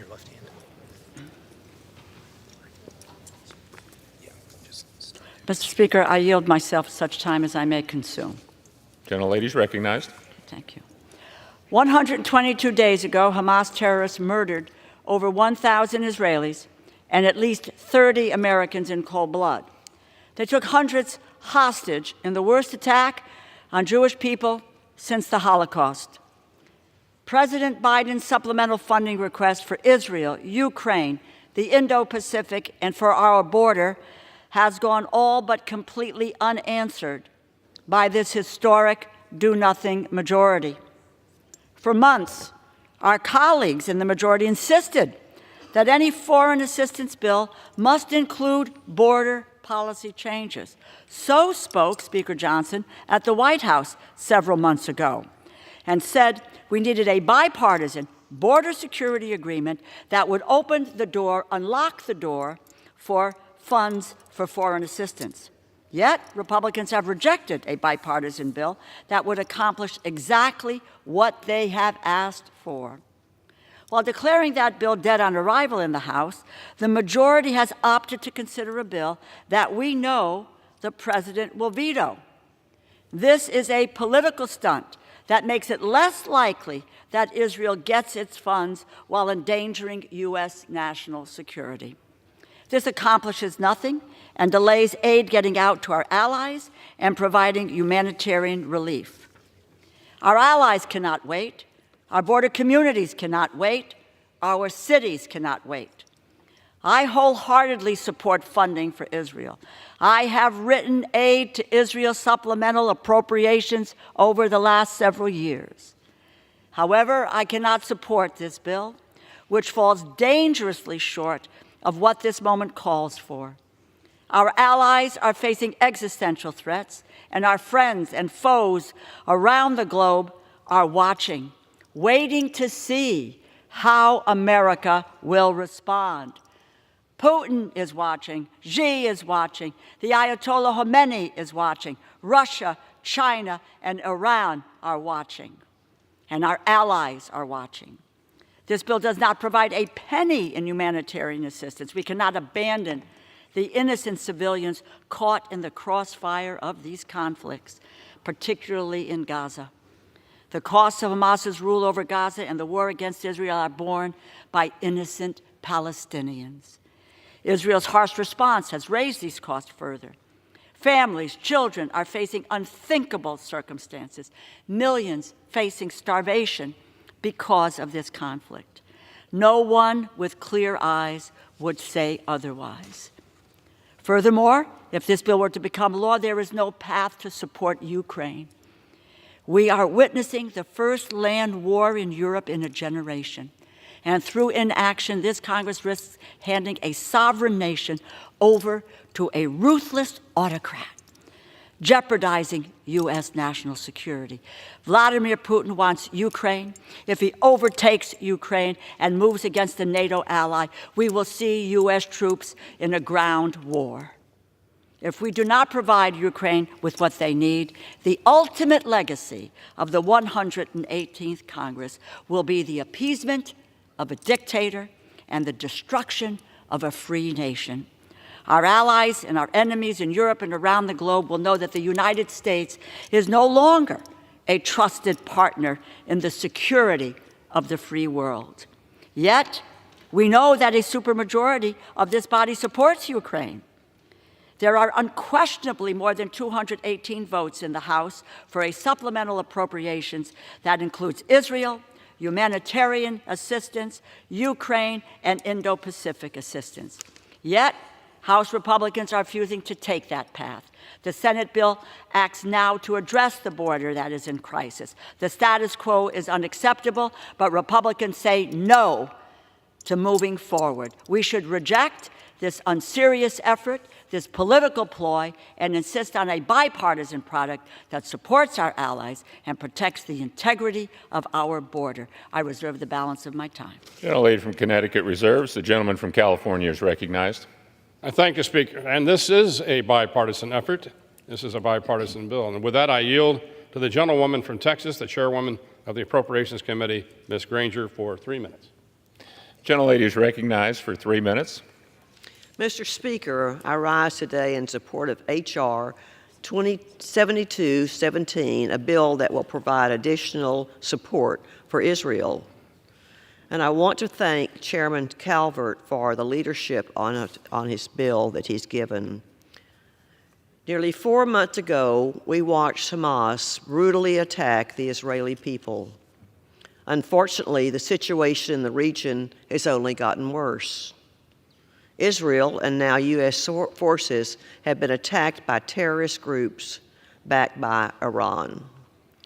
Funding is needed to address the growing threats we face. The bill before us provides a total of $17.6 billion in emergency resources. Specifically, the bill includes funding for Iron Dome, David Sling, Iron Beam defense system, and other weapons through the Foreign Military Financing Program.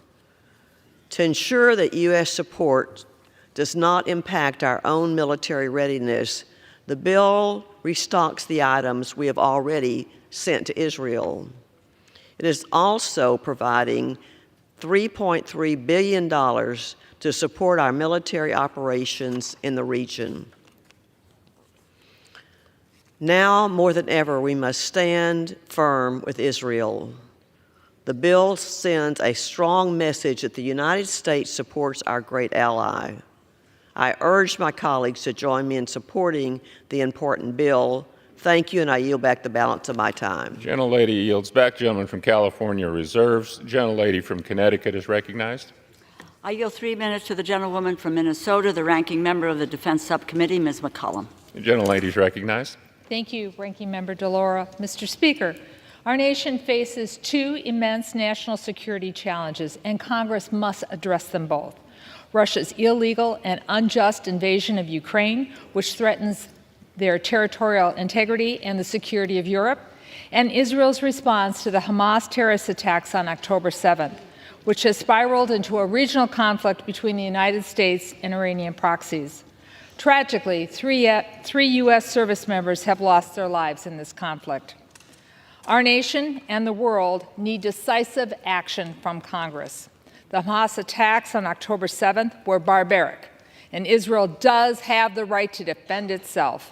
And I've long supported missile defense priorities like Iron Dome in the defense appropriation bill. But this is not the way to get more aid to Israel. The Senate and the White House do not support this action.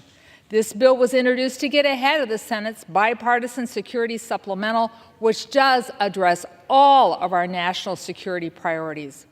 The Republican House bill plays politics with our national security, and that's wrong. It's a non-starter for those of us who seriously want to address these crises in a comprehensive manner. And here's how we do that.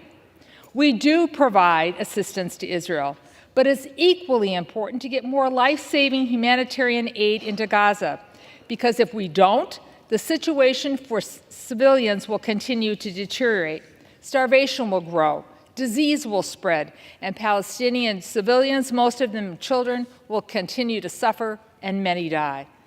Because Israel's security situation will worsen if we don't do the humanitarian aid. We need to support our national priorities around the world. Our service members are working nonstop to defend commercial shipping routes and deter broader regional conflicts with Iran. They deserve our support. We must provide additional security assistance to Ukraine. The situation there is desperate, Mr. Speaker. Ukrainian civilians will continue to be murdered. Their military faces serious shortage of ammunition, and we must remedy that. Congress cannot afford to ignore any of these challenges because America cannot afford to ignore them. We must lead, and the Republican majority, in my opinion, is failing to do just that. If we fail here, the national security consequences we will face abroad are: we will leave both Israel and U.S. troops in the Middle East in a more dangerous position when it comes to Iranian activities. We will condemn more Palestinian civilians in Gaza to die.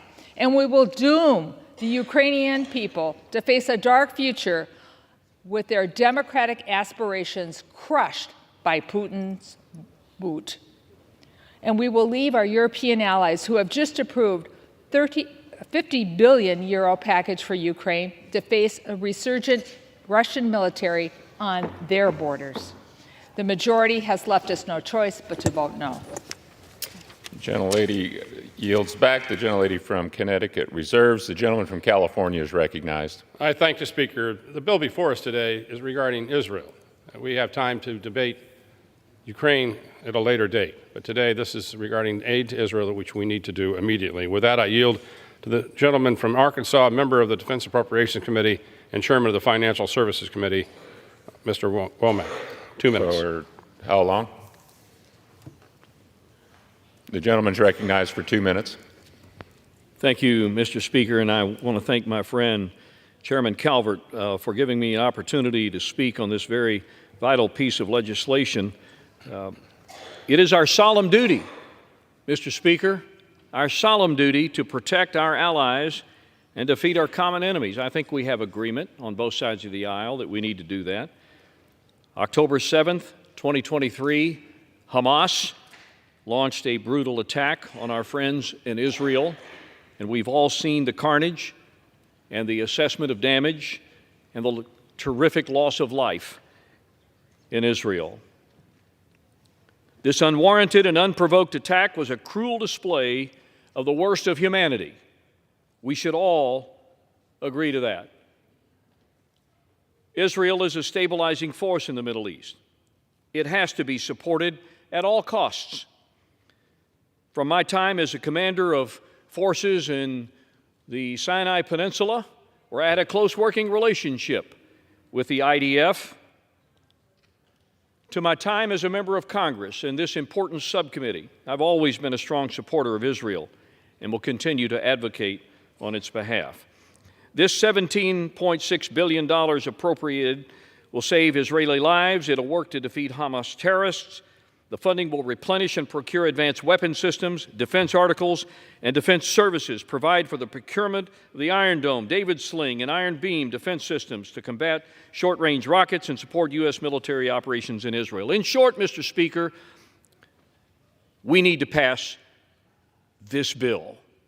And so I encourage all of my colleagues to take a serious look at it, pass the bill, let's get it to the Senate, get it to the White House, and with that, I yield back the balance of my time. Gentleman yields back. Gentleman from California reserved. Gentlelady from Connecticut is recognized. I yield 2 minutes to the gentlewoman from Florida, the ranking member of the Military Construction and Veterans Affairs Subcommittee, Ms. Watson. Gentlelady is recognized for 2 minutes. I thank the gentlelady for yielding. Thank you, Mr. Speaker. I rise to support Israel's absolute right to exist, to defend itself, and to bring home its citizens and ours who are still held captive after 122 days. Over those 122 days, President Biden has firmly backed Israel's response to genocidal Hamas terror. He helped free over 100 hostages and continues working tirelessly to bring them all home. And he has forcefully countered malign forces who attack our troops and oppose any future peace. Meanwhile, for 122 days, Republicans have ignored President Biden's urgent request: safeguard our democracy and our allies from adversaries who seek chaos, death, and destruction. This abdication of responsibility fails our constituents, our allies, and our national security interests. After months of waiting, I won't hesitate to vote for Israel's defense in this moment of crisis. But I'm enraged that Republicans are playing political games, caving to Trump and the extreme fringe of their party at the expense of our most sacred national obligations. They cynically pound the table about Iran, but they're suddenly blind to Putin's wrath in Ukraine and deaf to Xi's threats against Taiwan. They callously disregard the humanitarian tragedy facing Gazans, who are also victims of Hamas, eroding our credibility and undermining future prospects for a just and lasting peace.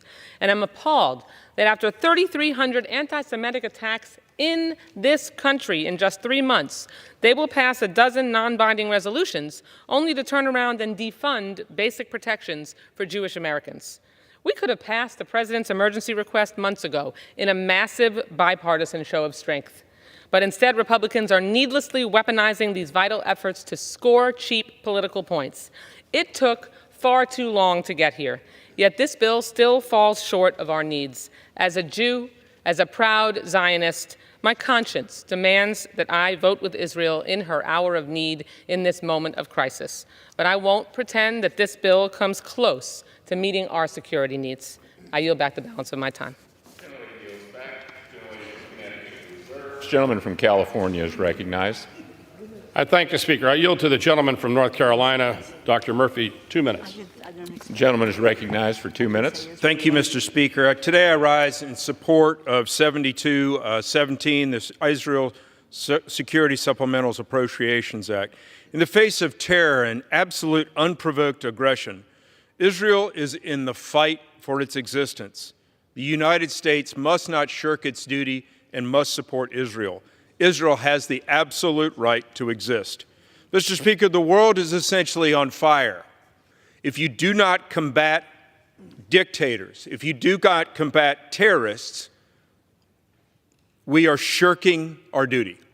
So today, now, with the United States being Israel's greatest ally, we must support them. We already sent the Senate a support bill.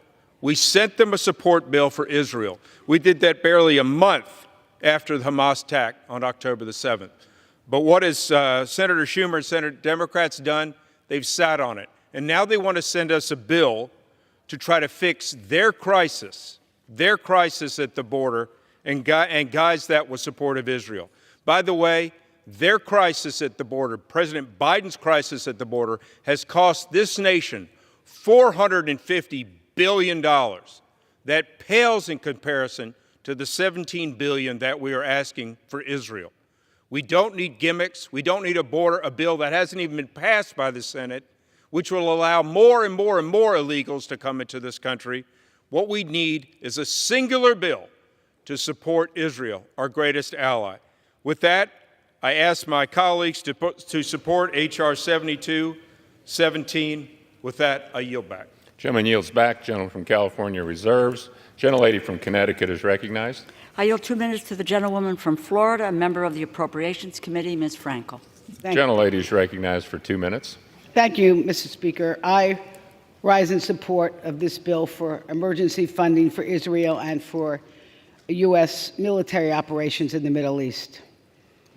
On October 7, 2023, Hamas terrorists brutally attacked Israel, murdering, maiming, and raping innocent women, men, and children, taking 240 hostages, many who remain in dark tunnels, being starved and abused. And adding fuel to the fire, Iran proxies are shooting rockets into Israel, jeopardizing commerce in the Red Sea, and killing American soldiers on military bases.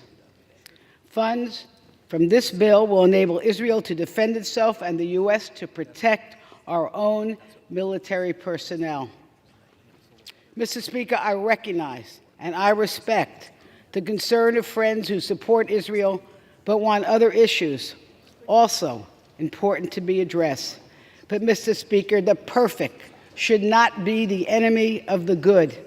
And let me be clear, my vote will be for what is in this proposed bill and not a rebuke of what is left out.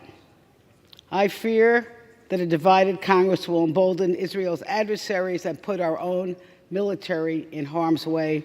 Israel's security is our security. I stand with Israel, I stand with humanity, and I urge my colleagues to join me in supporting this bill. And I yield back. Gentlelady yields back. Gentlelady from Connecticut reserves. Gentleman from California is recognized. I yield to the gentleman from New York, Mr. Lawler, 3 minutes. Gentleman is recognized for 3 minutes. Thank you, Mr. Speaker. Thank you, Mr. Chairman. Today I rise to show my strong support for this aid package that will support our closest ally, Israel. Providing much-needed assistance for Israel and for U.S. forces in the Middle East region reaffirms our unwavering commitment to democracy, security, and peace in the Middle East. This is a funding package that will enhance Israel's defense capabilities, specifically in the area of missile and rocket defense, with significant allocations for the Iron Dome and David Sling systems, and the innovative Iron Beam system designed to counteract shorter-range threats. All of these are made even more necessary due to Iran's investment in weapons for terrorists around the region, including Hamas, the Houthis, Hezbollah, and others. And these groups are expanding their attacks on U.S. troops. This aid package should transcend partisan lines. It is about more than supporting Israel's right to defend itself. It is about securing our strategic interests and showing support for our closest ally, Israel. That's why I was shocked to see that President Biden swore to veto this legislation, which provides our ally Israel with essential aid. There are no policy riders or poison pills. It is a clean bill supporting the state of Israel. This should not be political, and it shouldn't be that complicated. Yet, for whatever reason, Joe Biden has indicated he would veto this bill, and House and Senate Democrats are falling all over themselves to oppose it. It has been 122 days since the terrorist attack of October 7th. The House passed an aid package months ago. The Senate did not act. And according to reports, the Senate may not even have the votes tomorrow to pass their supplemental bill. Therefore, this may end up being the only bill in town. And I just can't understand why my Democratic colleagues, whether you think it's political or not, vote yes. What are you, crazy? I just don't even understand the logic. It's a clean bill. Vote yes. Even ultimately, if the Senate does pass their bill and it does come here, then we'll deal with that. But why would you ever want to be on the record on a clean bill opposing aid to the state of Israel? It's foolish. It's my sincere hope that all of my colleagues will find the moral courage to support this funding package and support Israel in her time of need while providing critical resources to our troops overseas. A little common sense here. Vote yes. I yield back. Gentleman yields back. Members are reminded to direct their remarks to the chair. Gentleman from California reserves. Gentlelady from Connecticut is recognized. I yield 2 minutes to the gentleman from Connecticut, the ranking member of the Intelligence Committee, Mr. Himes. Gentleman is recognized for 2 minutes. I thank Ms. DeLauro, and maybe I can help my confused friend from New York so that he might understand what is at stake here and why Democrats are going to vote no. I stand here with some trepidation because for a decade and a half, I have stood here and proudly voted to support Israel, and Israel has been attacked, and I know that we will pass Israel aid. But make no mistake, what we're seeing today is a profoundly cynical political maneuver. And for my friend from New York, let me explain it. Mr. Calvert, Ms. DeLauro, and I were in the White House when the Speaker, all of 2 days the Speaker of the House, looked at the National Security Advisor and said, we will do border first, Ukraine, Taiwan, and Israel. He demanded that. The White House said, no, we shouldn't bind those things up because that creates the possibility that we don't get any of that done. And then we make very real progress. We have a bipartisan package which does all of those things. It counters Putin's murderousness in Ukraine. It supports Taiwan. It stands with Israel. It provides humanitarian aid. And it offers a once-in-a-generation opportunity to do a border and immigration deal. An immigration deal that the Border Patrol Union has endorsed. My Republican colleagues trot out the Border Patrol every day and say, look at these poor guys. The Border Patrol Union has endorsed this bill. This should pass. It's a historic opportunity to stand for what we believe as Americans. But then something happened. Donald Trump called. Donald Trump called the Speaker. The Speaker said it. And he said, we know how he feels about Ukraine. And he said, don't do the border deal. A border deal negotiated with one of the most conservative senators in the United States Senate, Mr. Calvert, Ms. DeLauro, and I heard Mitch McConnell say, this is a better deal than we get if Donald Trump is president and we have the House and the Senate. But Donald Trump called. I need to put another name out there. Neville Chamberlain, 1938, peace for our time, because he kowtowed to a dictator. That is what is at stake. We will hang the legacy of Neville Chamberlain around our necks if we don't seize this historic opportunity to do a comprehensive security bill and reject this political, cynical maneuver. I yield back. Gentlelady from Connecticut reserved. Gentleman from California is recognized. Thank the Speaker.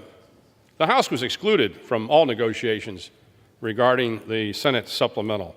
And today we're talking about assistance to Israel that's needed immediately. I yield to the gentleman from North Carolina, Mr. Rouser, 1.5 minutes. Gentleman from North Carolina is recognized. Mr. Speaker, I'm proud to be a co-sponsor of this bill authored by my good friend from California, Ken Calvert. This legislation provides additional security assistance to ensure Israel, our greatest Middle Eastern ally, survives the most significant threats to its existence to date. The Jewish people are confronting the unspeakable evil of Hamas, which perpetrated a callous, barbaric attack against the state of Israel and continues to hold more than 132 people hostage in Gaza, including fellow Americans. Israel needs our support to ensure they can win this war and bring every hostage home, as well as counter the other threats to their national security. This bill reaffirms the United States' strong commitment to supporting the people of Israel by providing critical funding to reinforce Israeli defense system and does so without compromising our own readiness. In addition, it ensures our ability to protect U.S. citizens and personnel in Israel. We cannot and must not turn our back on our ally. Doing so would only embolden Hamas, incentivize Iran to continue funding ruthless attacks on Israel, and weaken the security of American personnel in the region, not to mention the harm it would eventually bring to our own nation here at home. We either ensure that Israel has the resources to win, or we are eventually forced to fight the same enemies here. For those who want to annihilate Israel wish to do the same to America. Mr. Speaker, I yield back my time. Gentleman from California reserved. Gentlelady from Connecticut is recognized. Mr. Speaker, I yield 1 minute to the gentleman from Illinois, Mr. Schneider. Gentleman from Illinois is recognized. Mr. Speaker, Israel is fighting an existential war against Hamas, a death cult dedicated to the genocide of Jews and the annihilation of the Jewish state, while also being attacked by Hezbollah, the IRGC and Iranian proxies, and Houthis. There is no question that the United States must support our ally Israel. But to my colleagues, I say it is folly to think that what is happening now in the Middle East is not connected to what is happening concurrently in Ukraine. If Ukraine falls, the aid we're providing Israel in this bill is only going to be a small down payment to what will be needed when Israel faces a strengthened Hezbollah backed by an emboldened Iran, encouraged by a newly empowered Russia.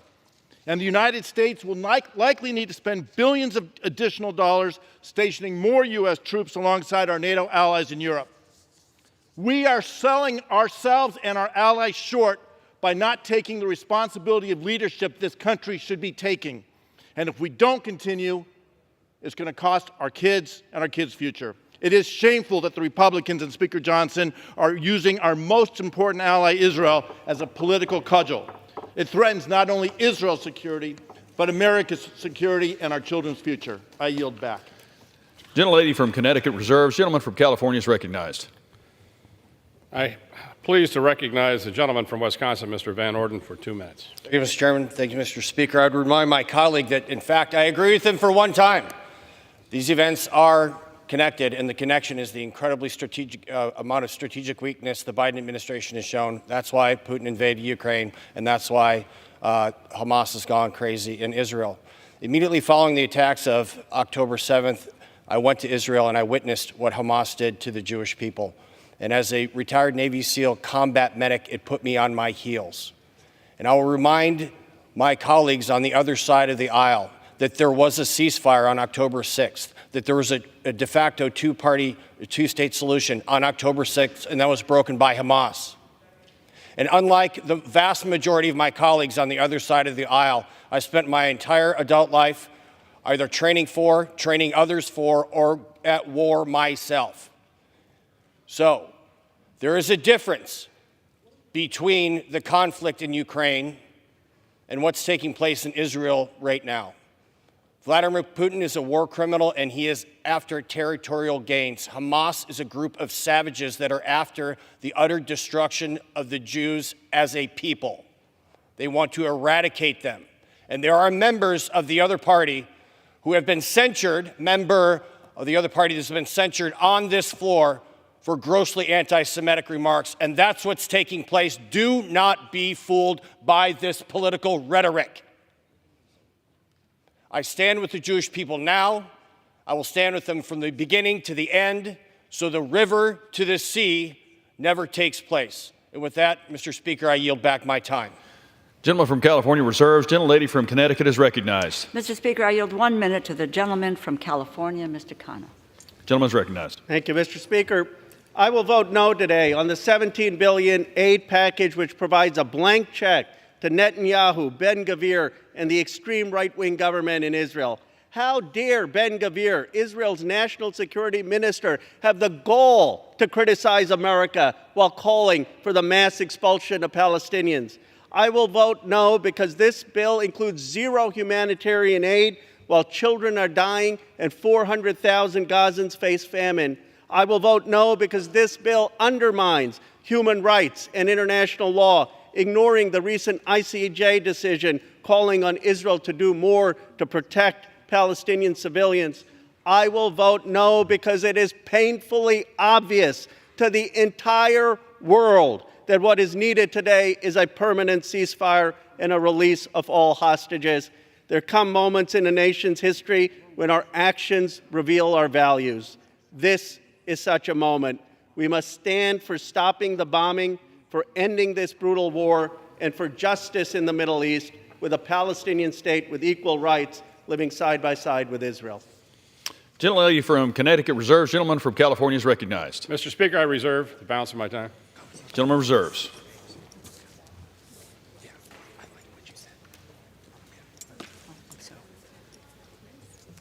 From Connecticut is recognized. Sorry. I yield 1 minute to the gentlewoman from New York, Ms. Ocasio-Cortez. Gentlelady is recognized. I thank the chair. Mr. Speaker, more than 1,200 Israelis were killed on October 7th, and 136 remain hostage. In response, 27,478 Palestinians have been killed, 70% of whom are women and children. And most Gazans today cannot reach a fully functioning hospital. This is not war. This is slaughter.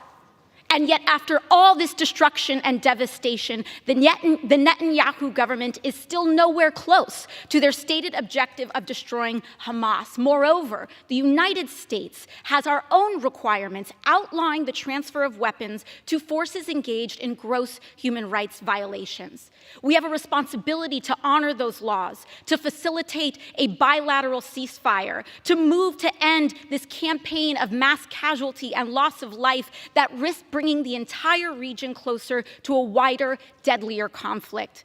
This bill contains $17 billion on top of the billions we already transfer every year with no conditions and no humanitarian aid for the most vulnerable. Everyday Americans should not tolerate this squandering of our resources without oversight on such an inhumane and ineffective operation, especially when we are living paycheck to paycheck and they cannot see their Congress address their most basic material concerns. I yield back.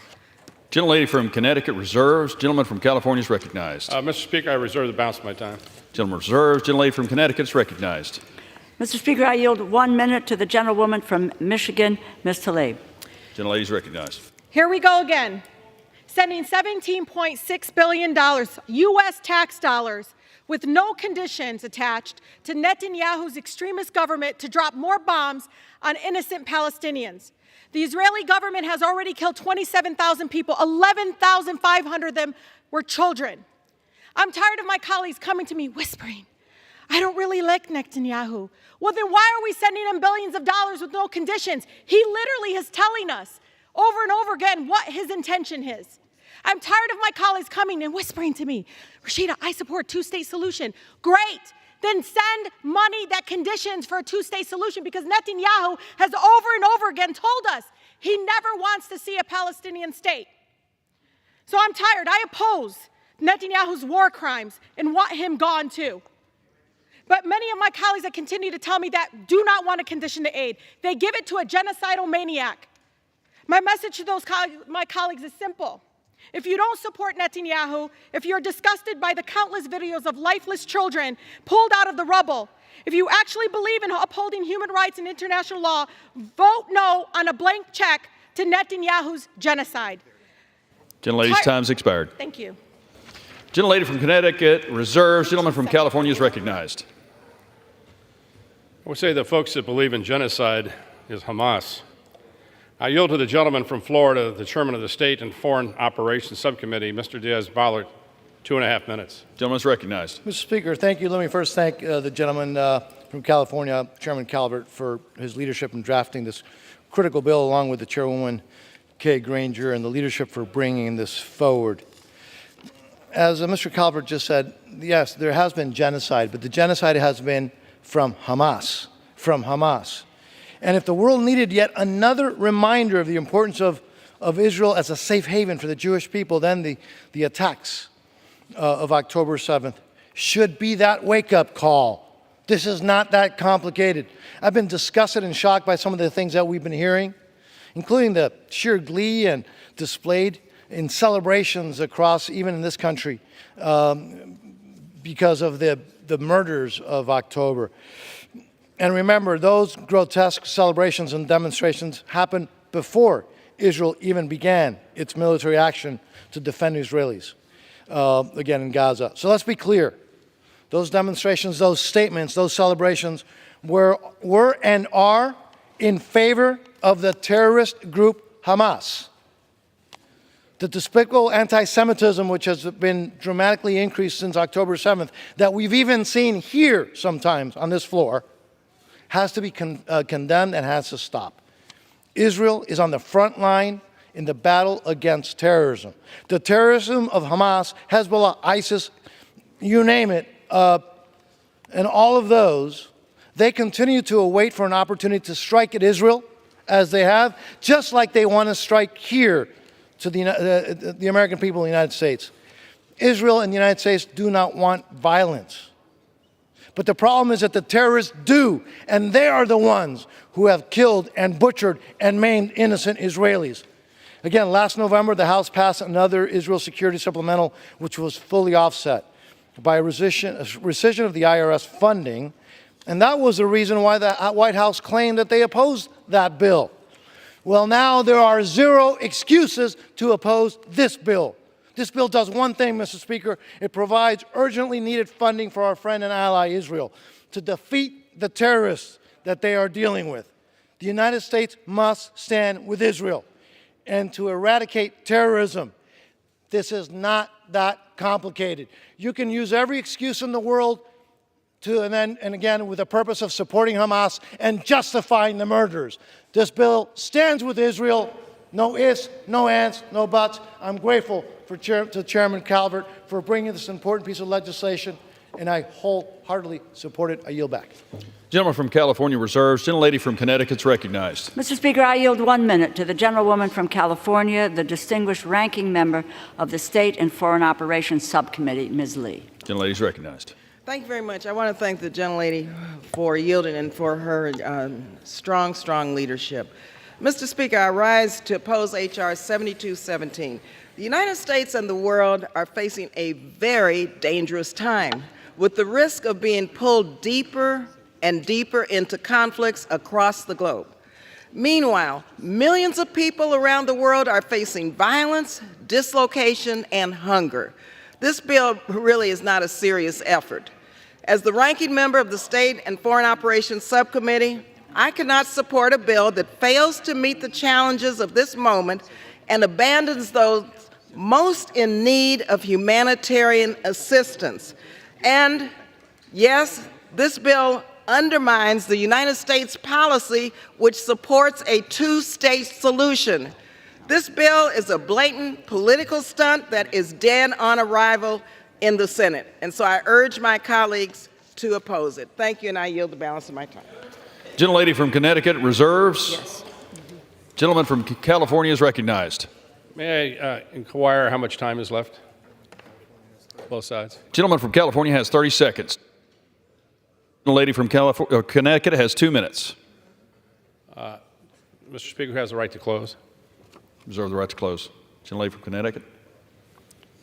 Yes, reserve. I'm prepared to close. Gentleman from California reserves. Gentlelady from Connecticut is recognized. Okay, thank you. A short while ago, my colleague from Arkansas said it is our solemn duty to protect our allies. Indeed, it is our solemn duty to protect our allies. Our allies in this case are Israel, yes, and we support Israel. Our ally is Ukraine, and we need to continue to support Ukraine. Our ally is Taiwan, and we need to support Taiwan. We have a solemn duty, yes, to provide humanitarian assistance to innocent civilians. We have a solemn duty to protect our border. These are not the issues that are part of this bill. This bill does not meet those solemn obligations. My Republican colleagues do not want to help Ukraine or the Indo-Pacific and Taiwan. They do not want to address border security. They talked about border security as being the key to opening up the door to foreign assistance. They said it in the White House. The Speaker did that and now has walked away from it. It is really a political sham. They do not want to promote humanitarian assistance and leave millions of innocent civilians without food, shelter, clothing. In a conversation with the director of the World Food Organization, Cynthia McCain, she said, and I asked about Gaza, she said to me, Rosa, these people are starving. It is a famine. And I believe that is as well in this process of providing assistance to just Israel and not our other allies, they do hurt Israel and isolate Israel. It is time for my colleagues to be able to, on the other side of the aisle, to put our country and our national security ahead of partisan politics. What we should do is to vote this bill down. I yield back. Gentlelady from Connecticut yields. Gentleman from California is recognized. The gentlelady yields the balance of her time. Yes, sir. I'll close. The gentlelady is correct. This bill is not about Ukraine or Indo-PACOM or some other things that I would love to have some discussions about in the future. This is about Israel. And I think my friends on the other side of the aisle know I'm not a cynical person. I went about this, I've been in favor of moving an Israel bill for some time, and now is the time. I think it's just simply the right thing to do. And with that, let's pass this bill, let's support Israel, and I yield back the balance of my time. The question is, will the House suspend the rules and pass the bill H.R. 7217? Those in favor say aye. Those opposed, no. In the opinion of the chair, 2/3 being in the affirmative, the rules are suspended, the bill is passed. Without objection, the motion to reconsider is... Mr. Speaker, purposes of the gentlelady from Connecticut. I ask for the yeas and nays. The yeas and nays are requested. Those favoring a vote by the yeas and nays will rise. A sufficient number having risen, the yeas and nays are ordered. Pursuant to Clause 8 of Rule 20, further proceedings on this question are postponed. Proceedings will resume on questions previously postponed. Votes will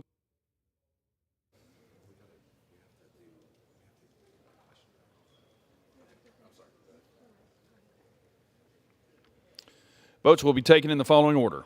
The motion to suspend the rules and pass H.R. 1727 if ordered, adoption of House Resolution 863 if ordered, and the motion to suspend the rules and pass H.R. 7217. The first electronic vote will be conducted as a 15-minute vote. Pursuant to Clause 9 of Rule 20, remaining electronic votes will be conducted as 5-minute votes.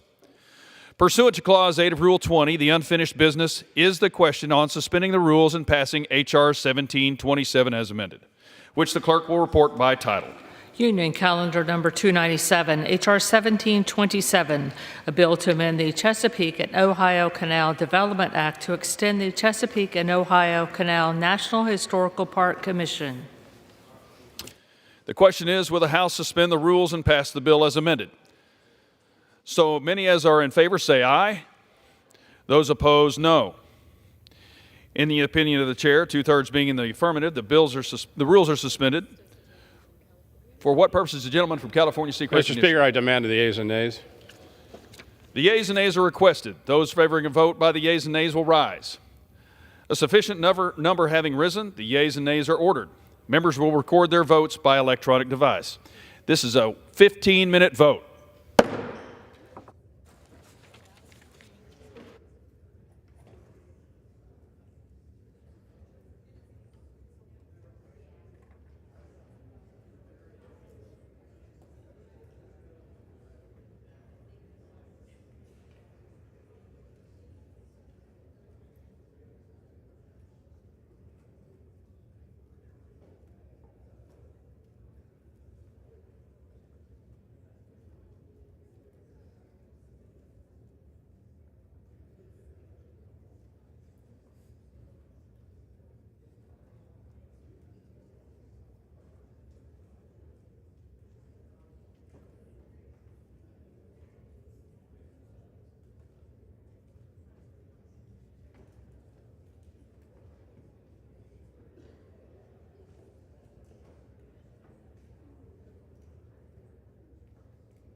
On this vote, the yeas are 427, the nays are 2. Two-thirds being in the affirmative. The rules are suspended, the bill is passed, and without objection, the motion to reconsider is laid on the table. Pursuant to Clause 1C of Rule 19, further consideration of House Resolution 863 will now resume. The clerk will report the title. House Calendar Number 60, House Resolution 863, Resolution impeaching Alejandro Nicolas Mayorkas, Secretary of Homeland Security, for high crimes and misdemeanors. The question is on the adoption of the resolution. Those in favor say aye. Those opposed, no. The ayes have it. The resolution is agreed to. Mr. Speaker, on that, purposes, the gentleman from Mississippi seek recognition. Mr. Speaker, I request the yeas and nays. The yeas and nays are requested. Those favoring a vote by the yeas and nays will rise. A sufficient number having risen, the yeas and nays are ordered. Members will record their votes by electronic device. This will be a 5-minute vote.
On this vote, the yeas are 214 and the nays are 216.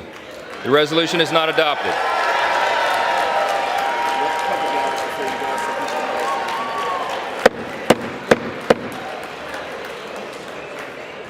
For what purpose does the gentleman from Utah seek recognition? Mr. Speaker, I have a motion at the desk. The clerk will report the motion. Mr. Moore of Utah moves to reconsider the vote on adoption of House Resolution 863. The question is on the motion to reconsider. Those in favor say aye. Aye. Those opposed say no. No. The ayes have it. Mr. Speaker. The gentleman from Utah. Mr. Speaker, I request the yeas and nays. The yeas and nays are requested. Those favoring a vote by the yeas and the nays will rise. A sufficient number having risen, the yeas and nays are ordered. Pursuant to Clause 8 of Rule 20, further proceedings on this question are postponed. Pursuant to Clause 8 of Rule 20, the unfinished business is the vote on the motion to suspend the rules and pass H.R. 7217, on which the yeas and nays are ordered. The clerk will report the title. H.R. 7217, a bill making emergency supplemental appropriations to respond to the attacks in Israel for the fiscal year ending September 30th, 2024, and for other purposes. The question is, will the House suspend the rules and pass the bill? Members will record their votes by electronic device. This is a 5-minute vote.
1 minute.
Voted. Does any member wish to change their vote?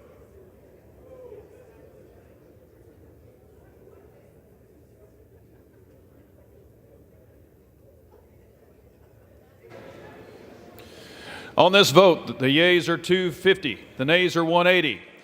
Two-thirds not being in the affirmative, the rules are not suspended, and the bill is not passed.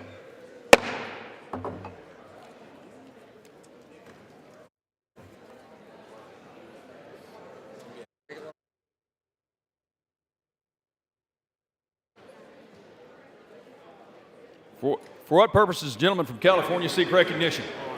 Mr. Speaker, by direction of the Democratic Caucus, I offer a privileged resolution and ask for its immediate consideration. The clerk will report the resolution. House Resolution 999. Resolved that the following named I ask members... unanimous consent that the resolution be considered as read. Without objection, the resolution is agreed to, and the motion to reconsider is laid on the table.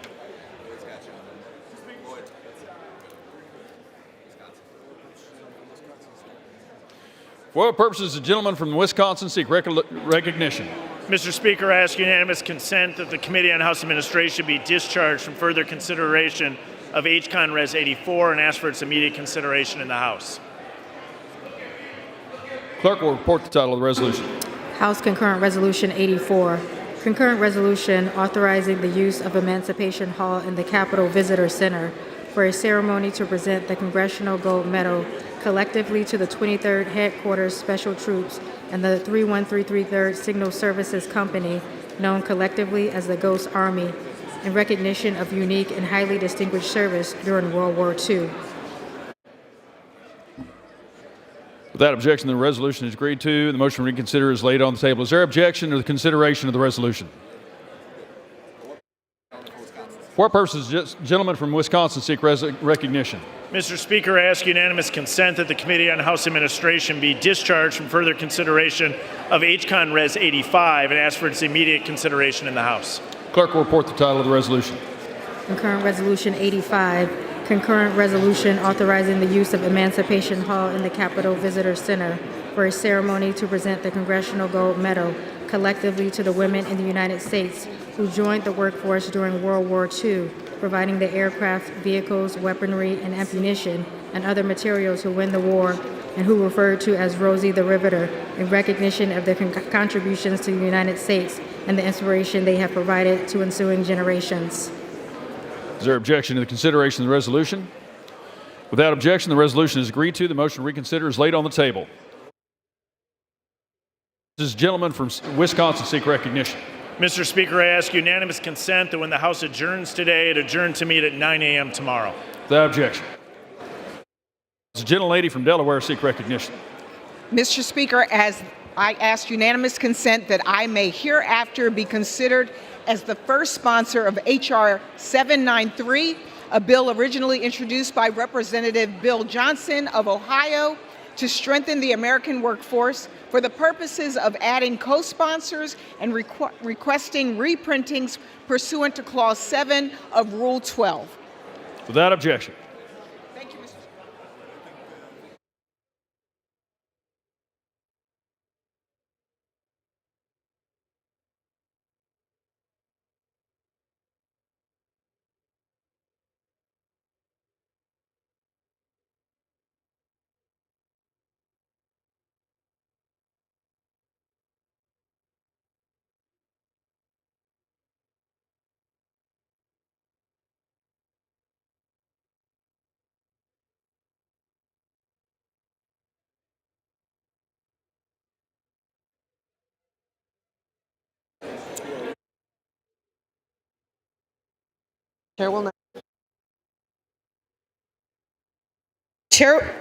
The chair will now entertain requests for 1-minute speeches.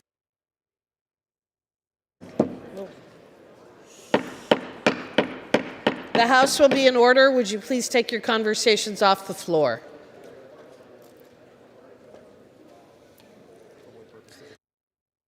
Purpose does the gentleman from Pennsylvania seek recognition? Madam Speaker, request unanimous consent to address the House for 1 minute and to revise and extend my remarks, and the chamber is still not in order.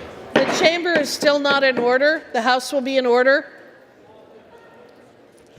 The House will be in order. The House will be in order. Without objection, the gentleman is recognized for 1 minute. Thank you, Madam Speaker. Madam Speaker, I rise today to recognize Danny. Okay. The House is not in order.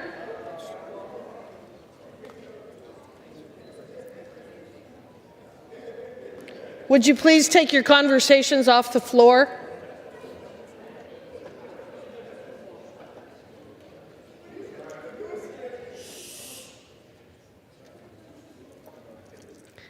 Thank you. Please proceed. Madam Speaker, I rise today to recognize Danny Kugler of Kersey, Pennsylvania, and Elk County. Danny currently serves as the City of St. Mary's Parks and Recreation Director and was recently recognized by Parks and Recreation magazine with the National Recreation and Parks Association 30 Under 30 Award Young Professionals leading the way in 2024. This award is given to young professionals who raise the bar for parks and recreation profession.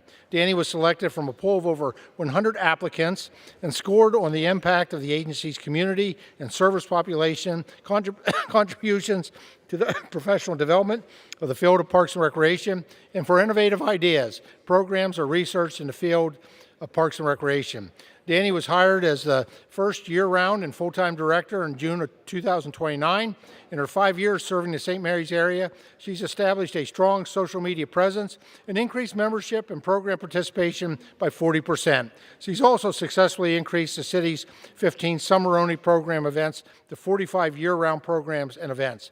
This is the first time in St. Mary's history that its Parks Director has been recognized for this award. Congratulations, Danny, on this much-deserved recognition, and I look forward to seeing continued growth and development of St. Mary's Parks and Recreation Department. Thank you, Madam Speaker, and I yield back the balance of my time. Thank you.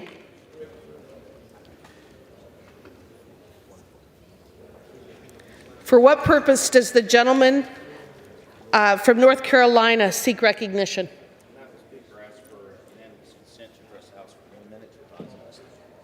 Without objection, the gentleman is recognized for 1 minute.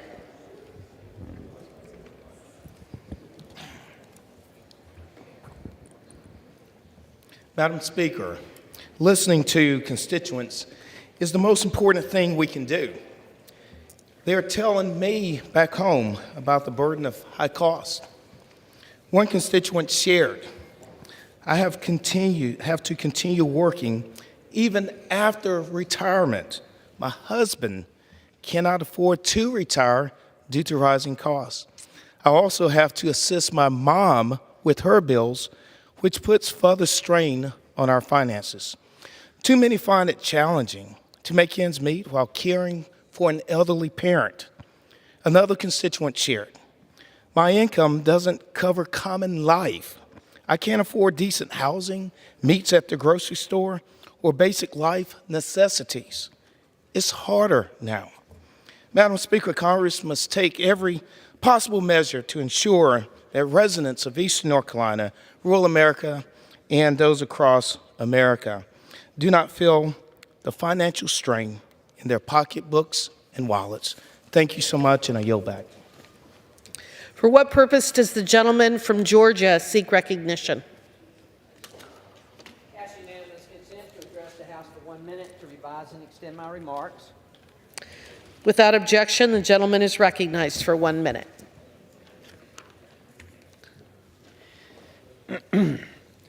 Madam Speaker, I rise today to celebrate James W. Putney, Jr., a veteran, patriot, and Grand Marshal of the 2023 Savannah Veterans Day Parade. Mr. Putney proudly led the annual Veterans Day Parade in Savannah, which is dedicated to celebrating America's heroes. His devout service and leadership have been evident since answering the call to join the United States Army at 17 years old. Over 2 decades of honorable service resulted in his retirement as a staff sergeant at Fort Benning, Georgia. In his military journey, James played vital roles as a construction and combat engineer. Post-retirement, he returned to his roots in Savannah, transitioning to a career at the Chatham County Courthouse, where he continued his service until 2016. Even in retirement, James remained actively involved in various local organizations as he continues to exemplify dedication and leadership to his community and to his country. Congratulations, James. Thank you for your service to your country and to your community. Thank you, Madam Speaker, and I yield back. For what purpose does the gentlewoman from California seek recognition?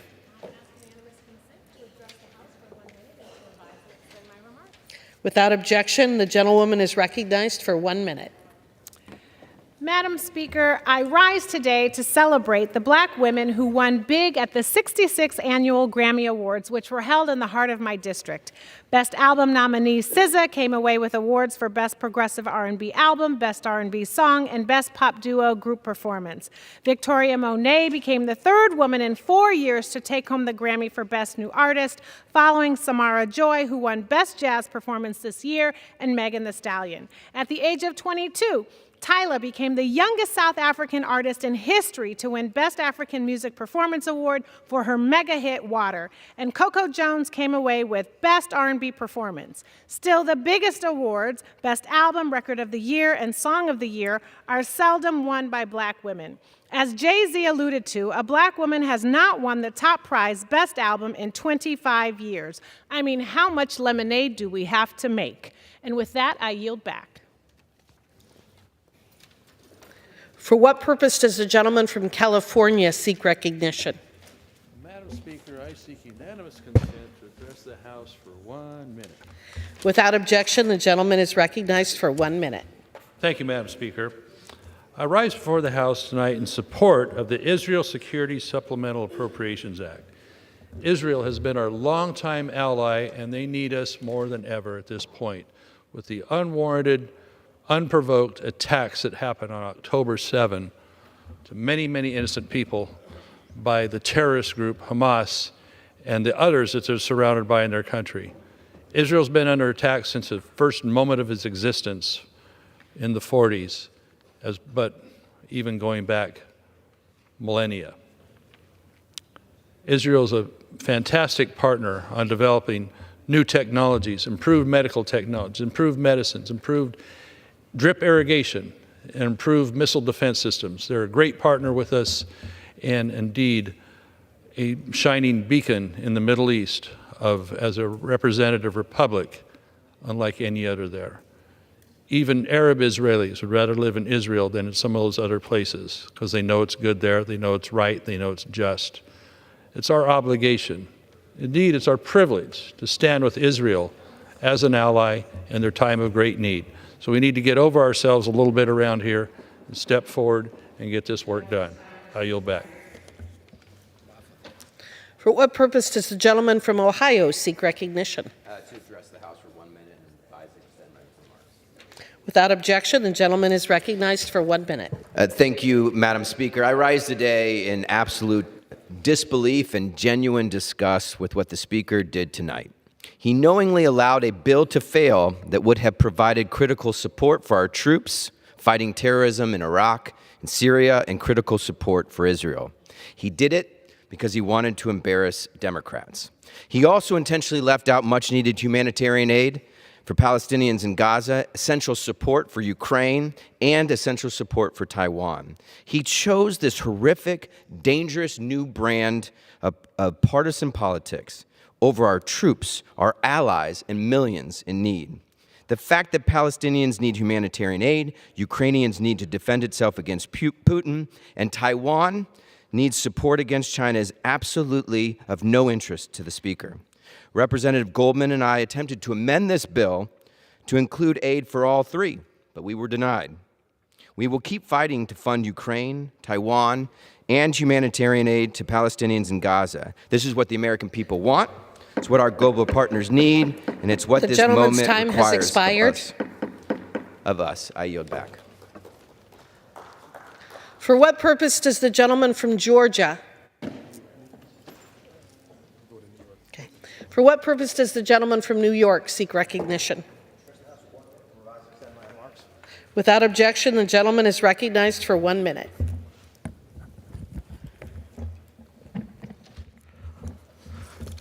Madam Speaker, I rise this evening to salute the long-storied career of Chief Bobby Hughes of the East Meadow Fire Department, who has been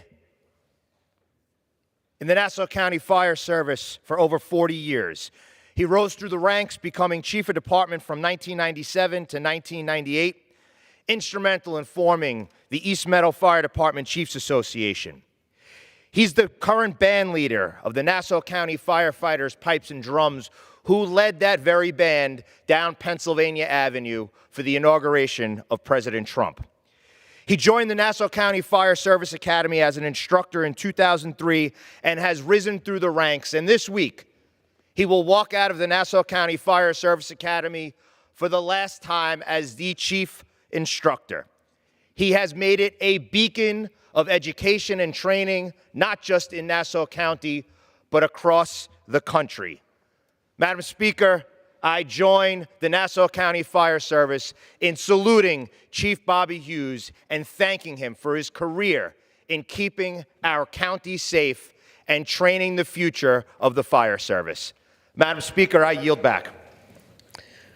For what purpose does the gentlewoman from Ohio seek recognition?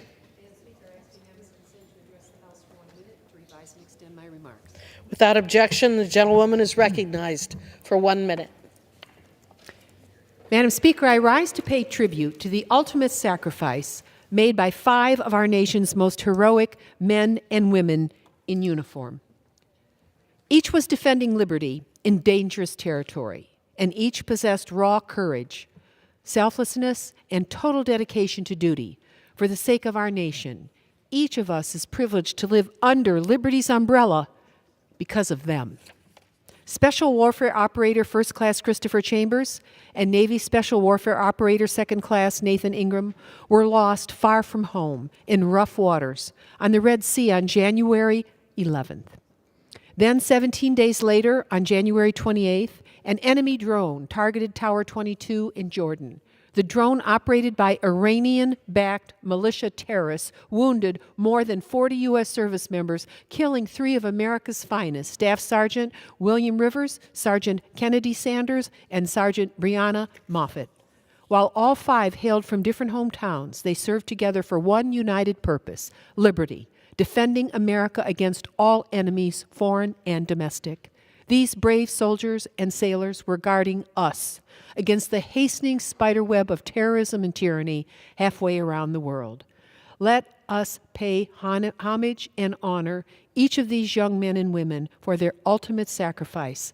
May they rest in peace. May God bless America.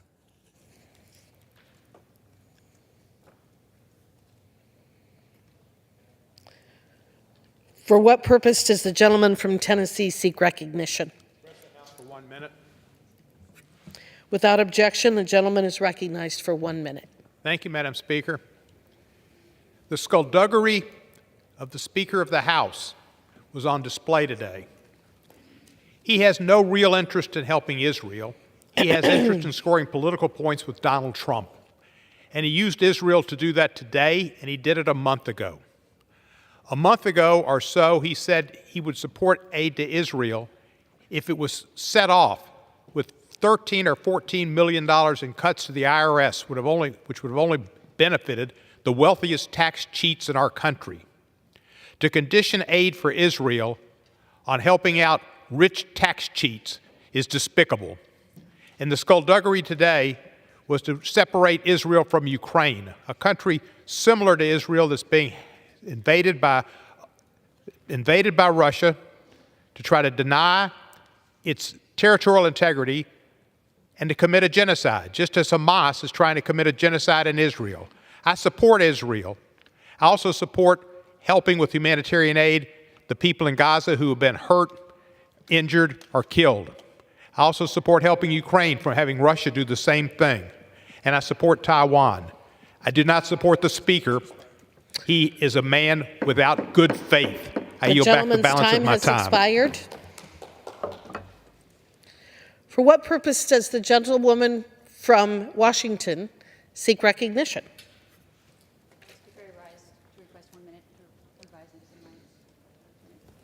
Without objection, the gentlewoman is recognized for 1 minute. Madam Speaker, I rise today in praise of the resilience of my community in Southwest Washington. Last month, a fire broke out at one of 2 seafood processing facilities near the Port of Ilwaco in my district. and the aftermath of the catastrophic fire, the unity and support demonstrated by the Awako community has been remarkable. Whereas lesser men would have seen an opportunity for competitive advantage, these folks chose to stand together and see each other as neighbors, lending out crab pots to each other that they didn't have to do. I am incredibly grateful to come from a community that supports each other in the wake of a tragedy. Their community spirit is a competitive advantage that money cannot buy and in natural disasters cannot shake. I extend my thanks to the brave first responders who responded to the fire. Several of them were treated for heat exhaustion, to their tireless effort in combating the blaze for hours. And I want to recognize the folks in Awako who stepped up to help local crabbers, dropping off sandwiches, shipping up crab pots from as far south as California and Alaska. And rebuilding and recovery will take time.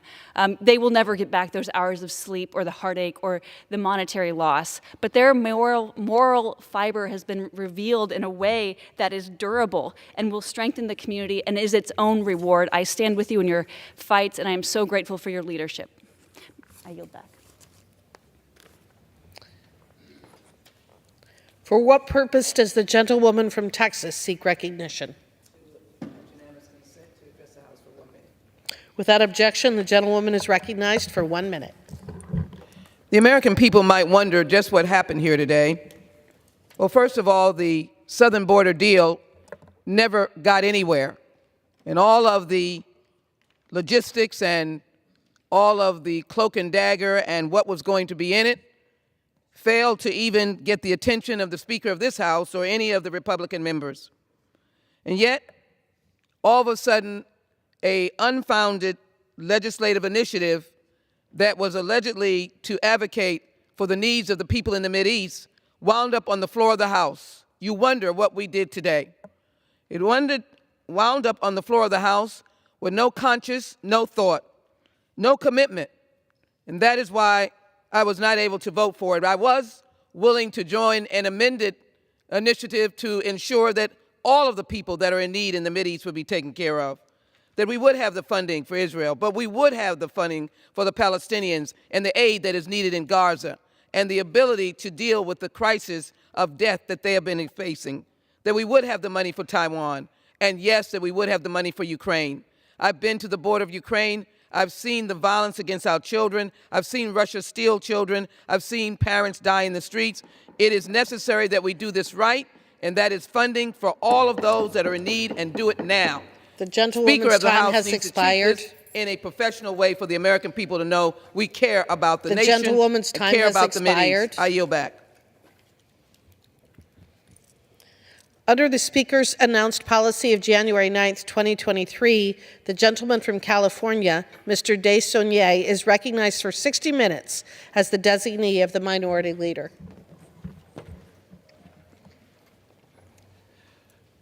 Madam Speaker, I ask unanimous consent that all members have 5 legislative days in which to advise and extend their remarks and include extraneous materials on this special order.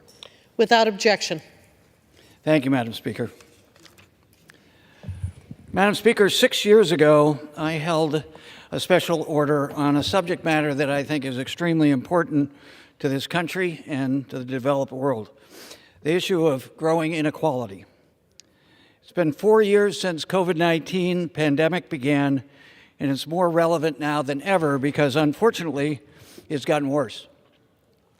The concentration of wealth in the United States of America is not fair, it's not American, and it is driving multiple social and behavioral health issues that more and more research points to and verifies. The pandemic has laid bare the deep disparities that exist in the United States and worsened the gap between the richest and poorest Americans. And it has helped eviscerate, in many ways, American middle class. The president has tried his very best, and in the 2 years the Democrats had control of both houses and the president was in the White House, we did much to begin to change this rising tide of inequality. Rising inequality incurs costs that harm us all, but not just those at the bottom of the income distribution. It hurts America. Next to me is a statistical diagram of the Gini quotient that's accepted by economists around the world as the best statistical measurement for inequality. And you can see, just since 1993, it's steadily gone up with the pandemic at the end.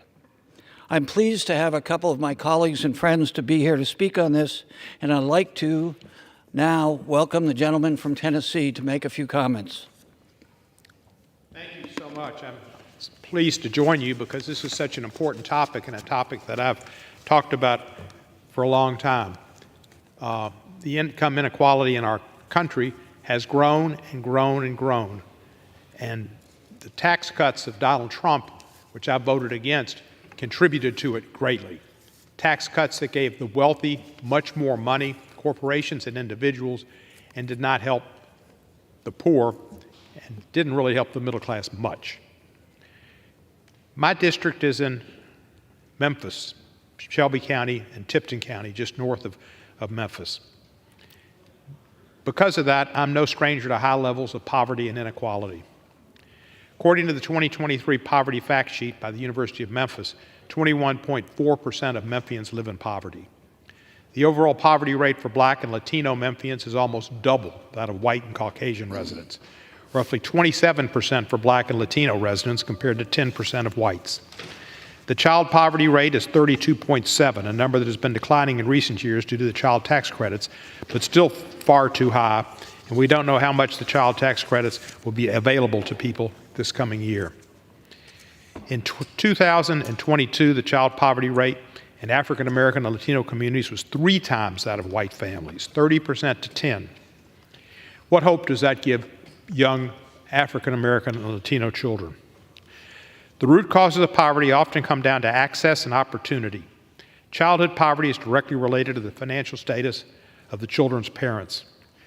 Many young adults in Memphis have parents and grandparents who were prohibited from buying houses in certain areas, redlining, which is still a practice in Memphis and has been highlighted recently when one of the banks in Memphis was charged with such and pled guilty to such, I believe. And that has restricted access to home loans and mortgage protections as well. Because of redlining, many families did not have the opportunity to buy desirable houses. These policies were legal until 1968, so it's not ancient history. The impact of redlining continues as many families were unable to build generational wealth. Now poor families need access to services like citywide internet, subsidized child care, and supportive mortgage rates. And we've tried to do some of those things, but unfortunately it's not been a bipartisan effort. It's mostly been an effort by Democrats. Tennessee is nationally ranked as a low tax state, but that's not the case for the poorest families. The taxes are regressive. It's a sales tax dependent state, and that taxes the poor at the most regressive manner. The poorest 20% of Tennessee residents pay a significantly higher percentage of their income in state and local taxes than any other group in the state. Low-income families are paying high amounts of taxes while at the same time receiving lower levels of access to services and opportunities for economic mobility. Tennessee remains as one of the 10 remaining states that have not expanded Medicaid. That is truly sorrowful and immoral. If Tennessee were to expand as 40 other states in the District of Columbia have, lower-earning workers would have access to affordable health care, and their families would worry less about the impacts of seeking treatment for an illness. $1 billion+ a year have been turned down by our state legislature because they don't care about taking care of the poor. Matthew 25 talks about healing. I saw people that were naked and I clothed them. I saw people that were sick and I fed them, and I saw people who were sick and I healed them. Some people say they live by the Bible. If you want to know where my politics are, just look to the Bible. Well, some of those people that speak it the most don't know Matthew 25. Measures combating childhood poverty and closing the income-wealth gap among diverse groups are vital in my district and hope to make more progress on the issue. I'll continue advocating for the child tax credit, which Ms. DeLauro has championed, encouraging Tennesseans to expand Medicaid, and seeking additional funds for education and job training, and supporting other policy to help those in need. I thank Mr. DeSaulnier for having the moral courage and the will to bring this special order to the people that are watching. It's an important issue, and it pains me to see our country becoming more and more divided. Thank you. Thank you, Mr. Cohen. I'd now like to recognize someone who spoke at my first effort at this, the very esteemed ranking member of the Appropriations Committee, Ms. DeLauro from Connecticut. Thank you. I thank the gentleman so very much, and I so appreciate what you are accomplishing here this evening is to shine a light on the issue of poverty in this nation. And you know, we have searched and searched and searched over decades for what is the antidote to poverty, and particularly on child poverty. And I'm often reminded, this might sound like a little nerdy, but you know, the Nobel laureate in economics, Joseph Stiglitz, once, and it's just a paraphrase of what he said, is that inequality is not the result of globalization or modernization, but it is the result of policy choices. And you know, this body that we are blessed to be able to serve in deals with policy choices, which means that we can have a profound effect on poverty, child poverty, and reducing that in our nation. And I suppose I'll just reflect on, and I pick up a little from what Congressman Cohen said. You know, the House passed a tax bill last week that would continue to exacerbate child poverty in the United States. Public policy choices. So I want to say a thank you to Mr. DeSaulnier bringing us together tonight. And you know, as I said, and I so stated last week, in good conscience, I couldn't vote for a deal that was so lopsidedly benefiting big corporations while failing to ensure a substantial tax cut to middle and working class families. It was deeply inequitable. We have seen the greatest rise in inequality, and we have seen corporations make super profits at the expense of the consumer.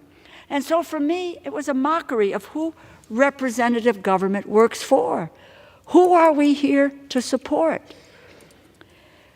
The bill, it's massive tax cuts for big corporations, and it denies middle-class families economic security that they had. And we were successful with the American Rescue Plan. We were successful in having a child tax credit. And to be truthful, I started out wanting to make it permanent.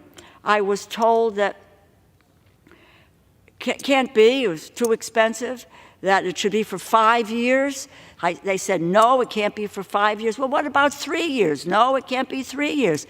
And they said 1 year. And I was asked, will you take 1 year? Of course, with the expanded child tax credit. $3,000 for kids, you know, 6 to 17, $3,600 for 6 years and under, monthly benefits for a family. And so I said yes. And then I was also told at that time, Rosa, once it is out there, it's not going to go away. It went away.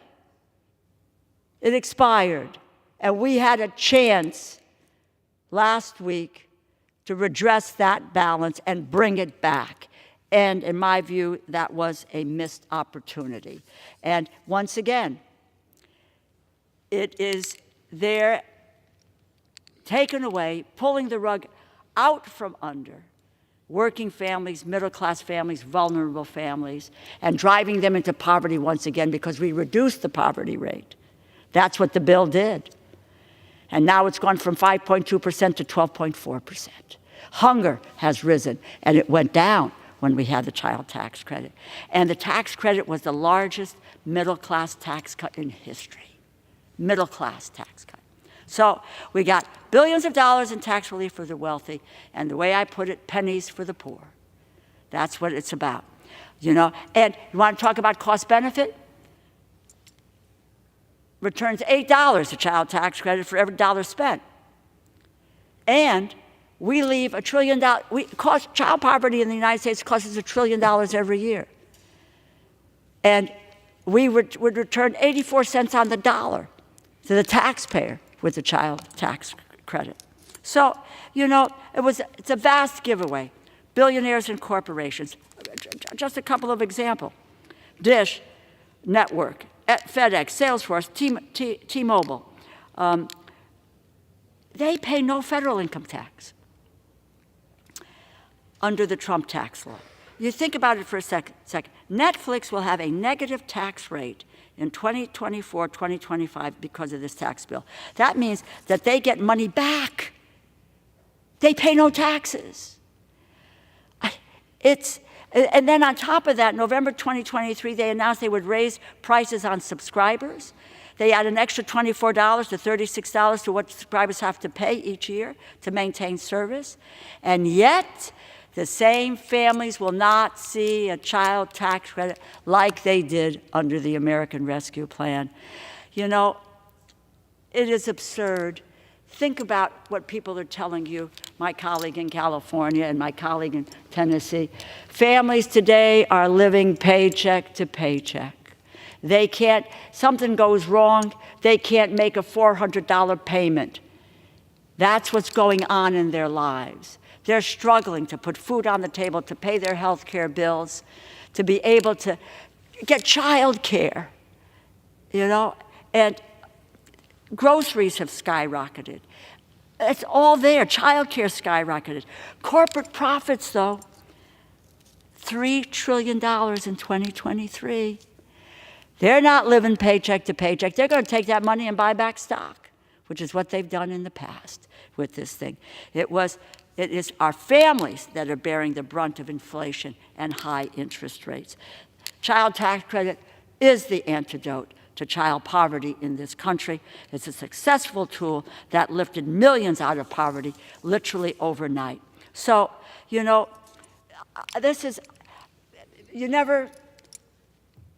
what's happened, happened. We move forward, and we will continue to make the fight for a permanent child tax credit in this country, because we know how successful it was. We know what it did for families. And to the naysayers who said, one, we couldn't raise it to $3,000 or $3,600 and that we could never get it monthly, well, so be it. We did it and it succeeded.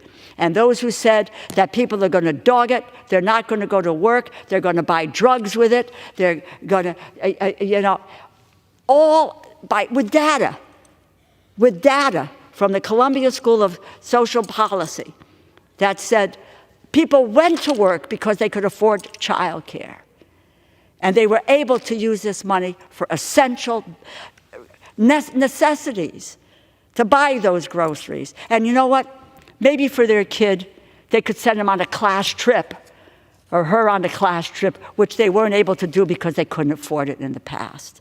So it is the best thing that we can do to improve the economic well-being and security of American families today. Let's bring back the largest middle-class tax cut in the history of this country. I can't thank you enough. We need to continue to shine the light that it is our public policy decisions that create inequity and inequality. Let's turn that around and deal with the policies that do turn that around. And I can't thank the gentleman enough for putting together this special order. And I can't thank you enough. Some people accuse us on the other side of socialism. You and I, who learned our rosary and our Catholic and Christian upbringing, Amen. It was about the social contract of St. Matthew's. Oh, God. And the Bible of, to those who much is given, much is expected. Much is expected. Our Catholicism is rich with social justice. And I look at In God We Trust, and this body really needs to carry out social justice in a way that it doesn't do these days. You can have individual responsibility in this country, and you can have social responsibility, That's right. And that's when we've been the most successful. When Eisenhower was president, when the middle class was strong, and the union movement was strong, and people got the GI Bill, and he implemented in his own way what Franklin Roosevelt put together, that's when this this economy was the best. It was growing at over 6% GDP year over year, and it was benefiting everybody. And I'll tell you, one of the things that brought me to this was when I was a Republican restaurant owner, you would read in the trade journals about disposable income. And this is our friend Bob Reich's argument and Stiglitz's argument. If you don't have disposable income, it hurts everybody. Unfortunately, now people at places like the Roosevelt Institute, our friends, say that no, more and more, the top 1% is just selling to themselves and gating themselves off. And as Thomas Piketty has said, the inevitability in Western history, when you get to this level of inequality, is social disruption and civil distress. And if we don't fix it here, we'll have more of what happened a few years ago outside this chamber. Amen. Amen. Thank you so much. I thank my colleague. Madam Speaker, I'm going to go through my presentation, but I do want to thank my two colleagues. There may be one or two others on the way. I want to start by talking about poverty in America. I'm going to date myself again. Michael Harrington, the other America, talked about poverty over 50 years ago, about how people in rural America were suffering. But we had the optics of how well people were doing in places we're fortunate enough where many of us live. But it was rural America that Michael Harrington talked about. And again, he was talking about the social contract in the Gospel of Matthew. Nearly 40 million people, or 11% of the U.S. population, lived in poverty in 2021. 1 in 3 Americans live in a household making $55,000 or less. And while many of them are technically above the official poverty line, they're still struggling to make ends meet, that $400 in unexpected expense. In 2019, the U.S. child poverty rate was double that of our peer nations, including Germany, Canada, and South Korea.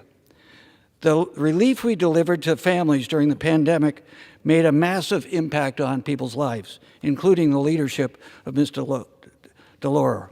The expanded child tax credit, which she mentioned, robust unemployment insurance, and emergency rental assistance all helped to keep families afloat during unprecedented economic hardship and an international pandemic. Now we're coming out of it, and those funds are going away. They did their intended purpose, but now we're at a tipping point. The expanded child tax credit alone led to stunning reduction in child poverty. This effort, spearheaded by my good friend, Ms. Delora, kept 5.3 million people above the poverty line, and between 2020 and 2021, child poverty rate plunged to 4.5 percentage points. As Ms. Delora said, they weren't spending this on anything but trying to survive, provide shelter, transportation, and get to work for their family and their kids. But after House Republicans allowed the child tax credit to expire, the poverty rate for children more than doubled from the historic low of 5.2% in 2021 to 12.4% the next year. If the child tax credit had been sustained at the levels from the pandemic, 3 million additional American children would have been kept out of poverty. 3 million. Wonder what they're doing this evening. According to the analysis of the Center for Budget and Policy Priorities, while the child tax credit in 2021, in 6 months, we reduced child poverty almost half. We know how to do this, folks. We know what works. We just have to invest and prioritize lifting up the most vulnerable people amongst us. And what will they do? The vast majority will work and be honorable and take that money for a very high return on investment for all of us. So wealth distribution. As you can see in this chart, data from the Congressional Budget Office shows that from 1989 to 2019, the total wealth held by families in the top 10% increased by 240%, from about $24 trillion to $82 trillion. $24 trillion to $82 trillion for the top 10%. While the wealth held by families in other percentiles increased far more slowly or even remained flat, wealth is skewed to the top of the wealth distribution in the United States of America. Families in the top 10% of distribution have held more than 2/3 of all wealth, and families in the bottom half of the distribution held only 2% of total wealth. I, like most Americans, want people to be compensated for their creativity, for their innovation, their hard work. But this confrontation, this distribution punishes 90% of the American public, and even higher when you get deeper into the numbers. The total wealth held by American families tripled from 1989 to 2019. But the growth was far from uniform for everyone. Over those 3 decades, 30 years, 3 decades, families in the top 10% saw their share of wealth increase by around 30%. For families in the bottom half of the wealth distribution, their share declined from 4% to just 2%. So even before the pandemic started, which we know has worsened this, the concentration of wealth among those at the very top has gotten significantly worse. This is not about class warfare. This is about fighting for all of us. This has been true in our history. When we went through the Gilded Age, similar thing happened. We got depression and 2 world wars. Who fought those wars?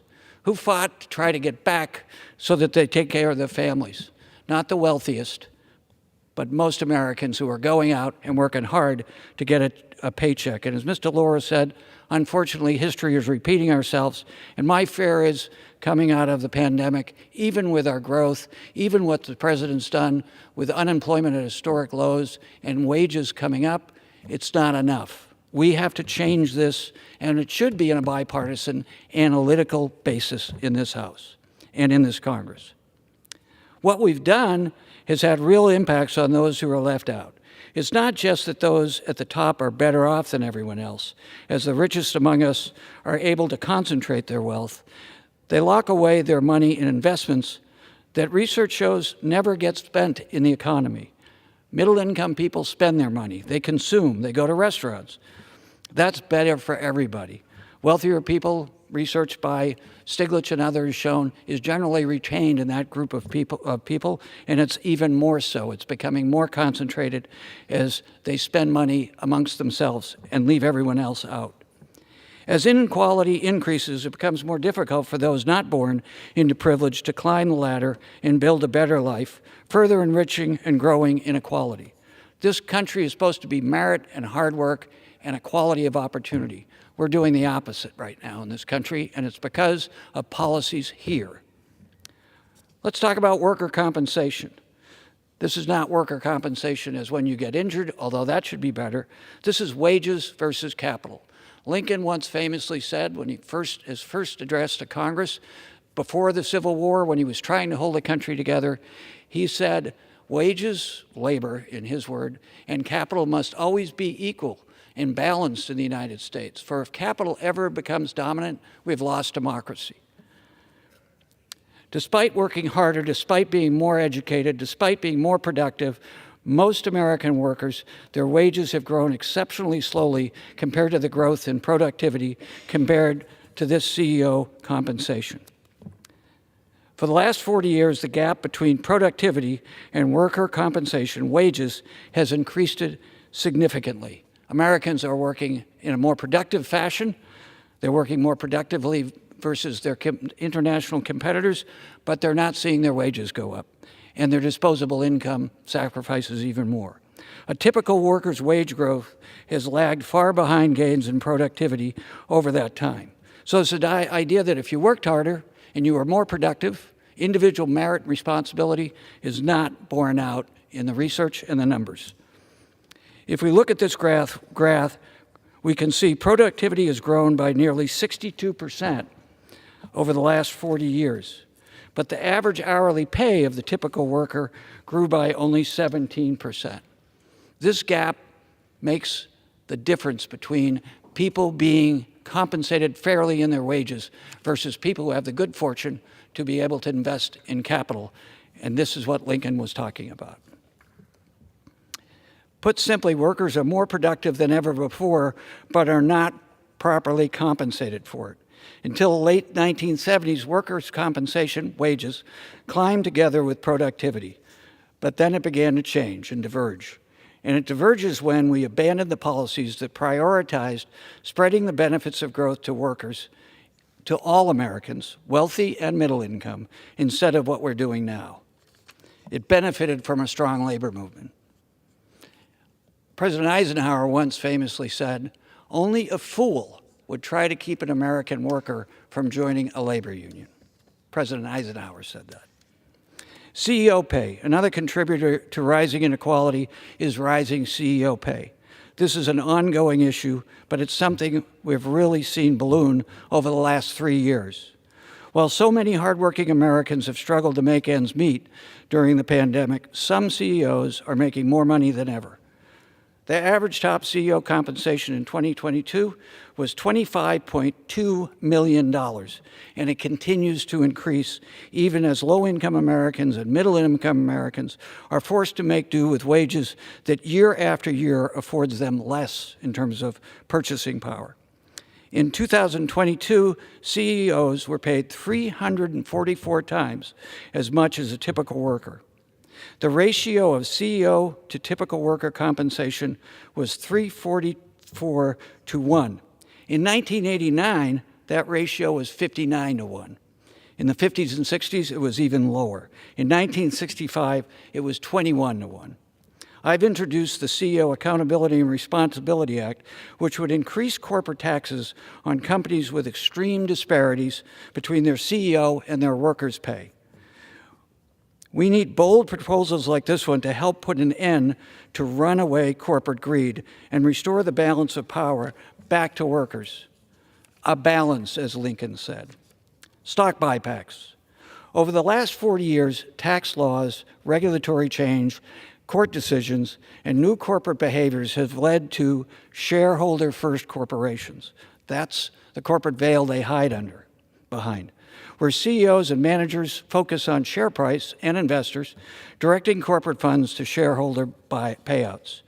Corporate profits, or even corporate debt, may have once funded innovating new projects in research and development, and new hires and worker wages, or like the Germans do, reinvested in continuous training, back into community colleges and apprenticeship programs, for a lifetime of learning for workers, craftsmen. In the 1960s and 1970s, 40 cents were invested for every dollar a company earned or borrowed. But since the 1980s, invested back in their workforce, less than 10 cents of each borrowed dollar is invested that way. Instead, executives are using their profits to pay themselves and their wealthy shareholders. Over the past 30 years, payouts to wealthy shareholders have averaged 90% of all corporate profits. We need Robin Hood. This has led to skyrocketing use of stock buybacks. When companies purchase back their own stock from shareholders in an open market and reabsorb the ownership that was previously sold to the other investors, the use of stock buybacks was essentially banned, except under rare circumstances, until Ronald Reagan and his Security Exchange Commission. In 1982, a strategy for companies to artificially raise their open market stock prices and boost earnings per share. In 1982, during the Reagan administration, the Security Exchange Commission passed a rule that deregulated buybacks, allowing companies to buy their own stock without being charged with stock manipulation and incentivizing them, as Mr. Laura said, to avoid taxes. Where did those taxes go? Not to all of us, but back to the top 1% and their investors. Again, Lincoln, wages and capital should be balanced. The increased stock prices do not reflect an actual improvement in the processes of the company and may serve as a cover for financial difficulties in the long run. This is why I think Republicans and Democrats should be concerned, perhaps for different reasons and motivations, but the underlying rot in our economy is a problem, as exemplified by Thomas Piketty, and as he illustrated in his detailed history of other economies when this happened around the world. Stock buybacks are just an excuse for companies to reward stockholders and increase dividends while avoiding employee wages and compensation and investments back into their companies. In an investigation of 449 companies listed on the S&P from 2003 to 2012, companies used 54% of earnings to buy back its own stock and 37% on dividends of those earnings.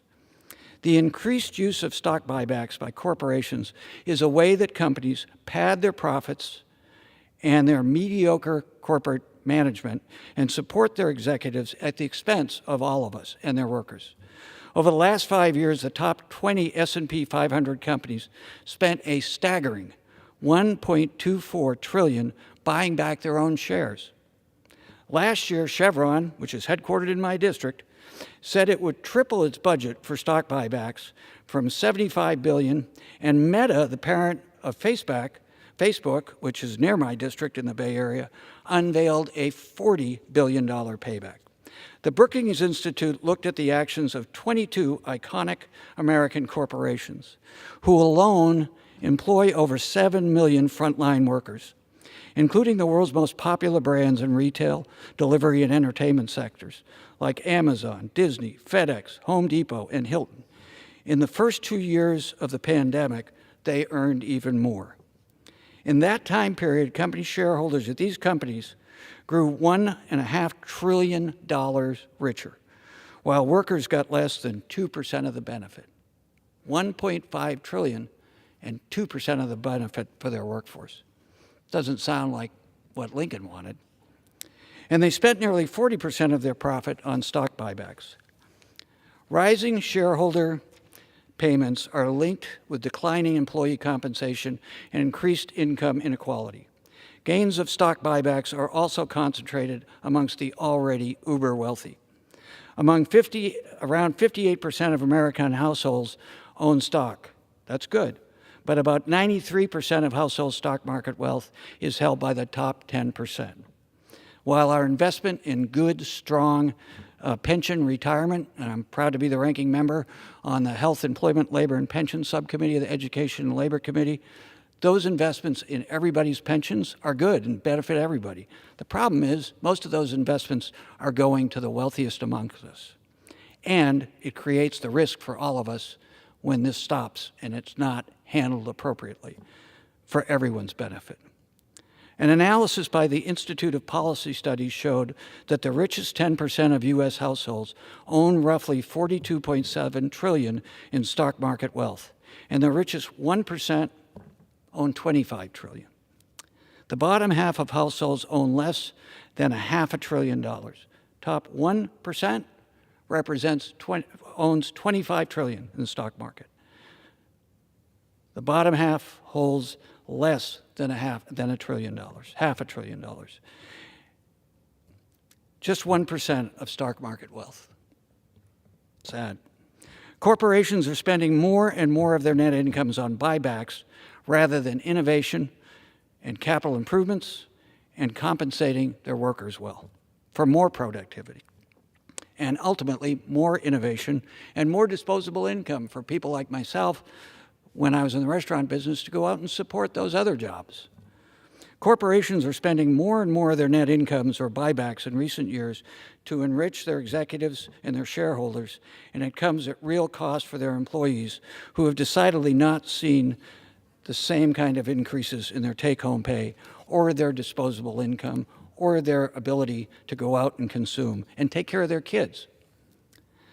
Labor unions and strikes. Workers across industry are fed up with lagging wages and the benefits that are disproportionately given to the top 1%. This year, more workers are recognizing their collective bargaining power and are walking off the job or threatening to do so to fight for their rights. In Hollywood, in auto factories, and food service across the country, workers are fighting for fair compensation, safe workplaces, and job security. Public approval for labor unions in this country has skyrocketed to over 60%. Americans are waking up to these disparities and the unfairness and the lack of us supporting the American dream for everybody and rewarding hard work and responsibility. And then there's the outside influence of the uber wealthy in elections right here in this House. It's been a big issue in the United States and has drastically expanded since the 5-4 Supreme Court decision on Citizens United, allowing for independent expenditures.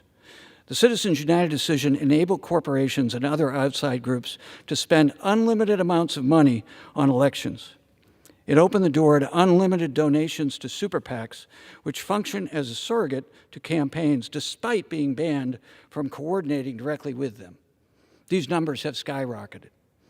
The impacts have been far-reaching and continue to get worse every election cycle.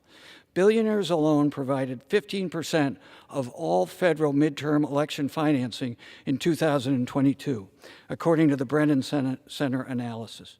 Just 21 of the biggest donor families, 21 families, each spent at least $15 million in one election cycle, or a total of $783 million in that cycle. $783 million. Do you see the connection between our policy and how people get here and stay here?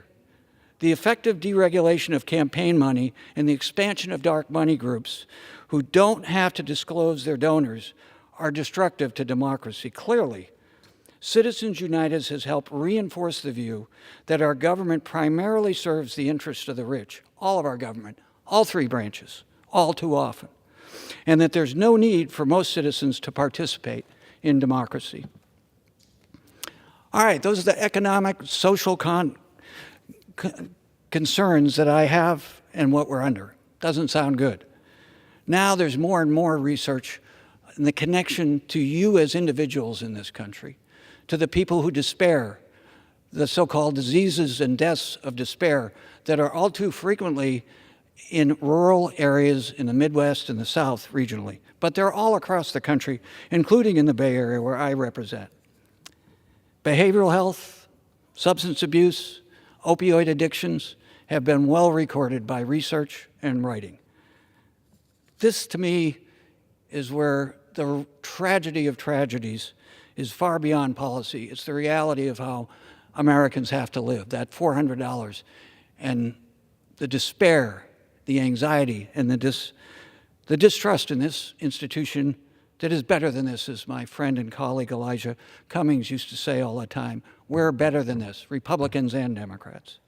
So let's talk about health consequences of inequality. It's important to look at the effect it has on health physically and mentally and on the fabric of our society. Economic inequality is a cause for poor health.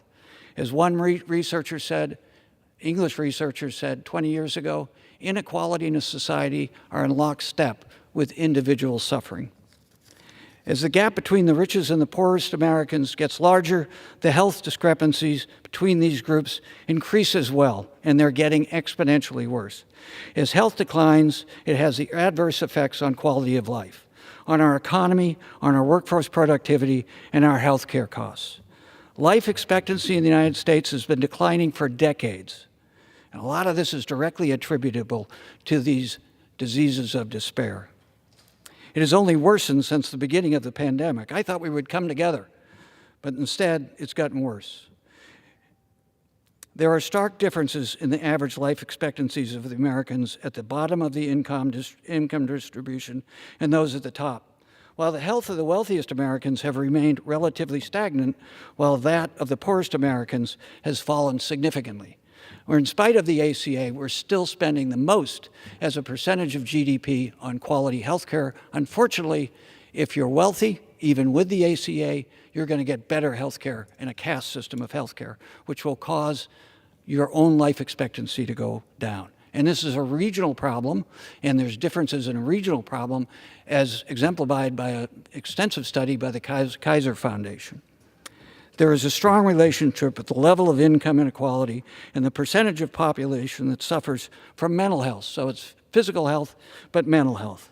The prevalence of anxiety disorders, impulse control disorders, and even severe mental health illnesses are correlated to inequality. Chronic stress or lack of social support increases the risk of ill health, both physical and mental. The CDC has recently highlighted the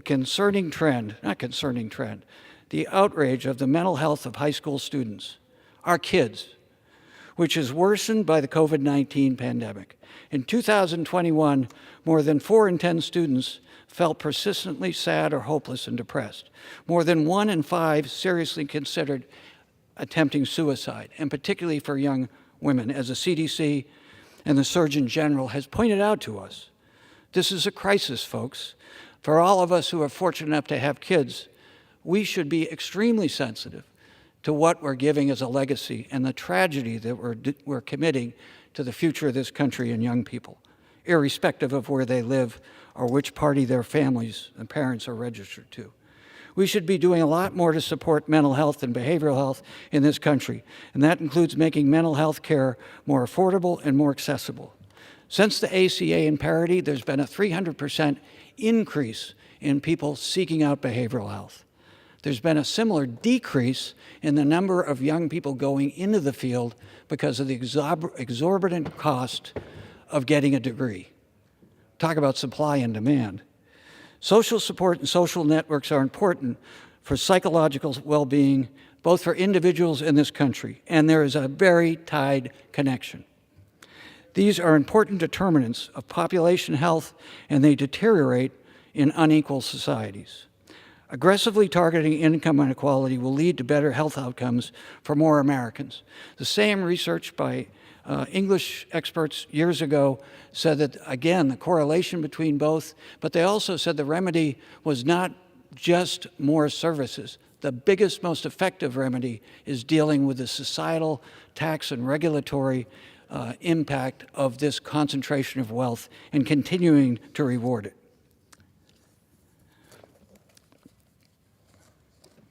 Excuse me just a second, Madam Speaker.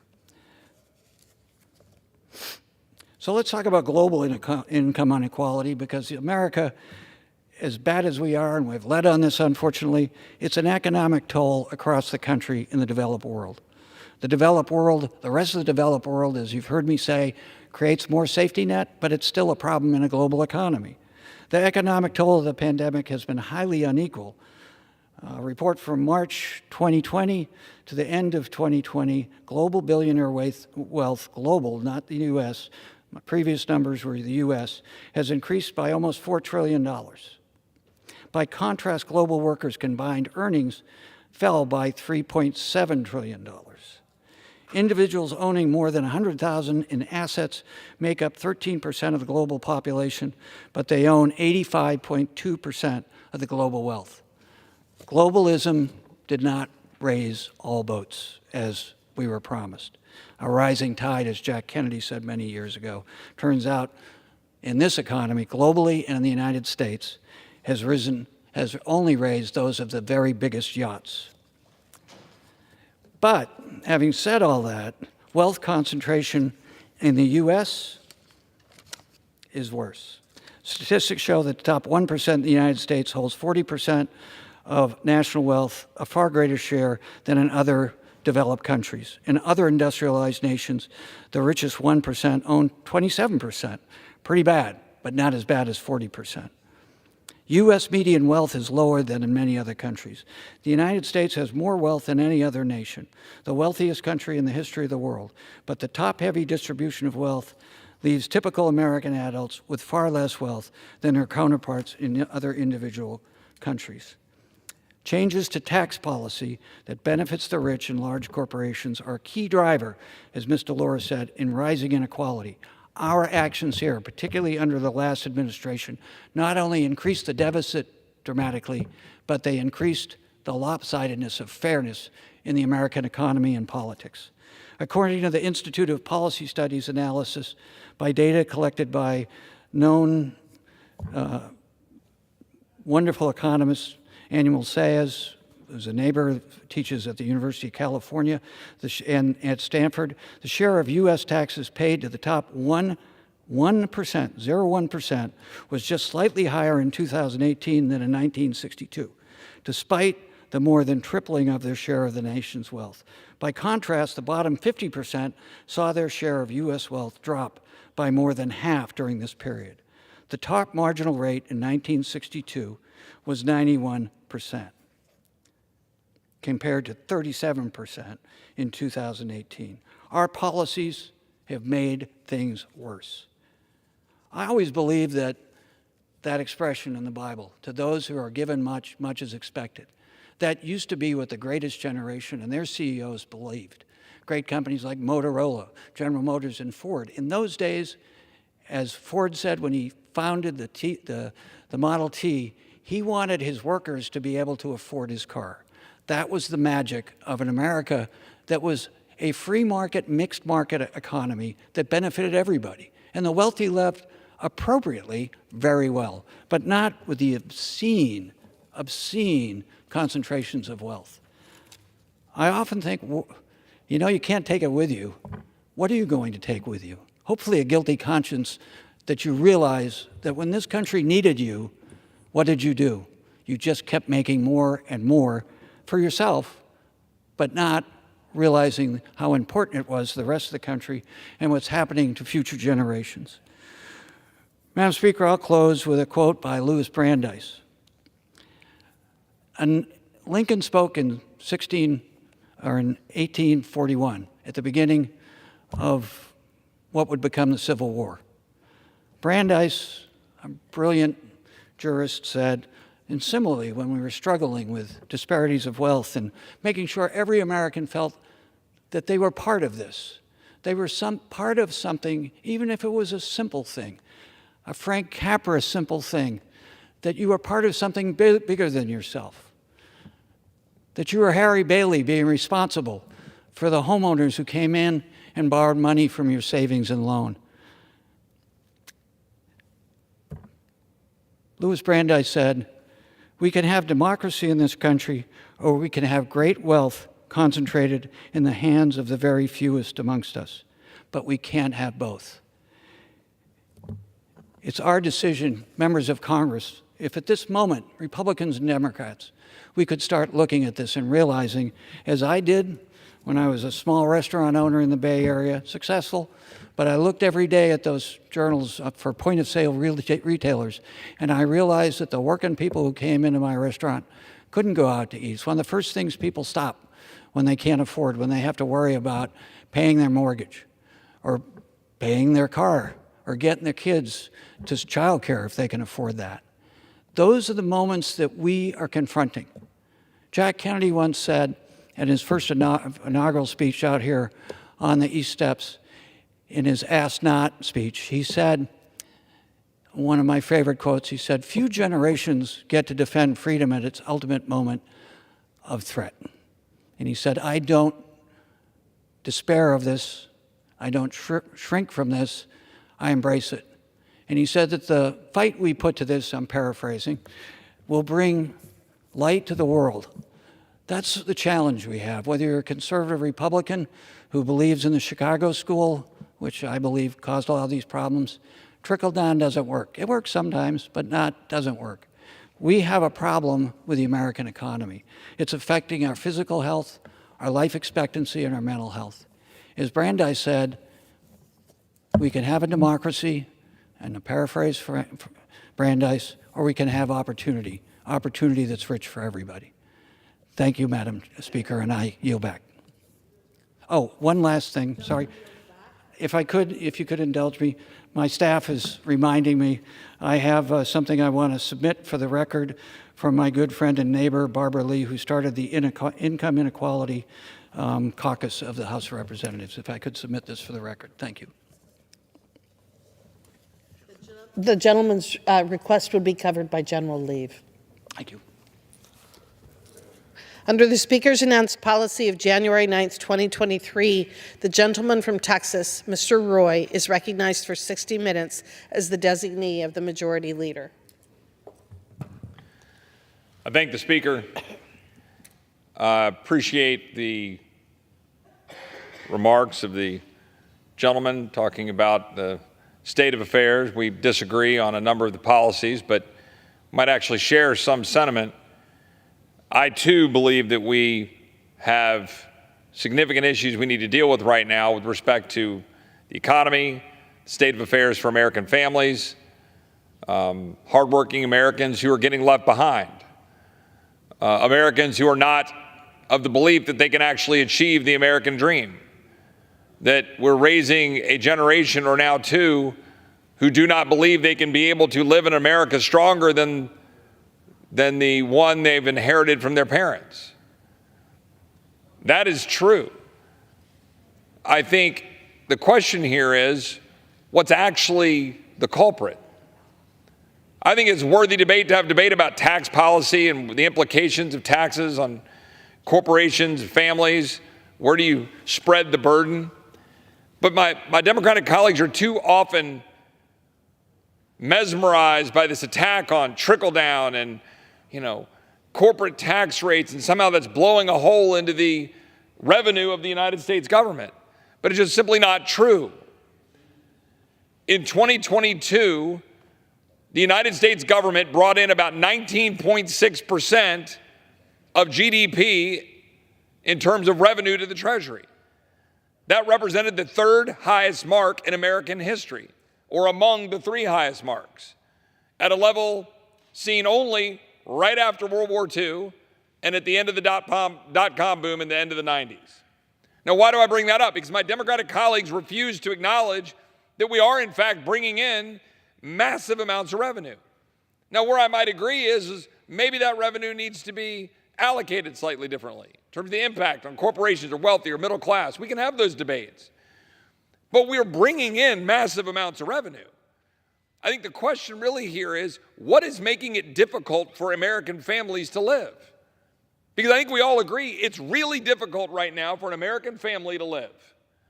I know my family feels it. I know my friends' families feel it. They're trying to figure out how to live, how to afford anything, whether they can send their kids to school, whether they can pay for health care. I would suggest, and my Democratic colleagues would disagree, I think most of my Republican colleagues would agree, the fundamental problem is that we've inserted the government into every aspect of our life. Literally every stinking thing we do, the government has a hand.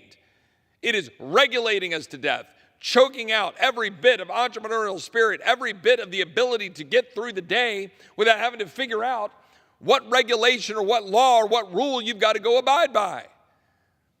I can't even get in my car and figure out how to turn something on without figuring out some safety device. I can't fix the windshield without having to fix some regulatory thing that's allegedly there to make me safer that makes the car twice as expensive.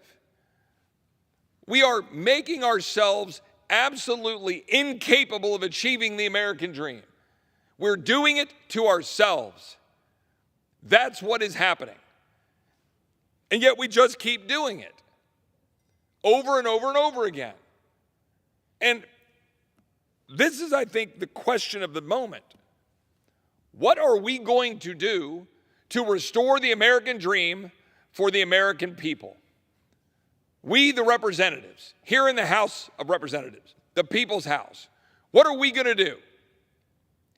Today wasn't the best day on the political scoreboard for Republicans. I'm not going to lie. We spent a day, we came down here, we had a vote on impeaching Alejandro Mayorkas. It was a tie. We had to pull it down. And then we had a vote on Israel. And it was a suspension of the rules, and it fell short of the votes necessary to move on. So we're going to have to go address all these things again. But there's a bigger issue at play right now. There's something much more important going on.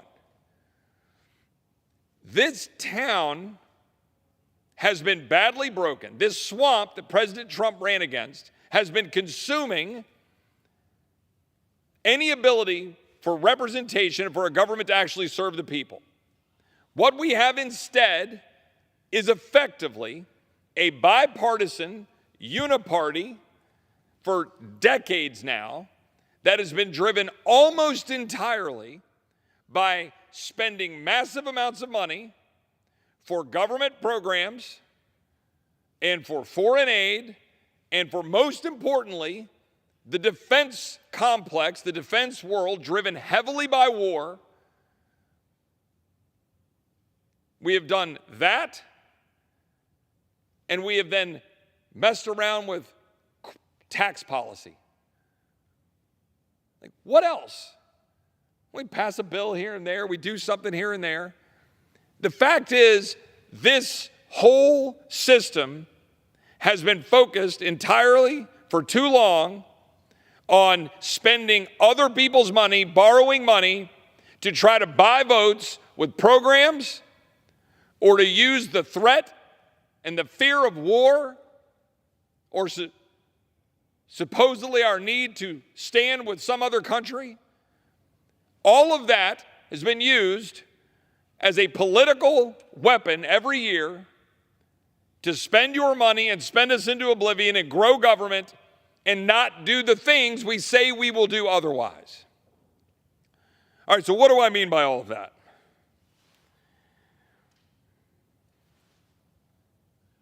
For the bulk of this entire century, we have been at war in some form or fashion. Not a declared war. We've had a couple of authorizations of the use of military force. We haven't declared war formally, but we have nevertheless been effectively at war for the bulk of the 21st century. We spent $7-8 trillion. We lost almost 10,000 Americans. We've had 80,000 injuries. That's not talking about post-traumatic stress. That's not talking about the hundreds of billions of dollars we just set aside for burn pits. We have ongoing conflict right now. We just have the President of the United States engaging in Syria and Iraq because we have troops in Syria and Iraq getting fired upon, and nobody in America knows why. Shouldn't this body speak to that? Shouldn't this body do something about that?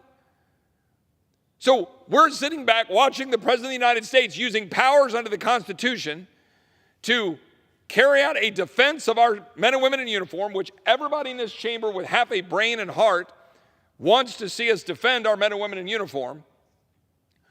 But we're doing it because they're over there in a constant perpetuation of whatever this body did 20 years ago to sign an authorization of the use of military force for things that don't even exist now. Saddam Hussein is dead. Like, what the hell are we doing? When is this body going to actually stand up and decide what we're going to actually do and mean it?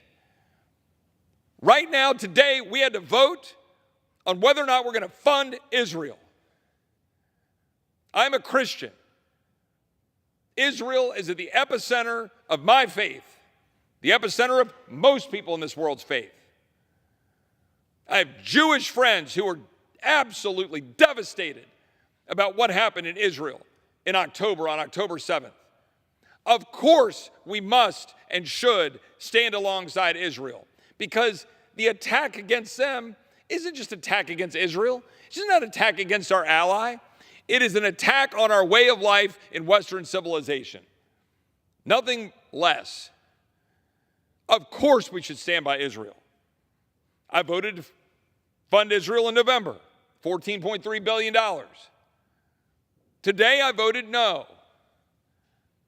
I did not want to vote no with respect to a vote about standing alongside our brothers and sisters in Israel. But the people I represent at home, the American family trying to get by, are sick and tired of this town continuing to do the same thing over and over again. Pick a conflict, fund it. Pick another conflict, fund it. Send our men and women in uniform overseas, fund it with money we don't have. We're not passing war bonds. We're not limiting sugar. We're just rolling around acting like nothing's actually happening while we have $34.2 trillion of debt, and it's adding up something like $80,000 a second. Like, what are we doing? We should pay for that. It's now not $14 billion, but $17.6 billion. We have loads of slush funds around this town just sitting there. We could go grab and pay for it. Our Democratic colleagues refused to do it. Republican colleagues tried to do it. Now we're walking away from that. I disagree. I disagree with walking away from that just so we can try to send a political message over to the Senate and embarrass Schumer and embarrass Biden. I think we should actually mean it when we say we should pay for supplemental spending. I don't just mean it for Israel. I mean it for Ukraine. Senate Democrats with a handful of Republicans tried to just jam the American people with a $118 billion monstrosity that would Fund Ukraine, $60 billion. Fund Taiwan. Fund Israel, $17.6 billion. Fund allegedly border security to the tune of $20 billion. That bill is falling apart in the Senate because it doesn't actually secure the border. And most Americans are sick and damn tired of getting sold a bill of goods. A bill that wouldn't secure the border, that cost them $120 billion that's not paid for. Now, God bless. I'm not afraid to criticize my friends on this side of the aisle. Republicans united, at least here, to tell the American people the truth about the bill they are trying to jam through in the Senate, and it looks like it's dead. Go back to my original point. This town operates on autopilot, spending money to fund wars, spending money to fund government, to fund programs, and if you dare challenge that, the establishment bites back. That's what was happening in the Senate. That's what was happening with Mitch McConnell. That's what is happening with the cadre of people in this town who desperately want that $60 billion of funding for Ukraine. It's not about the border. Head pat people and say, we'll give you some crumbs on the border. Give us our $60 billion for Ukraine. We'll go out, thump our chest, put a blue and yellow flag, pin on our lapel, say we love people, and then we're going to go out and we're going to keep the war machine going. That's the truth. And let's be very clear. I love Israel. Talk to Israelis. They will tell you a part of our annual $4 billion that we go to Israel is a part of the same operation. $4 billion, oh, we'll spend that money. It'll come back over here so defense contractors can keep doing what they do. Are we getting the right planes? Are they getting the right supplies? Is it the right cost? Is Israel able to defend themselves without the United States? Or is that $4 billion annual MOU, which I support, maybe that's counterproductive? Maybe we want Israel to be standalone over there. When are we going to do something different? When are we going to peel all this back? I would posit, to great credit to my Republican colleagues right now, we are wrestling with changing this town. And that's why it's messy.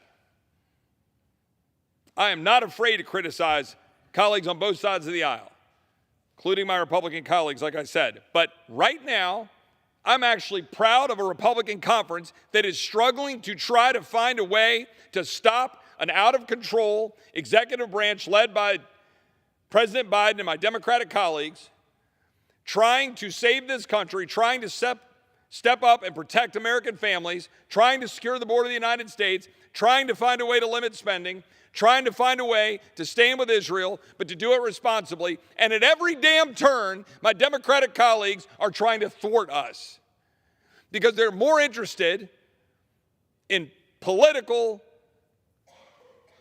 posturing than figuring out how to stand up for the hardworking men and women of this country. They're more interested in advancing a radical leftist agenda that is advancing their crazy climate agenda, advancing wide open borders, advancing open streets where criminals are running lawless, judges in place that won't prosecute criminals, cops that are getting persecuted, walking away from Israel, undermining Israel's sovereignty.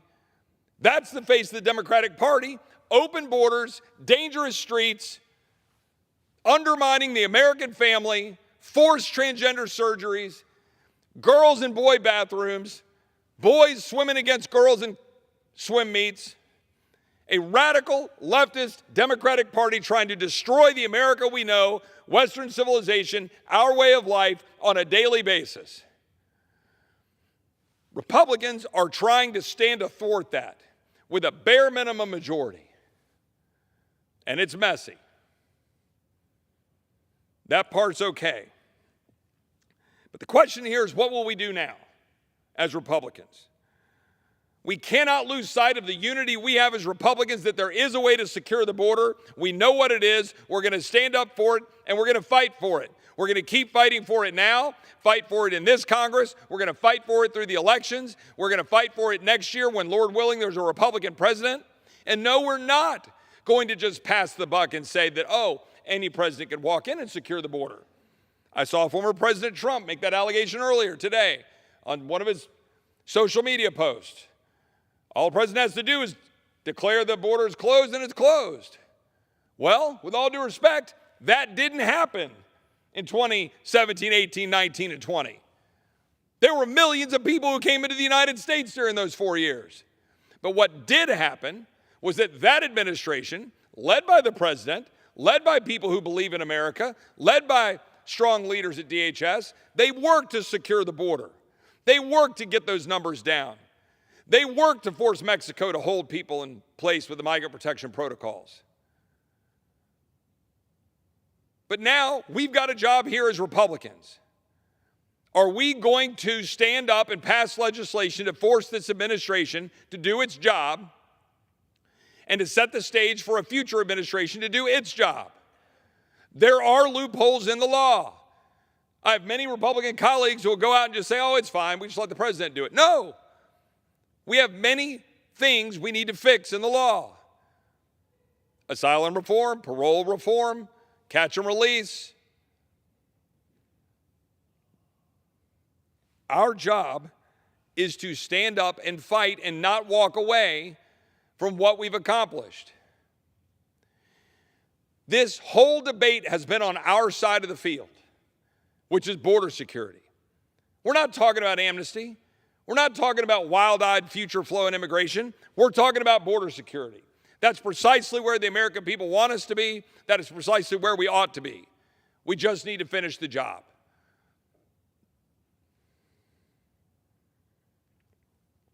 You're not going to get solutions to this town with gangs of 8 coming out of the Senate.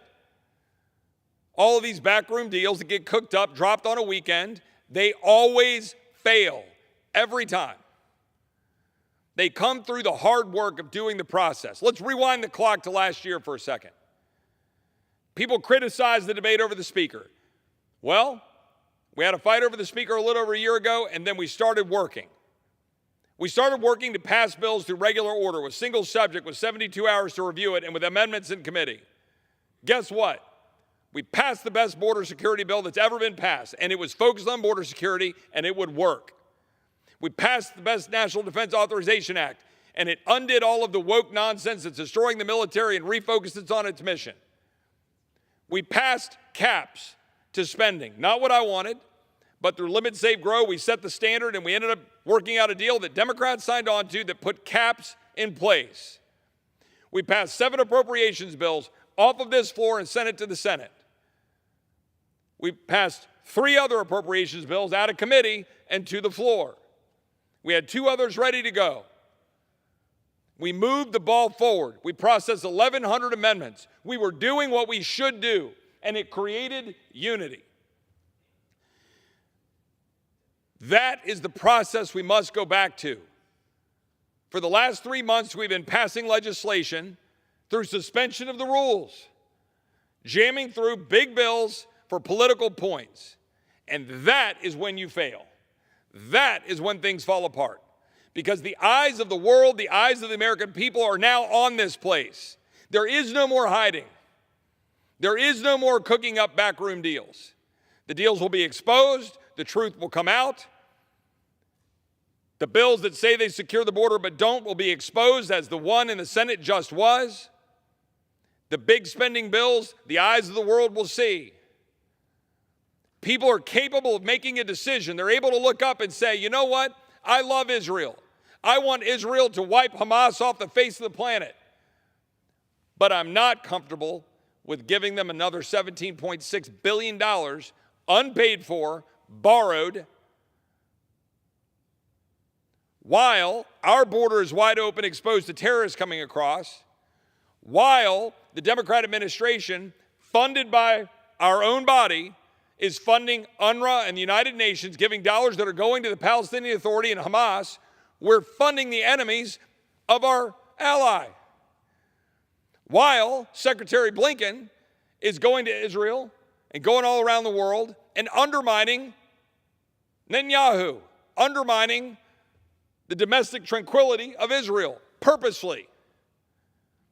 All of that is going on, and we're going around saying, oh, we must pass this check. We must give them money for munitions. Meanwhile, our own administration is slow-walking the munitions getting from America to Israel. The American people get the joke. They see what's happening. And that's what you're seeing unfold on the House floor. People don't know what to do. The normal machinery in this place was designed to move large bills driven heavily by lobbyists, driven mainly by defense spending and some negotiation of defense versus non-defense in order to get a massive bloated bill that would buy votes in November. That has been the MO of the United States House for as long as I can remember. And the gig is up. The American people are onto it. The American people are getting tired of being taken for a ride. They want us to actually do what we said we would do. They want us to actually secure the border. They want us to actually cut spending. Yes, they want us to stand with Israel, but they don't want us to write blank checks. This is not that hard.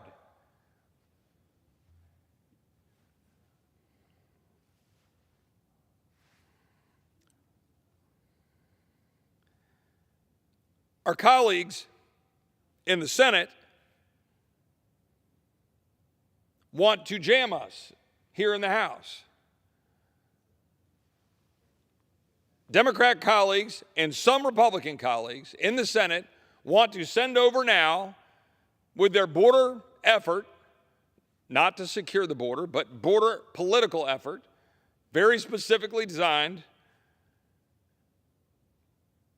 as cover for our Democratic colleagues to have some reason to be able to run in November and say that it's Republicans' fault that the borders are wide open and not President Biden's. Our Senate colleagues want to send to us now Ukraine package with Israel. So for all of the viewers at home, what's happening is we're responding by saying, well, we're going to jump in front of that by sending a clean Israel bill so we can separate Ukraine. None of this is the regular order that the American people would expect. Put a bill on the floor, offer amendments, let it rise or fall. Put Israel on the floor, put an amendment that would pay for it, see what happens. Put an amendment on it that would cut UNRWA funding, because why are we funding Israel while we are also funding their enemies? Why don't we just put that on the floor with amendments and see what happens? How about FISA?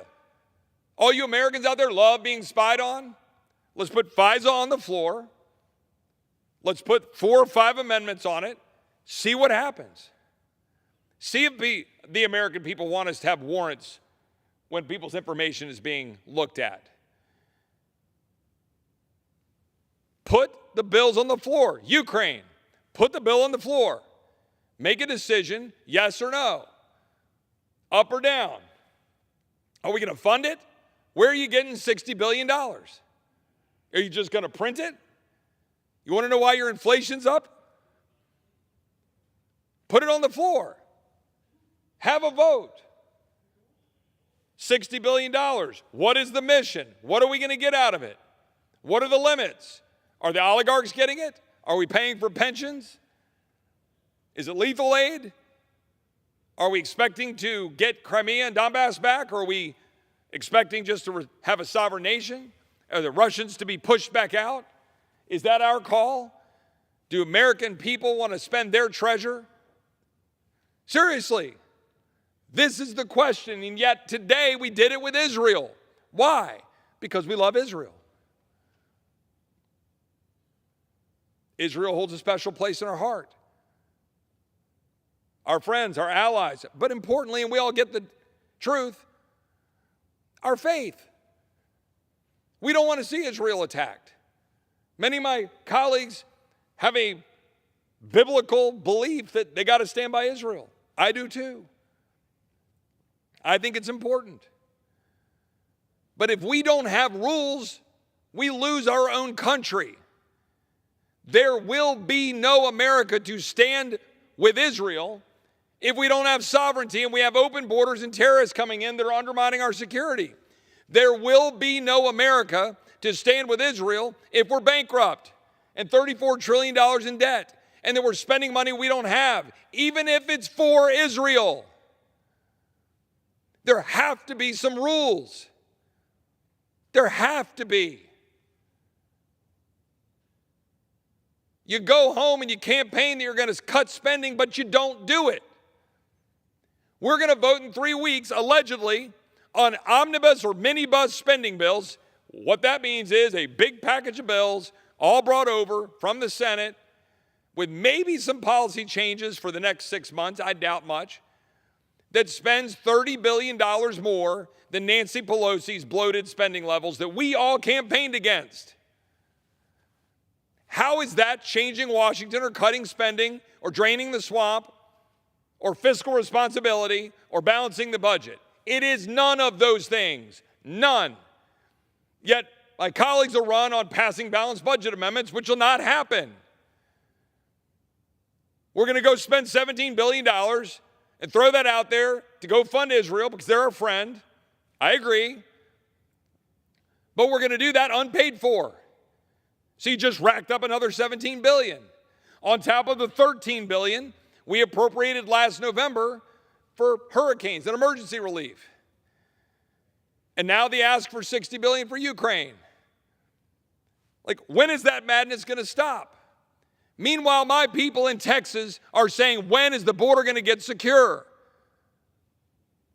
They want to know when the fentanyl is going to stop pouring into their communities, when migrants are not going to be walking through the streets, grabbing people, grabbing young women, dragging them out of bathrooms, killing a young woman, an MS-13 gang member, and a mom is saying, where are you, America? Do not we have a duty to defend this country? But we're not going to do that. We're going to vote to fund the government in 3 weeks that leaves this country exposed to criminals, to terrorists, to cartels, to fentanyl. We're going to do it. You watch. Bipartisan uniparty bill will get voted off of this floor that does not a damn thing to fundamentally alter what's happening at the border, while Texas takes it on the chin. Why should Texans pay their federal taxes? Why? Why should Texans give a rip about what we do in this body when it's all against them? It's all against us as Texans. For that matter, why should anybody pay taxes? The rule of law matters if you want people to follow it. If you're printing money, destroying the dollar and destroying the economy and bloating the government and hiring and funding bureaucrats to undermine your liberty, to pass regulations, to take away your happiness and undermine your ability to prosper, you're printing money and borrowing money to do that. What is the point of paying your taxes? It hurts to write that check. It hurts to lose that money to go to the federal government. But if the federal government is just going to spend money anyway, why do Americans believe that they have a duty to go pay their taxes? So we pay $2 trillion in taxes but borrow $2 trillion, or pay $4 trillion in taxes but borrow $4 trillion? That's crazy.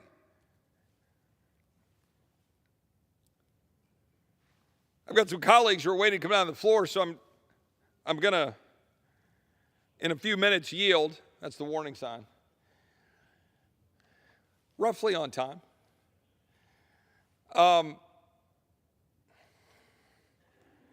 Look, here's the thing.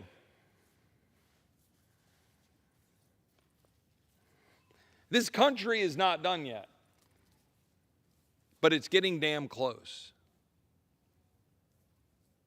That's where we are. You cannot be a free and secure country if you are $34 trillion in debt and bleeding $2 trillion a year. You cannot be a free and secure and sovereign nation if your borders are wide open and terrorists are coming in and cartels are coming in and fentanyl is pouring in.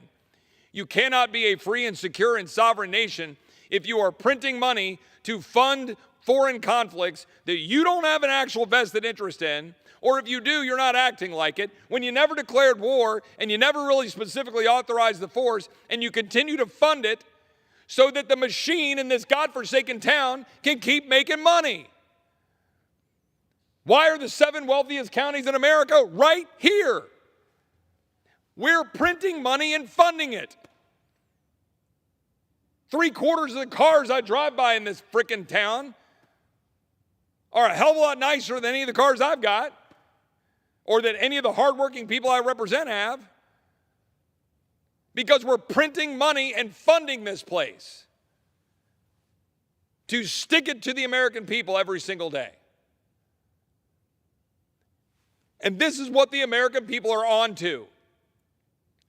They're sick of the same game. They're sick of bills that come to this floor and are designed for a political purpose rather than to achieve an end that is constitutional, that is paid for, that is responsible.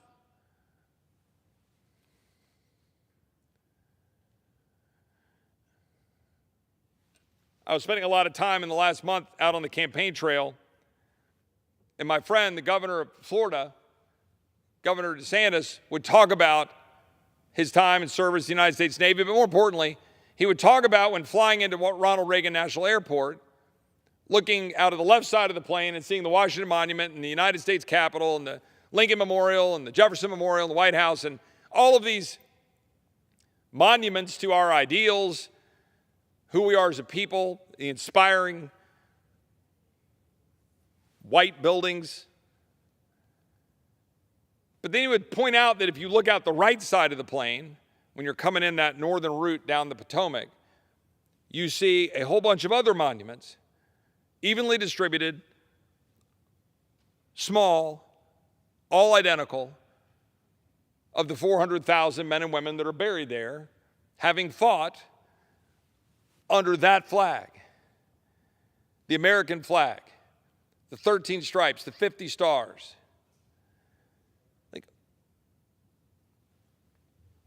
When we come here on this floor, all 400,000 of them, all of the hundreds of thousands buried around this country, all of those that have given the last full measure of devotion for something bigger than themselves, we carry that burden. We have to actually do the hard work of representation. And that does not mean flying here on Monday for a fly-in vote, having a dinner with some meaningless votes, getting up on Tuesday and Wednesday to do a series of pre-programmed votes for political purposes, flying out Thursday to go do a damn fundraiser back home. That's what we do. We have a responsibility to actually finish the work that those 400,000 started, that George Washington called the sacred fire of liberty. Liberty depends on us, though. And we're not going to be free if we're mortgaging our future. We're not going to be free if you come down here and you're forced to choose stand by our friend Israel or print more money. That was the choice I was given. That's not a choice. It's not a choice we have to make. We choose to make it. We choose to take the easy path. We choose to fail to do our job, to actually follow some rules that will keep us somewhere close to the straight and narrow of carrying forward the legacy of those who came before us.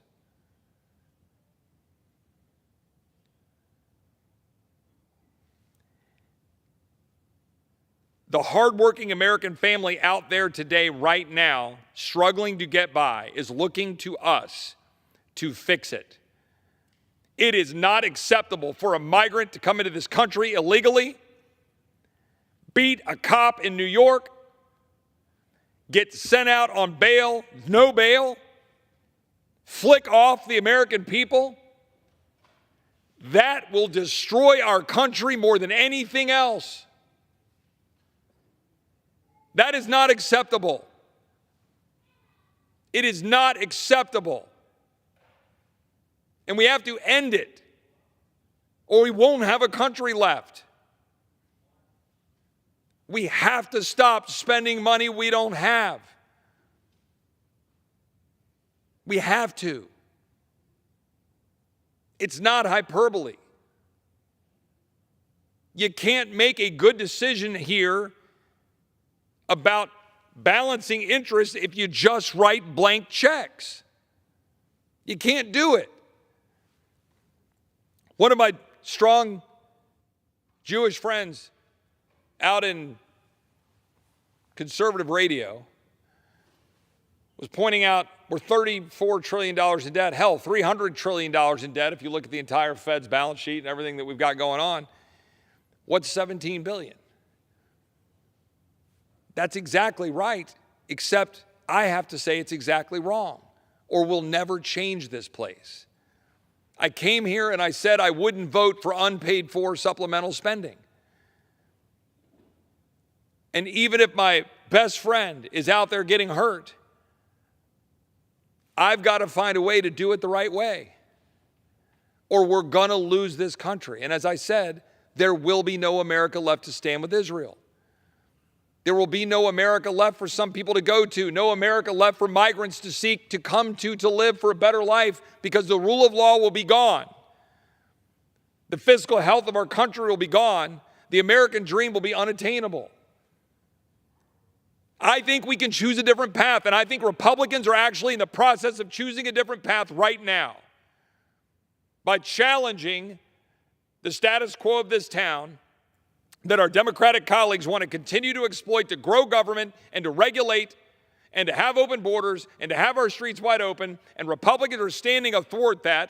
And right now is the opportunity for Republicans to make good on what we've been saying for my entire life. And that is that the American dream depends on what we do here to ensure that federal government is not meddling in the lives of the American people, undermining their ability to prosper, undermining the American economy, making us less secure, empowering our enemies, emboldening those who want to do us harm, undermining Western civilization. We can stop that. We can, in fact, as William Buckley said, stand athwart history yelling, "Stop!" The progressive movement that is designed to undermine our very way of life needs to end right now. And it ends by Republicans standing up on the wall and saying no. That is our calling. That is what we need to do. And if we do that, and if we unite, then we will actually have the majority that we tend to try to buy with single votes on the House floor, when instead you earn them by doing what we're supposed to do under the Constitution. With that, I would be happy to yield my time. Under the Speaker's announced policy of January 9th, 2023, the gentleman from New York, Mr. D'Esposito, is recognized for the remainder of the hour as the designee of the Majority Leader.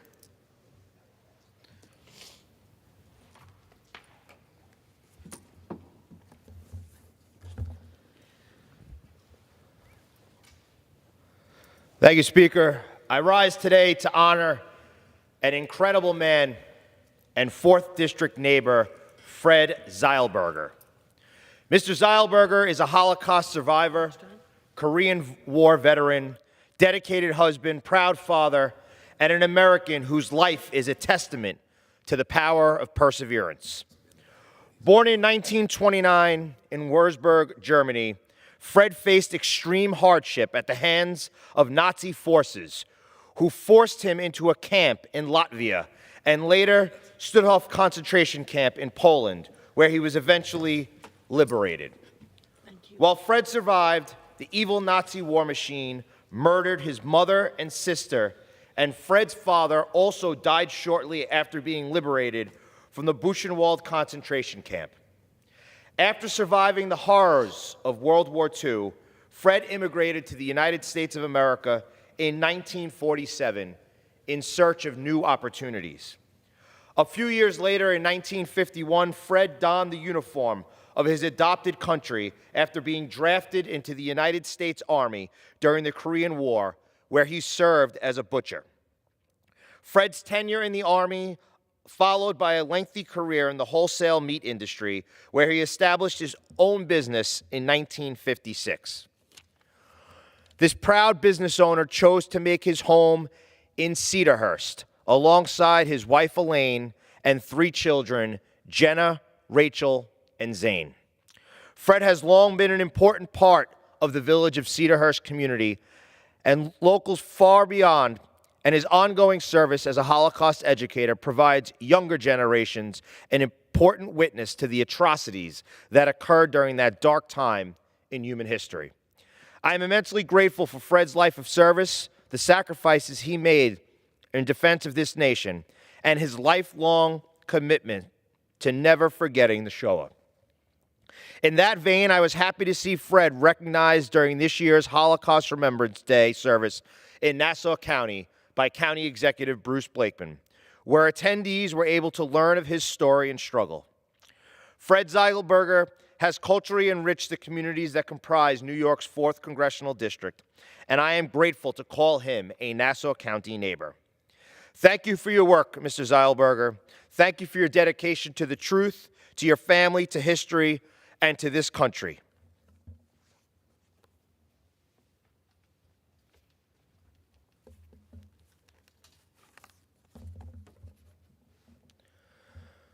Speaker, I rise today in a sad occasion to honor the life of a dedicated family man, committed first responder, and proud American who passed away this past Sunday, Bob Beckwith of Baldwin, New York, a resident of the 4th Congressional District.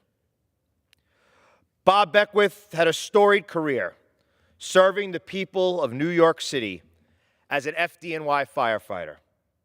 Bob joined the FDNY in 1965 and was assigned to Ladder 117 in Astoria, Queens, before transferring to Ladder 164 in Douglaston, where he served until his retirement in 1994. During Bob's 29-year tenure in the FDNY, he faithfully protected the people of the city of New York. But in the aftermath of the September 11th attacks, Bob became more than just a hero for New York. He became a national symbol of American resilience. Even though Bob was retired, he made his way to Ground Zero after the attacks to help search for survivors, and while there, stood shoulder to shoulder with President George Bush when the president delivered his famous "I Can Hear You" speech that rallied a nation in mourning. You see, Bob handed over a megaphone so that the people at Ground Zero could hear the president. But little did he know that that megaphone would allow the people across the world to hear the president that day. His presence alongside President Bush demonstrated that even in one of this country's darkest hours, there were still brave Americans giving it their all to rescue neighbors, and the image of Bob standing atop the wreckage of Engine 76 will forever be etched into our nation's history. The nation heard President Bush's rousing speech on that day in 2001, but everyone watching also witnessed Bob Beckwith's quiet courage. While Bob left us last weekend, I know his spirit will live on in the lives of his 6 children, 10 grandchildren, 2 great-grandchildren, the heroes of the FDNY, and every American who loves this country as much as Bob Beckwith did. Rest in peace to a 4th Congressional District neighbor, a dear friend, an American hero, Bob Beckwith. My thoughts are with his widow, Barbara, and the entire Beckwith family during this difficult time. Mr. Beckwith, a final tip of the helmet to you. Madam Speaker, I yield back my time. The gentleman yields back. Under the Speaker's announced policy of January 9th, 2023, the Chair recognizes the gentleman from Arizona, Mr. Schweikert, for 30 minutes.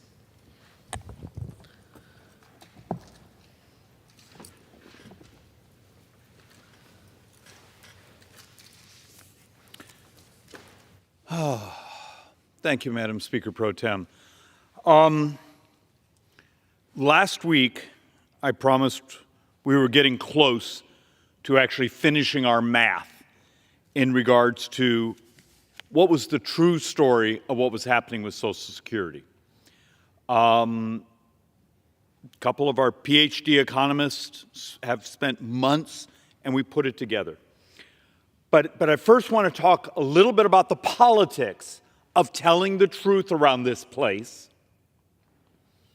Then I want to talk about the reality of that the Democrats are brothers and sisters on the left, either willfully or through ignorance, their solution just doesn't get you there.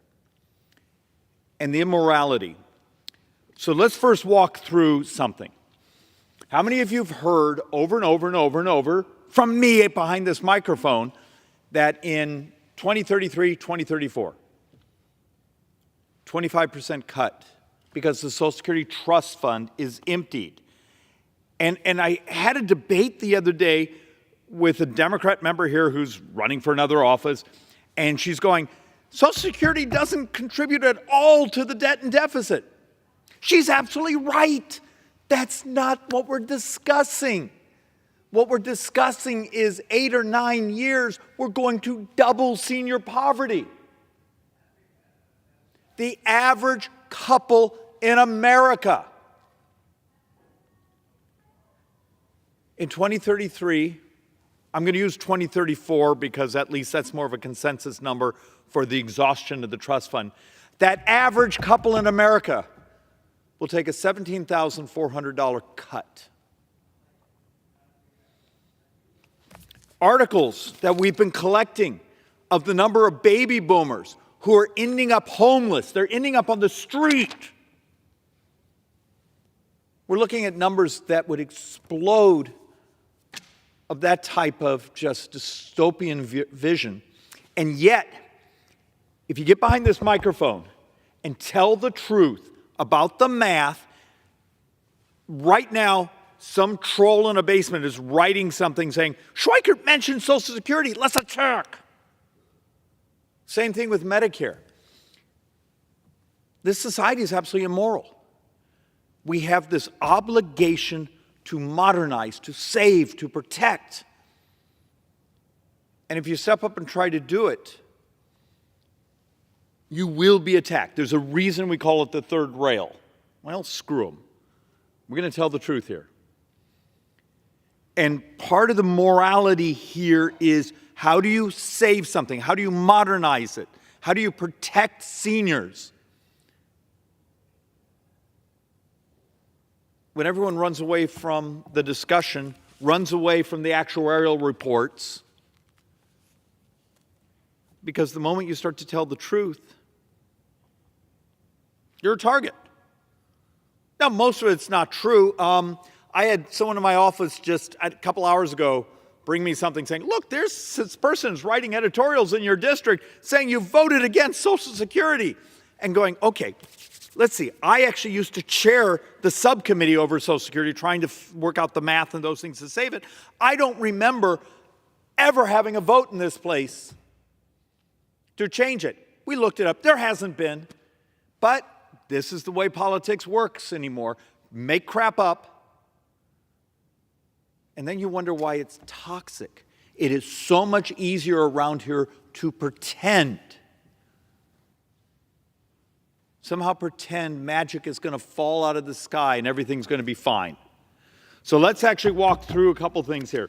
One of the things, it just, because this bothers me,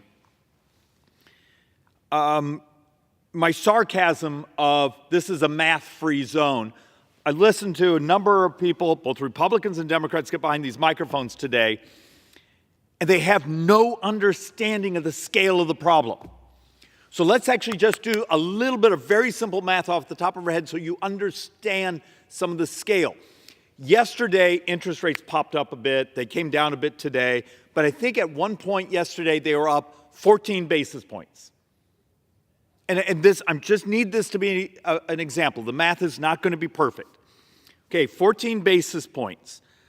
1% on 34.2 trillion would be $342 billion of interest, right? And a basis point is 1/100th. So 1 basis point would be $3.4 billion, right? Disagree with me. So the 14 basis point movement in interest rates yesterday on 10-year sovereigns, if that had stuck throughout this year, that's what, $48 billion. Understand, we're here knifing ourselves over less than, fractions and fractions of a day's interest. We borrow about $7.5 billion a day. We borrow $85,000 a second. But here's the scam. We will knife each other back and forth over math that's the real numbers. This is important. But doing everything we can to avoid explaining the scale when a single day's interest rate movement is almost $50 billion. And then you hear members here come behind the microphone, it was $6 billion. Well, that was less than a day's worth of borrowing. Interest. I don't mean the total borrowing. And I know I'm a bit exasperated, but I'm frustrated because there's this unwillingness to understand the scale of the problem. So let's actually start to walk through the charts and try to get this. And I have a mistake on this chart, and I owe everyone an apology. Our math right now is we're heading to borrowing between about 2.7 to over 3 trillion this year. And remember, it was only several months ago, CBO and OMB and all those were saying, it's only going to be like a $1.6 trillion borrow. Something's horribly wrong. We've doubled it, but we've doubled it in a time when the economy is actually doing fairly well. Understand what these higher interest rates mean. Understand what the growth in healthcare costs. So right now, this was our projection. We're going to borrow $1.45 trillion. That's our Social Security. That's coming out of the trust fund and out of your taxes you're paying every single day. The next line item is where we had a mistake.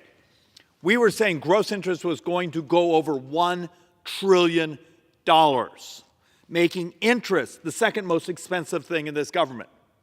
And we also came back and also showed that net interest was still the second most expensive. Difference between net and gross is the interest we pay back to trust funds for borrowing the money. Net is only publicly held. The rest of the world doesn't make that distinction. It's just one of the things we do in the United States. That's why if you ever see something from OECD, they have the United States at like 144% of debt to GDP. It's because they put back in the borrowing from trust funds. Okay. Well, it turns out Treasury, a few hours ago, did one of their monthly updates. And I have to apologize to everyone that interest, gross interest for the year, wasn't $1.3 trillion. I got it wrong. It turns out it's going to be $1.067 trillion. And we think this number is off because we've been looking at the Treasury receipts, the growth of the spending, growth of healthcare, growth of interest. My math now is just interest. This year will be $1.1 trillion. $1.1 billion. I'm sorry, say it in a way that people could understand. No one knows what 12 zeros are. When I speak about $1 trillion with my brothers and sisters, my members of Congress, our staff, they just sort of stare at you. What you need to understand is this is a disaster. It's an absolute disaster. Trillion, 1,000 billion. But yet we're going to sit here and knife each other for months and months and months over a fraction of a fraction of a fraction of this because we don't want to actually deal with the actual structural crisis. We got old. The fact of the matter, it's uncomfortable to talk about. But unless we do some things revolutionary on the cost of health care and dramatically change government, it doesn't work. Basic math. Every dime of defense is now borrowed. Every dime of discretionary now is borrowed. And if you start to look at this math, it's about 1.4 trillion of Medicare, of the stuff we don't even get to vote on. Every dime a member of Congress votes on is now borrowed. We are clicking off another $1 trillion of borrowing every 140 days. And if you think you're going to fix that by a rounding error on this little piece of discretionary, this little piece here, the game of avoidance. I've had members here who will, when I start to talk about a deficit commission where we're going to have to do major redesign. Oh, David, I can't vote for that. Oh, well, I have too many groups, but I will fight like hell to save a few $100 million here and there. That's real money. We're borrowing $85,000 a second. 7.4 billion a day. But it's great theater for our voters. Now, it's horrible math. Great theater. So understand, even the Treasury statement now confirms my math. We're borrowing over $1 trillion in interest. Just the interest borrow. And total borrowing looks like it may be coming in be closer to 2.7 to 3 trillion this year. So let's do a quick walkthrough before we get to the stuff where I soak myself in kerosene and light myself on fire. What happened between the 22 fiscal year and 23 fiscal year? Well, first off, if we actually take a look, Social Security spending, but it comes out of the trust fund, comes out of tax receipts, was up 11.1% in a single year. Between fiscal year 22 and 23, if you take a look, the spending on Medicare, just Medicare, not Medicaid, not Indian Health Services, not veterans, just Medicare. Spending was up 12.3. Interest, up 38.7%. Anyone see a trend here? And we're trying to track these same sort of numbers for this fiscal year. Maybe no one really cares. I know these numbers are really big. It's easier to scream and yell and worry about a shiny object or some latest conspiracy theory. You don't need a conspiracy theory. Just look at the math. So let's actually have an honest conversation of first, how much trouble Social Security is and why it's absolutely moral that we keep our promises, that we actually tell the truth of here's how we're going to modernize it, here's how we're going to save it, here's what we have to do to fix it. And the reality, it has to be done with our Democrat colleagues. They got to stop using it as a tool to win elections. And what's fascinating in the polling, I think it's FreedomWorks did some polling recently saying if you're sort of under 45, under 50, you understand this math. If you're over, you don't, you're almost like pretending it doesn't exist. What happens to you? Think about yourselves. What happens to you if it's 8 years, 9 years from now, and you get a nice letter from Social Security saying we're cutting your check by 25%? I'm going to show a chart here, but remember my words. The average will be a $17,400 cut in 2033 or 2034, depending on if you use CBO's number or the Social Security actuaries. And look, one of our structural problems is 1960 we had 5.1 workers. In 2035, we were saying 2.3. We've been told this number's wrong, it's actually less. But we're trying to vet that number. But remember, Social Security was designed as a pay-as-you-go system. If you pay attention to some of these presentations, I've come here a dozen times and shown the average couple gets every dime back they put into Social Security, plus about a $72,000 spiff. Okay. Horrible rate of return. But you do get your money back plus a little bit of a spiff.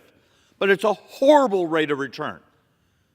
I want all of you to remember, as we talk about this potential misery, that 20 years ago, when Republicans got up and said, if we could just take a little sliver and do some other things with it, and when we got to the 2030s, we'd have a system that was actually more robust and people would have a much higher rate of return. Turns out they told the truth.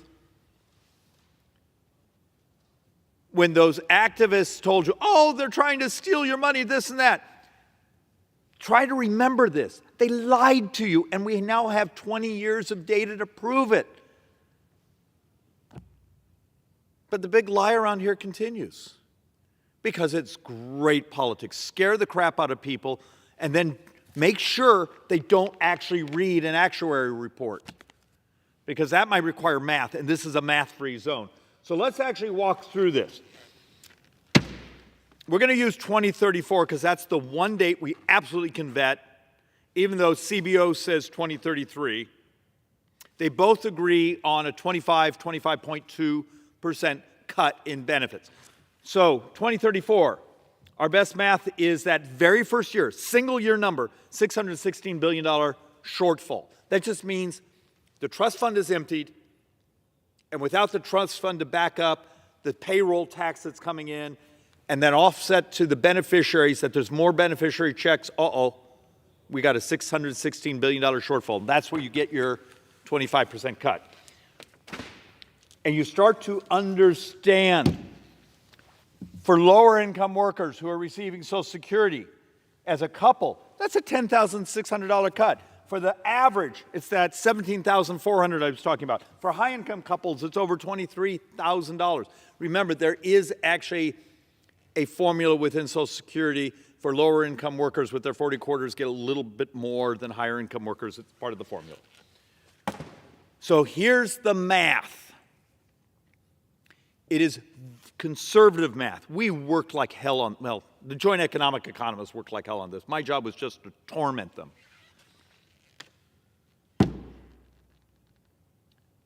$2034. 2034, if you do the Democrats, the president's solution of saying, hey, just take people over $400,000 and make them pay the 12.4%. Okay, so we right now, I think this year it's 168 something is subject to Social Security tax. And you have this like donut hole in this plan. For everyone else, in today's world, you get that 168. If you're above that, you're not paying the Social Security tax anymore. On this math, understand this. This is sort of the Democrats, the president's plan is, we're just going to tax people who make $400,000 and up and make them pay the 12.4%, but we're not going to give them any benefits for it. Okay, fine. All right? It doesn't get you close. So this is your new revenue. Our best model is you might get about $259 billion of income into Social Security doing it that way. But you slow down the economy, that would be general tax revenues. And over here is your still remaining shortfall. You still have, what is that? $417 billion shortfall in that single year. And you've already done the Democrat plan, and you still have $417 billion shortfall. So next time you see an AARP attack ad on someone because they were willing to try to talk about saving Social Security, I hope they tell you the truth, saying, hey, you know, our plan we've supported of raising this tax looks like it doesn't even cover half. Matter of fact, it only covers like 30, 40% of the shortfall. So let's actually go to the next level. Well, actually, I did this chart just to basically reemphasize what's going on in those math. Shortfall, tax receipts. Tax receipts with the higher tax receipts without it, because it also actually has an effect on the general fund. General fund tax receipts go down. All right, so now let's go to the other proposal. Well, let's not do people $400,000 and up. Let's do everyone at $250,000 and up. Remember, this is 8-9 years from now. Okay? Remember, we're now working on we should be working, it's not like we're doing anything useful here, the 2025 fiscal year budget. So now we're talking about the 2033, 2034 fiscal budgets. Well, if you take everyone that makes $250,000 and up and you subject them to the 12.4%, okay, fine. You get our best model, about $380 billion of taxes, leaving $237 billion short, and you slowed down tax receipts by $88 billion. So you're going to have $325 billion shortfall. Okay, well, that's not good enough. Let's just get rid of the caps altogether. So you make if you were making 168 today, doesn't matter. There is no 168. It's just everyone pays the 12.4%. You still have pretty much the exact same shortfall because that gap doesn't produce that much tax receipts between no cap and the $250,000 gap. So still, model is almost identical. You slow down tax receipts by $88 billion. The shortfall is 234. So you're basically back to what? 324? No, 322. My reason we do this is not to end my political career, but to tell the truth. Is it moral to be basically, it's right in front of us, it's coming, we know it's coming. There's actuary reports from Social Security, from CBO, from private groups, those around us. Then there's the political ones who just lie to you because they want you to send them a contribution or they want Democrats to win the next election, which I believe those groups are absolutely immoral. I believe what the Democrats have been doing is absolutely immoral. But damn it, they care about winning the election, next election a hell lot more than they care about doubling senior poverty, of the number of baby boomers who are expected to be homeless in a decade.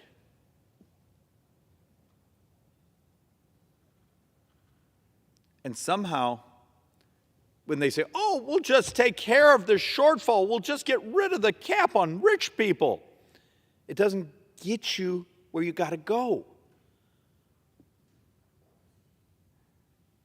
Is there any leadership around here other than, me as an idiot getting behind this microphone and telling people the truth? And then I've done presentations on also what's happening on Medicare. And guess what?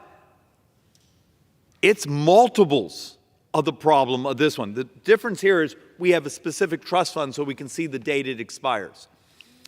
I beg of you, if you're a voter out there, don't let some politician squirm out of, well, if we just tax rich people more, we'd have plenty of money. That's not true. Demand.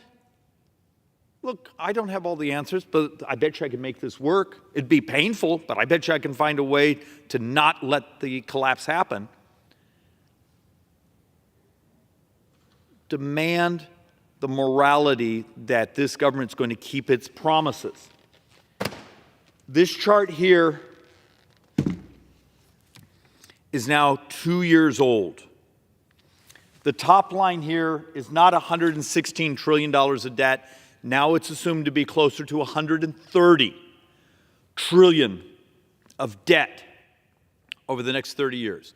Every dime of debt between today and 30 years. And yes, I don't know if the mics are picking up. My 19-month-old is in the back screaming. Yes, I have a 19-month-old. That's a different discussion. Does that child deserve to have the same life the rest of us have had? Here's the math. 100% of the borrowing, it's coming. Interest.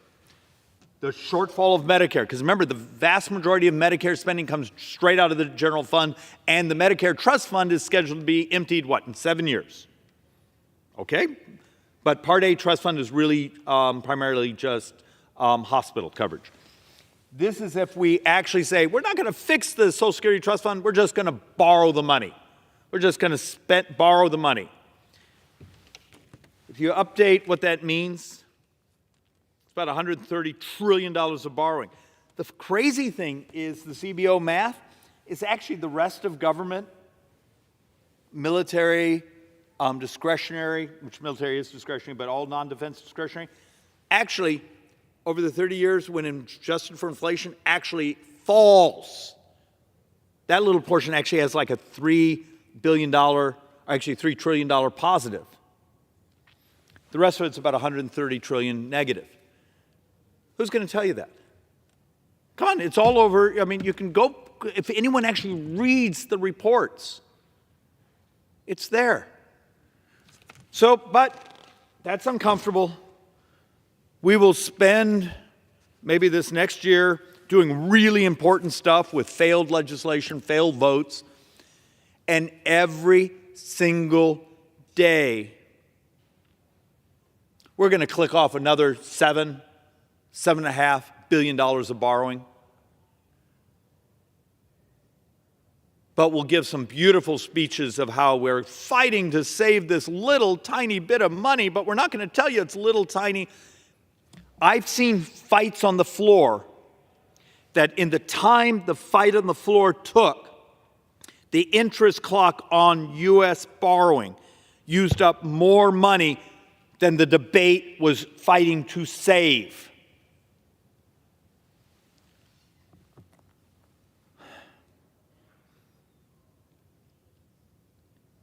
In Washington, it's always about the money. Group after group after group after group after group are wandering the hallways this time of year, all with wonderful things for us to spend more money on. Many of them are things you really like. And they get outraged at you when you start to pull out these charts and say, could we talk about what's going on? Once again, I'll do this as my closing. Every dime of defense is borrowed. Every dime of discretionary is borrowed, and now 1.4 trillion of mandatory, things we don't even get to vote on, is now borrowed.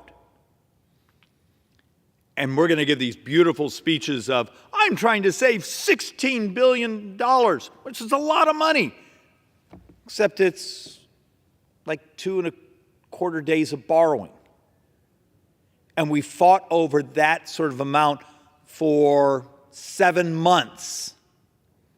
And in that time, we clicked off well over another $1 trillion of borrowing because we fight over the shiny little objects instead of the willingness to actually have an honest conversation about the structural crisis, because this is politically easy. You get a nice little spot on Twitter or Facebook or on social media, maybe even a hit on cable television, but it's a lie.